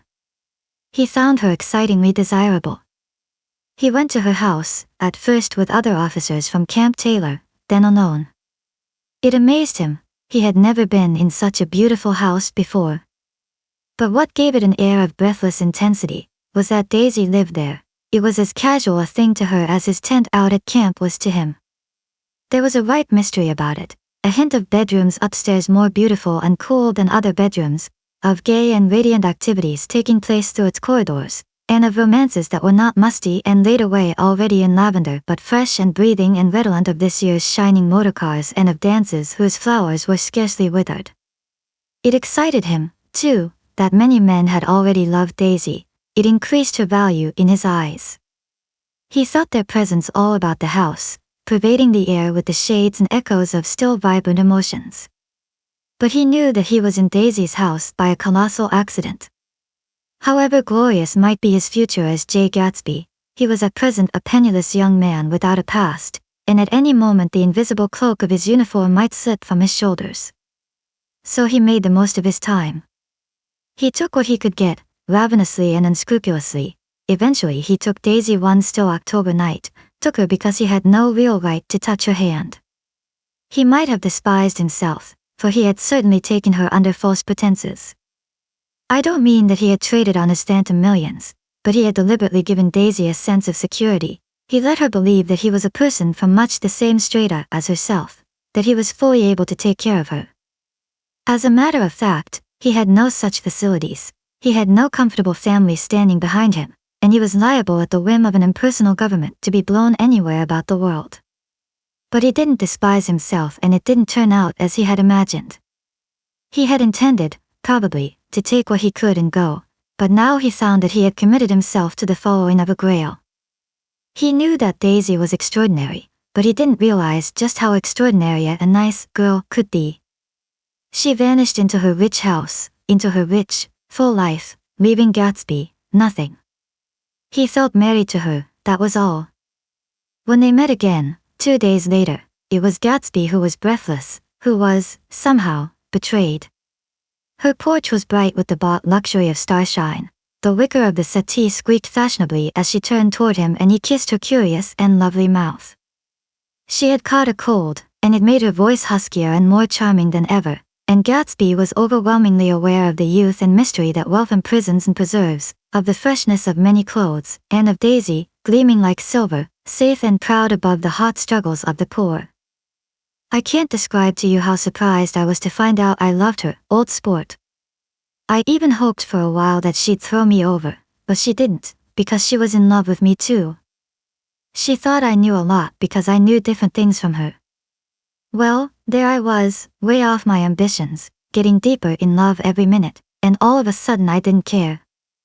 What was the use of doing great things if I could have a better time telling her what I was going to do? On the last afternoon before he went abroad, he sat with Daisy in his arms for a long, silent time. It was a cold fall day, with fire in the room and her cheeks flushed. Now and then she moved and he changed his arm a little, and once he kissed her dark shining hair. The afternoon had made them tranquil for a while, as if to give them a deep memory for the long parting the next day promised. They had never been closer in their month of love, nor communicated more profoundly one with another, than when she brushed silent lips against his coat's shoulder or when he touched the end of her fingers, gently, as though she were asleep. He did extraordinarily well in the war.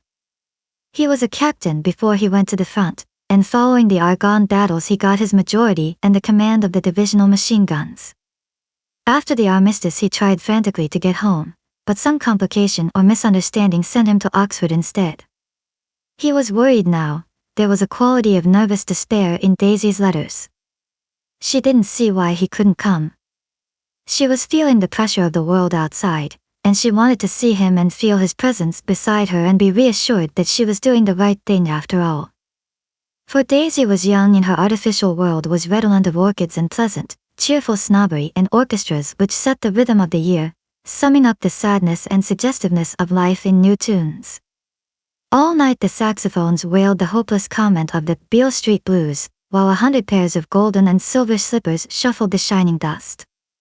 At the grey tea hour there were always rooms that throbbed incessantly with this low, sweet fever, while fresh faces drifted here and there like rose petals blown by the sad horns around the floor. Through this twilight universe Daisy began to move again with the season. Suddenly she was again keeping half a dozen dates a day with half a dozen men, and drowsing asleep at dawn with the beads and chiffon of an evening dress tangled among dying orchids on the floor beside her bed. And all the time something within her was crying for a decision. She wanted her life shaped now, immediately, and the decision must be made by some force, of love, of money, of unquestionable practicality, that was close at hand. That force took shape in the middle of spring with the arrival of Tom Buchanan. There was a wholesome bulkiness about his person and his position, and Daisy was flattered. Doubtless there was a certain struggle and a certain release. The letter reached Gatsby while he was still at Oxford. It was dawn now on Long Island and we went about opening the rest of the windows downstairs, filling the house with gold-turning light. The shadow of a tree fell abruptly across the dew and ghostly birds began to sing among the blue leaves. There was a slow, pleasant movement in the air, scarcely a wind, promising a cool, lovely day. I don't think she ever loved him. Gatsby turned around from a window and looked at me challengingly. You must remember, old sport, she was very excited this afternoon. He told her those things in a way that frightened her, that made it look as if I was some kind of cheap sharper. And the result was she hardly knew what she was saying. He sat down gloomily. Of course she might have loved him just for a minute, when they were first married, and loved me more even then, do you see? Suddenly he came out with a curious remark. In any case, he said, it was just personal. What could you make of that, except to suspect some intensity in his conception of the affair that couldn't be measured? He came back from France when Tom and Daisy were still on their wedding trip, and made a miserable but irresistible journey to Louisville on the last of his army pay. He stayed there a week, walking the streets where their footsteps had clicked together through the November night and revisiting the out-of-the-way places to which they had driven in her white car. Just as Daisy's house had always seemed to him more mysterious and gay than other houses, so his idea of the city itself, even though she was gone from it, was pervaded with a melancholy beauty. He left feeling that if he had searched harder, he might have found her, that he was leaving her behind. The day coach, he was penniless now, was hot. He went out to the open vestibule and sat down on a folding chair, and the station slid away and the backs of unfamiliar buildings moved by. Then out into the spring fields, where a yellow trolley raced them for a minute with people in it who might once have seen the pale magic of her face along the casual street. The track curved and now it was going away from the sun, which, as it sank lower, seemed to spread itself in benediction over the vanishing city where she had drawn her breath. He stretched out his hand desperately as if to snatch only a wisp of air, to save a fragment of the spot that she had made lovely for him. But it was all going by too fast now for his blurred eyes and he knew that he had lost that part of it, the freshest and the best, forever. It was 9 o'clock when we finished breakfast and went out on the porch. The night had made a sharp difference in the weather and there was an autumn flavor in the air. The gardener, the last one of Gatsby's former servants, came to the foot of the steps. I'm going to drain the pool today, Mr. Gatsby. Leaves'll start falling pretty soon, and then there's always trouble with the pipes. Don't do it today, Gatsby answered. He turned to me apologetically. You know, old sport, I've never used that pool all summer. I looked at my watch and stood up. 12 minutes to my train. I didn't want to go to the city. I wasn't worth a decent stroke of work, but it was more than that. I didn't want to leave Gatsby. I missed that train, and then another, before I could get myself away. I'll call you up, I said finally. Do, old sport. I'll call you about noon. We walked slowly down the steps. I suppose Daisy'll call too. He looked at me anxiously, as if he hoped I'd corroborate this. I suppose so. Well, goodbye. We shook hands and I started away. Just before I reached the hedge I remembered something and turned around. They're a rotten crowd, I shouted across the lawn. You're worth the whole damn bunch put together. I've always been glad I said that. It was the only compliment I ever gave him, because I disapproved of him from beginning to end. First he nodded politely, and then his face broke into that radiant and understanding smile, as if we'd been in ecstatic cahoots on that fact all the time. His gorgeous pink rag of a suit made a bright spot of color against the white steps, and I thought of the night when I first came to his ancestral home, 3 months before. The lawn and drive had been crowded with the faces of those who guessed at his corruption, and he had stood on those steps, concealing his incorruptible dream, as he waved them goodbye. I thanked him for his hospitality. We were always thanking him for that, I and the others. Goodbye, I called. I enjoyed breakfast, Gatsby. Up in the city, I tried for a while to list the quotations on an interminable amount of stock, then I fell asleep in my swivel chair. Just before noon the phone woke me, and I started up with sweat breaking out on my forehead. It was Jordan Baker. She often called me up at this hour because the uncertainty of her own movements between hotels and clubs and private houses made her hard to find in any other way. Usually her voice came over the wire as something fresh and cool, as if a divot from a green golf links had come sailing in at the office window, but this morning it seemed harsh and dry. I've left Daisy's house, she said. I'm at Hempstead, and I'm going down to Southampton this afternoon. Probably it had been tactful to leave Daisy's house, but the act annoyed me, and her next remark made me rigid. You weren't so nice to me last night. How could it have mattered then? Silence for a moment. Then. However, I want to see you. I want to see you, too. Suppose I don't go to Southampton, and come into town this afternoon? No, I don't think this afternoon. Very well. It's impossible this afternoon. Various. We talked like that for a while, and then abruptly we weren't talking any longer. I don't know which of us hung up with a sharp click, but I know I didn't care. I couldn't have talked to her across a tea table that day if I never talked to her again in this world. I called Gatsby's house a few minutes later, but the line was busy. I tried 4 times. Finally an exasperated central told me the wire was being kept open for long distance from Detroit. Taking out my timetable, I drew a small circle around the 3:50 train. Then I leaned back in my chair and tried to think. It was just noon. When I passed the ash sheets on the train that morning I had crossed deliberately to the other side of the car.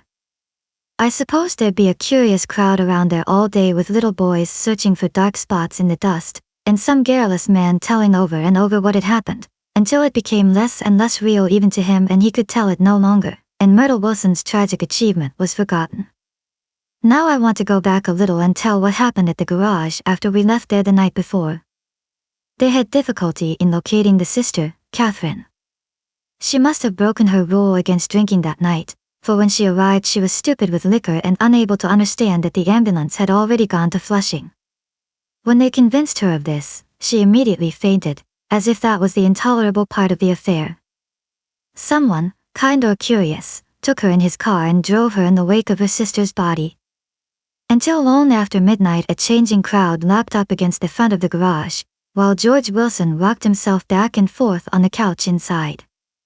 For a while the door of the office was open, and everyone who came into the garage glanced irresistibly through it. Finally someone said it was a shame, and closed the door. Michaelis and several other men were with him, first 4 or 5 men, later 2 or 3 men. Still later Michaelis had to ask the last stranger to wait there 15 minutes longer, while he went back to his own place and made a pot of coffee. After that, he stayed there alone with Wilson until dawn. About 3 o'clock the quality of Wilson's incoherent muttering changed. He grew quieter and began to talk about the yellow car. He announced that he had a way of finding out whom the yellow car belonged to, and then he blurted out that a couple of months ago his wife had come from the city with her face bruised and her nose swollen. But when he heard himself say this, he flinched and began to cry, "Oh, my God," again in his groaning voice. Michaelis made a clumsy attempt to distract him. "How long have you been married, George? Come on there, try and sit still a minute and answer my question. How long have you been married?" 12 years. Ever had any children? Come on, George, sit still. I asked you a question. Did you ever have any children? The hard brown beetles kept thudding against the dull light, and whenever Michaelis heard a car go tearing along the road outside it sounded to him like the car that hadn't stopped a few hours before. He didn't like to go into the garage, because the workbench was stained where the body had been lying, so he moved uncomfortably around the office. He knew every object in it before morning, and from time to time sat down beside Wilson trying to keep him more quiet. Have you got a church you go to sometimes, George? Maybe even if you haven't been there for a long time? Maybe I could call up the church and get a priest to come over and he could talk to you, see? Don't belong to any. You ought to have a church, George, for times like this. You must have gone to church once. Didn't you get married in a church? Listen, George, listen to me. Didn't you get married in a church? That was a long time ago. The effort of answering broke the rhythm of his rocking. For a moment he was silent. Then the same half-knowing, half-bewildered look came back into his faded eyes. Look in the drawer there, he said, pointing at the desk. Which drawer? That drawer, that one. Michaelis opened the drawer nearest his hand. There was nothing in it but a small, expensive dog leash, made of leather and braided silver. It was apparently new. This? He inquired, holding it up. Wilson stared and nodded. I found it yesterday afternoon. She tried to tell me about it, but I knew it was something funny. You mean your wife bought it?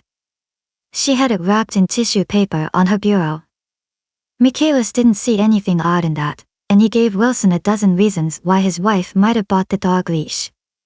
But conceivably Wilson had heard some of these same explanations before, from Myrtle, because he began saying, "Oh, my God," again in a whisper. His comforter left several explanations in the air. Then he killed her, said Wilson. His mouth dropped open suddenly. Who did? I have a way of finding out. You're morbid, George, said his friend. This has been a strain to you and you don't know what you're saying. You'd better try and sit quiet till morning. He murdered her. It was an accident, George. Wilson shook his head. His eyes narrowed and his mouth widened slightly with the ghost of a superior, I know, he said definitely. I'm one of these trusting fellas and I don't think any harm to nobody, but when I get to know a thing I know it. It was the man in that car. She ran out to speak to him and he wouldn't stop. Michaelis had seen this too, but it hadn't occurred to him that there was any special significance in it. He believed that Mrs. Wilson had been running away from her husband, rather than trying to stop any particular car. How could she have been like that? She's a deep one, said Wilson, as if that answered the question. Argish. He began to rock again, and Michaelis stood twisting the leash in his hand. Maybe you got some friend that I could telephone for, George? This was a forlorn hope. He was almost sure that Wilson had no friend. There was not enough of him for his wife. He was glad a little later when he noticed a change in the room, a blue quickening by the window, and realized that dawn wasn't far off. About 5 o'clock it was blue enough outside to snap off the light. Wilson's glazed eyes turned out to the ash heaps, where small gray clouds took on fantastic shapes and scurried here and there in the faint dawn wind. I spoke to her, he muttered, after a long silence. I told her she might fool me, but she couldn't fool God. I took her to the window. With an effort he got up and walked to the rear window and leaned with his face pressed against it, and I said, God knows what you've been doing, everything you've been doing. You may fool me, but you can't fool God. Standing behind him, Michaelis saw with a shock that he was looking at the eyes of Dr. T. J. Eckelberg, which had just emerged, pale and enormous, from the dissolving night. "God sees everything," repeated Wilson. "That's an advertisement," Michaelis assured him. Something made him turn away from the window and look back into the room. But Wilson stood there a long time, his face close to the window pane, nodding into the twilight. By 6 o'clock Michaelis was worn out, and grateful for the sound of a car stopping outside. It was one of the watchers of the night before who had promised to come back, so he cooked breakfast for 3, which he and the other man ate together. Wilson was quieter now, and Michaelis went home to sleep. When he awoke 4 hours later and hurried back to the garage, Wilson was gone. His movements, he was on foot all the time, were afterward traced to Port Roosevelt and then to Gads Hill, where he bought a sandwich that he didn't eat, and a cup of coffee. He must have been tired and walking slowly, for he didn't reach Gads Hill until noon. Thus far there was no difficulty in accounting for his time. There were boys who had seen a man acting sort of crazy, and motorists at whom he stared oddly from the side of the road. Then for 3 hours he disappeared from view. The police, on the strength of what he said to Michaelis, that he had a way of finding out, supposed that he spent that time going from garage to garage thereabout, inquiring for a yellow car. On the other hand, no garage man who had seen him ever came forward, and perhaps he had an easier, surer way of finding out what he wanted to know.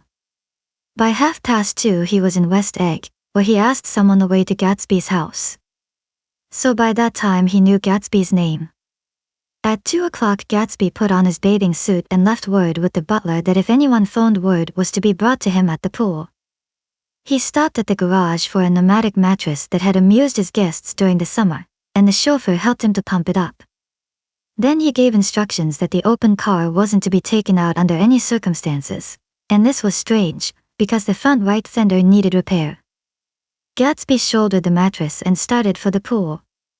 Once he stopped and shifted it a little, and the chauffeur asked him if he needed help, but he shook his head and in a moment disappeared among the yellowing trees.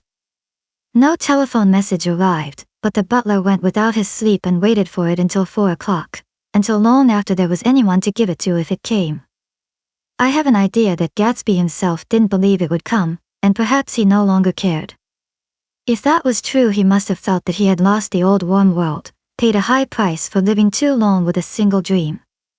He must have looked up at an unfamiliar sky through frightening leaves and shivered as he found what a grotesque thing a rose is and how raw the sunlight was upon the scarcely created grass. A new world, material without being real, where poor ghosts, breathing dreams like air, drifted fortuitously about, like that ashen, fantastic figure gliding toward him through the amorphous trees. The chauffeur, he was one of Wolfsheim's protégés, heard the shots. Afterwards he could only say that he hadn't thought anything much about them. I drove from the station directly to Gatsby's house, and my rushing anxiously up the front steps was the first thing that alarmed anyone. But they knew then, I firmly believe. With scarcely a word said, 4 of us, the chauffeur, butler, gardener, and I hurried down to the pool. There was a faint, barely perceptible movement of the water as the fresh flow from one end urged its way toward the drain at the other. With little ripples that were hardly the shadows of waves, the laden mattress moved irregularly down the pool. A small gust of wind that scarcely corrugated the surface was enough to disturb its accidental course with its accidental burden.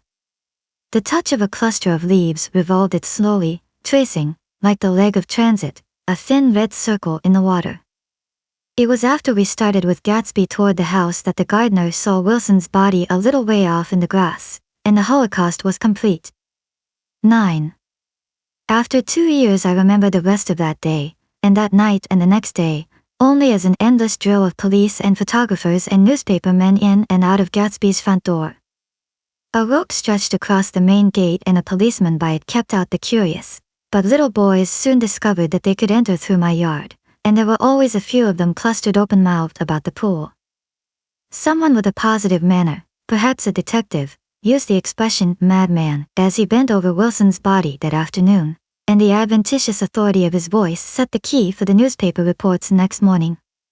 Most of those reports were a nightmare, grotesque, circumstantial, eager, and untrue. When Michaelis's testimony at the inquest brought to light Wilson's suspicions of his wife, I thought the whole tale would shortly be served up in racy pasquinade, but Catherine, who might have said anything, didn't say a word. She showed a surprising amount of character about it too, looked at the coroner with determined eyes under that corrected brow of hers, and swore that her sister had never seen Gatsby, that her sister was completely happy with her husband, that her sister had been into no mischief whatever. She convinced herself of it, and cried into her handkerchief, as if the very suggestion was more than she could endure. So Wilson was reduced to a man deranged by grief, in order that the case might remain in its simplest form. And it rested there. But all this part of it seemed remote and unessential. I found myself on Gatsby's side, and alone. From the moment I telephoned news of the catastrophe to West Egg Village, every surmise about him, and every practical question, was referred to me. At first I was surprised and confused, then, as he lay in his house and didn't move or breathe or speak, hour upon hour, it grew upon me that I was responsible, because no one else was interested, with that intense personal interest to which everyone has some vague right at the end. I called up Daisy half an hour after we found him, called her instinctively and without hesitation. But she and Tom had gone away early that afternoon, and taken baggage with them. Left no address? No. Say when they'd be back? No. Any idea where they are? How I could reach them? I don't know. Can't say. I wanted to get somebody for him. I wanted to go into the room where he lay and reassure him, I'll get somebody for you, Gatsby. Don't worry. Just trust me and I'll get somebody for you. Meyer Wolfschium's name wasn't in the phone book. The butler gave me his office address on Broadway, and I called information, but by the time I had the number it was long after 5, and no one answered the phone. Will you ring again? I've rung 3 times. It's very important. Sorry. I'm afraid no one's there.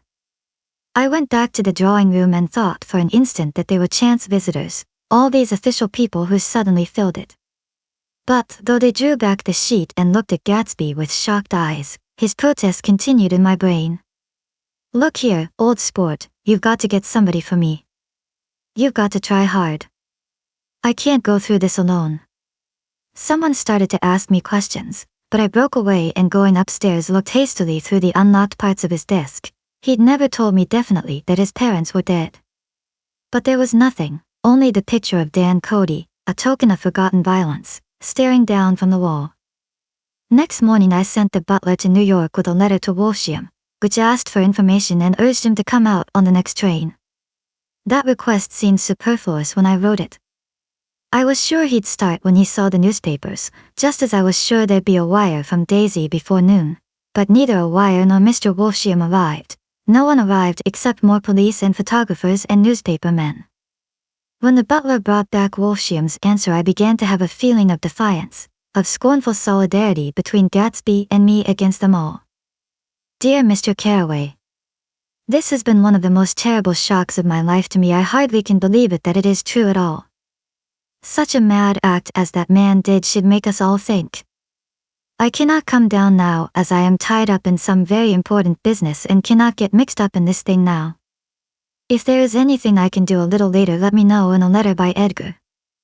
I hardly know where I am when I hear about a thing like this and am completely knocked down and out. Yours truly, Meyer Wolfschium. And then hasty addenda beneath. Let me know about the funeral etc. Do not know his family at all. When the phone rang that afternoon and long distance said Chicago was calling I thought this would be Daisy at last. But the connection came through as a man's voice, very thin and far away. This is Slagle speaking. Yes? The name was unfamiliar. Hell of a note, isn't it? Get my wire? There haven't been any wires. Young Park's in trouble, he said rapidly. They picked him up when he handed the bonds over the counter. They got a circular from New York giving them the numbers just 5 minutes before. What'd you know about that, hey? You never can tell in these hick towns. Hello? I interrupted breathlessly. Look here, this isn't Mr. Gatsby. Mr. Gatsby's dead. There was a long silence on the other end of the wire, followed by an exclamation, then a quick squawk as the connection was broken. I think it was on the third day that a telegram signed Henry C. Gatz arrived from a town in Minnesota. It said only that the sender was leaving immediately and to postpone the funeral until he came.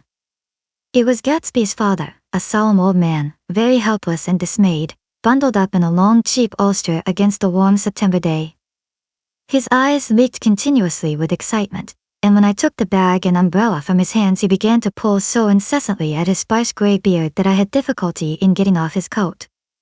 He was on the point of collapse, so I took him into the music room and made him sit down while I sent for something to eat. But he wouldn't eat, and the glass of milk spilled from his trembling hand. "I saw it in the Chicago newspaper," he said.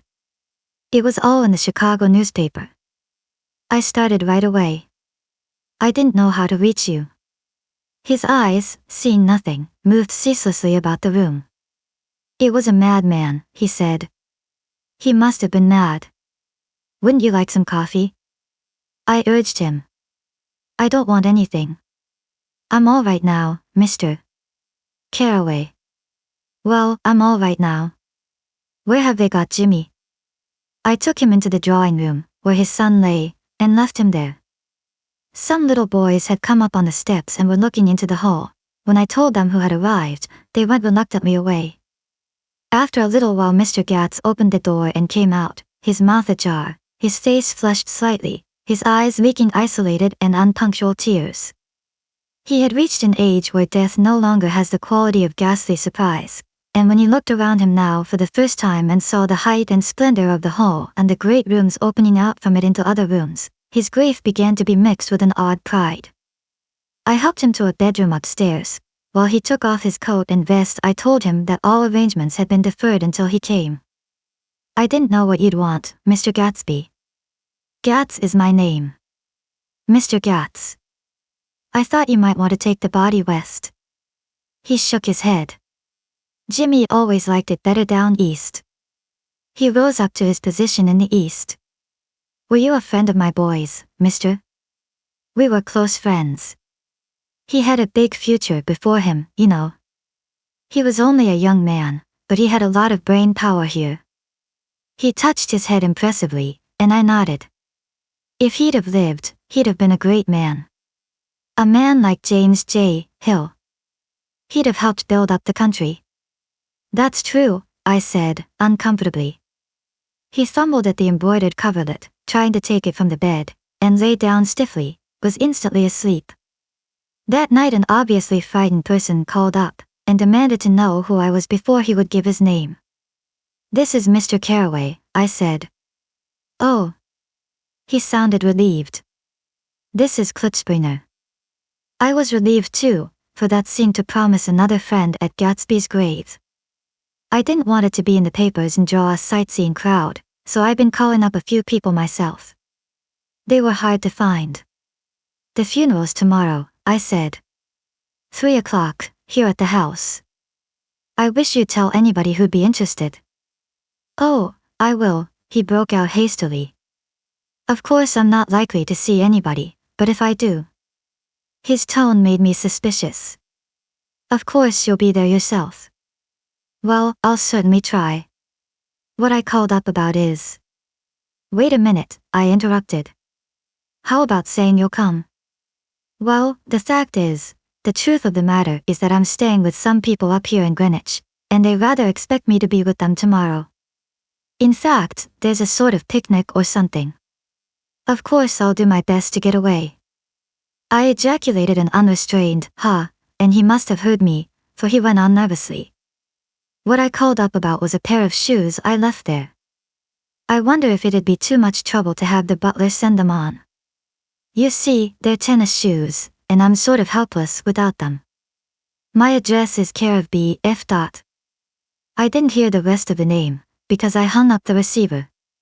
After that I felt a certain shame for Gatsby. One gentleman to whom I telephoned implied that he had got what he deserved. However, that was my fault, for he was one of those who used to sneer most bitterly at Gatsby on the courage of Gatsby's liquor, and I should have known better than to call him. The morning of the funeral I went up to New York to see Meyer Wolfsheim, I couldn't seem to reach him any other way. The door that I pushed open, on the advice of an elevator boy, was marked the Swastika Holding Company, and at first there didn't seem to be anyone inside. But when I'd shouted "hello" several times in vain, an argument broke out behind a partition, and presently a lovely Jewess appeared at an interior door and scrutinized me with black hostile eyes. "Nobody's in," she said. "Mr. Wolshiam's gone to Chicago." The first part of this was obviously untrue, for someone had begun to whistle the rosary, tunelessly, inside. "Please say that Mr. Carraway wants to see him." "I can't get him back from Chicago, can I?" At this moment a voice, unmistakably Wolshiam's, called "Stella," from the other side of the door. "Leave your name on the desk," she said quickly. "I'll get it to him when he gets back. But I know he's there." She took a step toward me and began to slide her hands indignantly up and down her hips. "You young men think you can force your way in here any time," she scolded. "We're getting sick and tired of it. When I say he's in Chicago, he's in Chicago." I mentioned Gatsby. "Oh. She looked at me over again.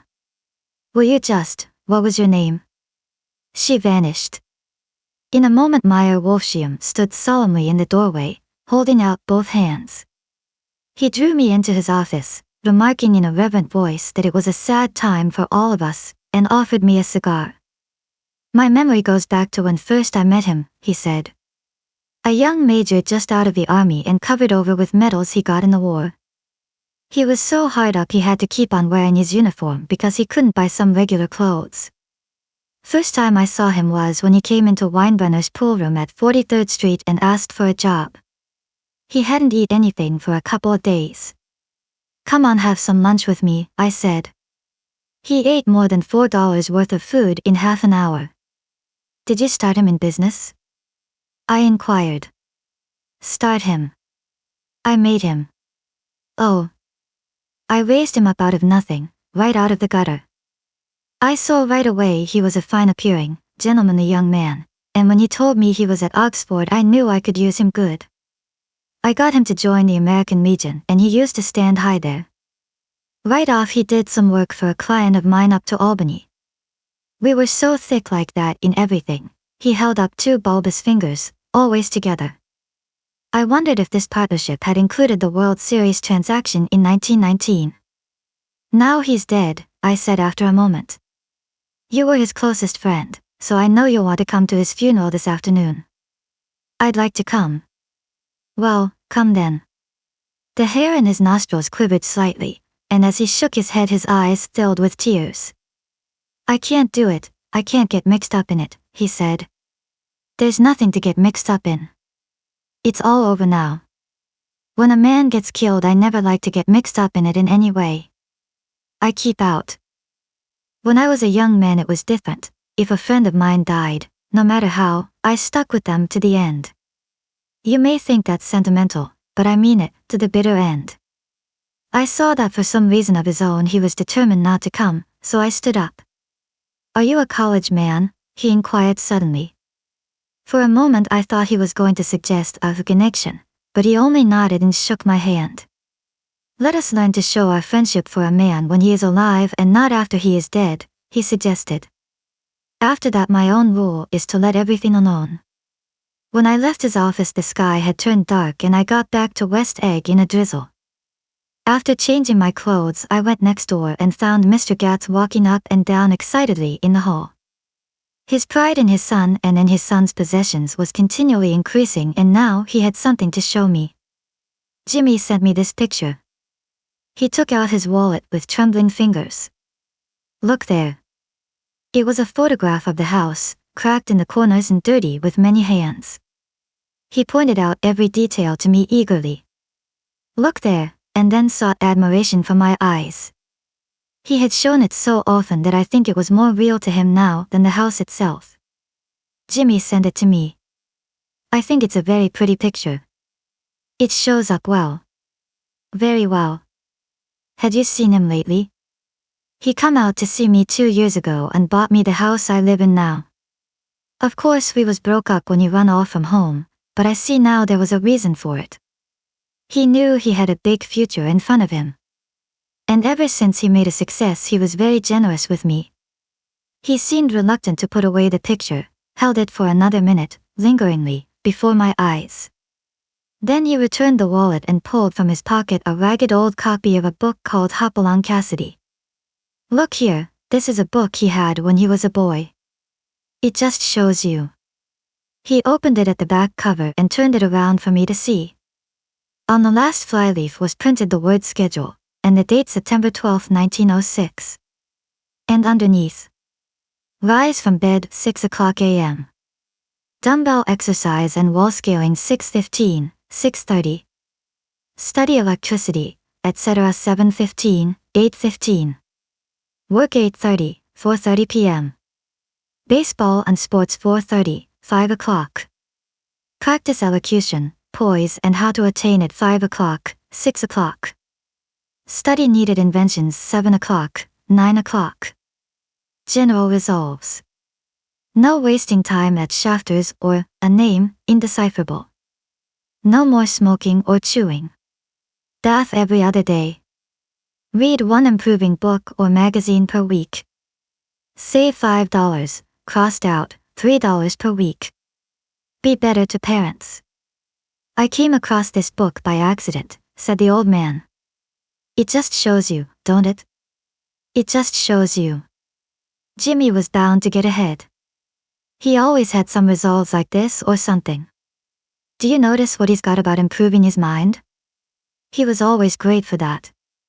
He told me I eat like a hog once, and I beat him for it.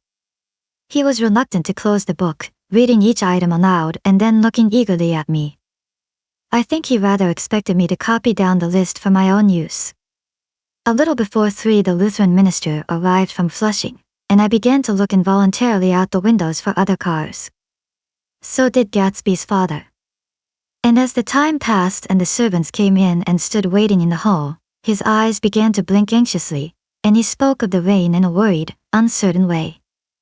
The minister glanced several times at his watch, so I took him aside and asked him to wait for half an hour. But it wasn't any use. Nobody came.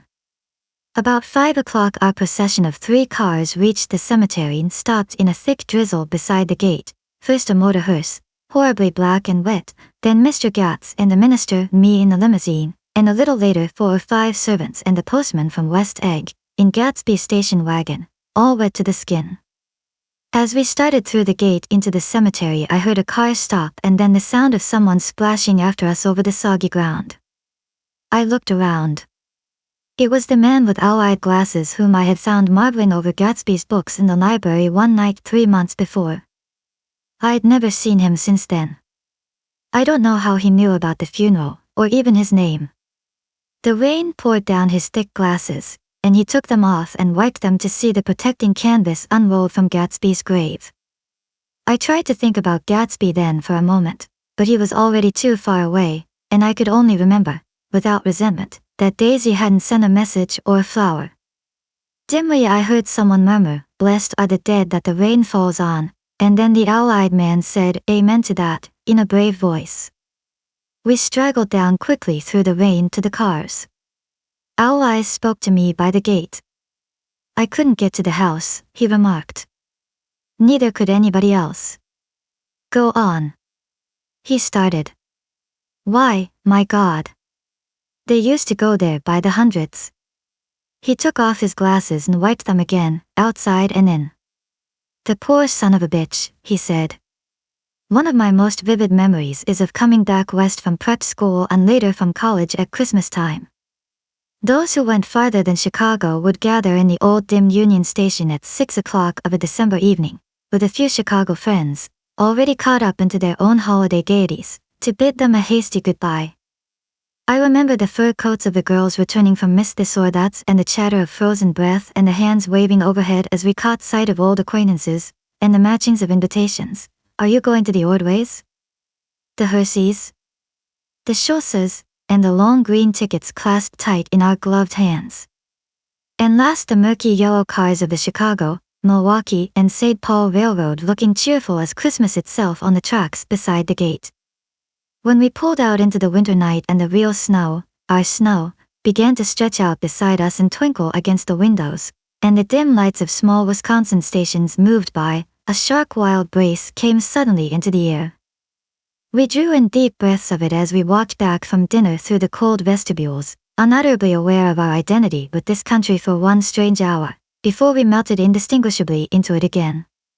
That's my Middle West, not the wheat or the prairies or the lost Swede towns, but the thrilling returning trains of my youth, and the street lamps and sleigh bells in the frosty dark and the shadows of holly wreaths thrown by lighted windows on the snow. I am part of that, a little solemn with the feel of those long winters, a little complacent from growing up in the Carraway house in a city where dwellings are still called through decades by a family's name. I see now that this has been a story of the West, after all. Tom and Gatsby, Daisy and Jordan and I, were all Westerners, and perhaps we possessed some deficiency in common which made us subtly unadaptable to Eastern life. Even when the East excited me most, even when I was most keenly aware of its superiority to the bored, sprawling, swollen towns beyond the Ohio, with their interminable inquisitions which spared only the children and the very old, even then it had always for me a quality of distortion. West Egg, especially, still figures in my more fantastic dreams. I see it as a night scene by El Greco, 100 houses, at once conventional and grotesque, crouching under a sullen, overhanging sky and a lustreless moon. In the foreground 4 solemn men in dress suits are walking along the sidewalk with a stretcher on which lies a drunken woman in a white evening dress. Her hand, which dangles over the side, sparkles cold with jewels. Gravely the men turn in at a house, their own house. But no one knows the woman's name, and no one cares. After Gatsby's death the East was haunted for me like that, distorted beyond my eyes' tower of correction. So when the blue smoke of brittle leaves was in the air and the wind blew the wet laundry stiff on the line, I decided to come back home. There was one thing to be done before I left, an awkward, unpleasant thing that perhaps had better have been let alone. But I wanted to leave things in order and not just trust that obliging and indifferent sea to sweep my refuse away. I saw Jordan Baker and talked over and around what had happened to us together, and what had happened afterward to me, and she lay perfectly still, listening, in a big chair. She was dressed to play golf, and I remember thinking she looked like a good illustration, her chin raised a little jauntily, her hair the color of an autumn leaf, her face the same brown tint as the fingerless glove on her knee. When I had finished she told me without comment that she was engaged to another man. I doubted that, though there were several she could have married at a nod of her head, but I pretended to be surprised. For just a minute I wondered if I wasn't making a mistake, then I thought it all over again quickly and got up to say goodbye. Nevertheless you did throw me over, said Jordan suddenly. You threw me over on the telephone. I don't give a damn about you now, but it was a new experience for me, and I felt a little dizzy for a while. We shook hands. Oh, and do you remember, she added, a conversation we had once about driving a car? Why, not exactly. You said a bad driver was only safe until she met another bad driver? Well, I met another bad driver, didn't I? I mean it was careless of me to make such a wrong guess. I thought you were rather an honest, straightforward person. I thought it was your secret pride. I'm 30, I said. I'm 5 years too old to lie to myself and call it honor. She didn't answer. Angry, and half in love with her, and tremendously sorry, I turned away. One afternoon late in October I saw Tom Buchanan. He was walking ahead of me along Fifth Avenue in his alert, aggressive way, his hands out a little from his body as if to fight off interference, his head moving sharply here and there, adapting itself to his restless eyes. Just as I slowed up to avoid overtaking him he stopped and began frowning into the windows of a jeweler's store. Suddenly he saw me and walked back, holding out his hand. What's the matter, Nick? Do you object to shaking hands with me? Yes. You know what I think of you. You're crazy, Nick, he said quickly. Crazy as hell. I don't know what's the matter with you. Tom, I inquired, what did you say to Wilson that afternoon? He stared at me without a word, and I knew I had guessed right about those missing hours. I started to turn away, but he took a step after me and grabbed my arm. I told him the truth, he said. He came to the door while we were getting ready to leave, and when I sent down word that we weren't in, he tried to force his way upstairs. He was crazy enough to kill me if I hadn't told him who owned the car. His hand was on a revolver in his pocket every minute he was in the house. He broke off defiantly. What if I did tell him? That fellow had it coming to him. He threw dust into your eyes just like he did in Daisy's, but he was a tough one. He ran over Myrtle like you'd run over a dog and never even stopped his car. There was nothing I could say, except the one unutterable fact that it wasn't true. And if you think I didn't have my share of suffering, look here. When I went to give up that flat and saw that damn box of dog biscuits sitting there on the sideboard, I sat down and cried like a baby. By God, it was awful. I couldn't forgive him or like him, but I saw that what he had done was, to him, entirely justified. It was all very careless and confused. They were careless people, Tom and Daisy. They smashed up things and creatures and then retreated back into their money or their vast carelessness, or whatever it was that kept them together, and let other people clean up the mess they had made. I shook hands with him. It seemed silly not to, for I felt suddenly as though I were talking to a child. Then he went into the jewelry store to buy a pearl necklace, or perhaps only a pair of cuff buttons, rid of my provincial squeamishness forever.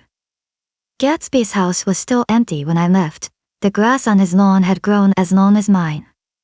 One of the taxi drivers in the village never took a fare past the entrance gate without stopping for a minute and pointing inside.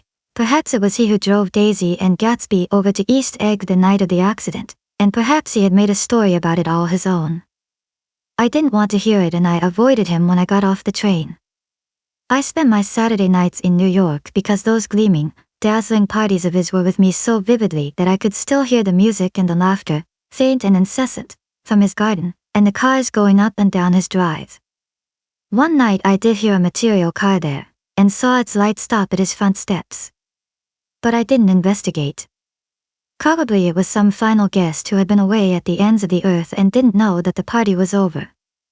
On the last night, with my trunk packed and my car sold to the grocer, I went over and looked at that huge incoherent failure of a house once more. On the white steps an obscene word, scrawled by some boy with a piece of brick, stood out clearly in the moonlight, and I erased it, drawing my shoe raspingly along the stone.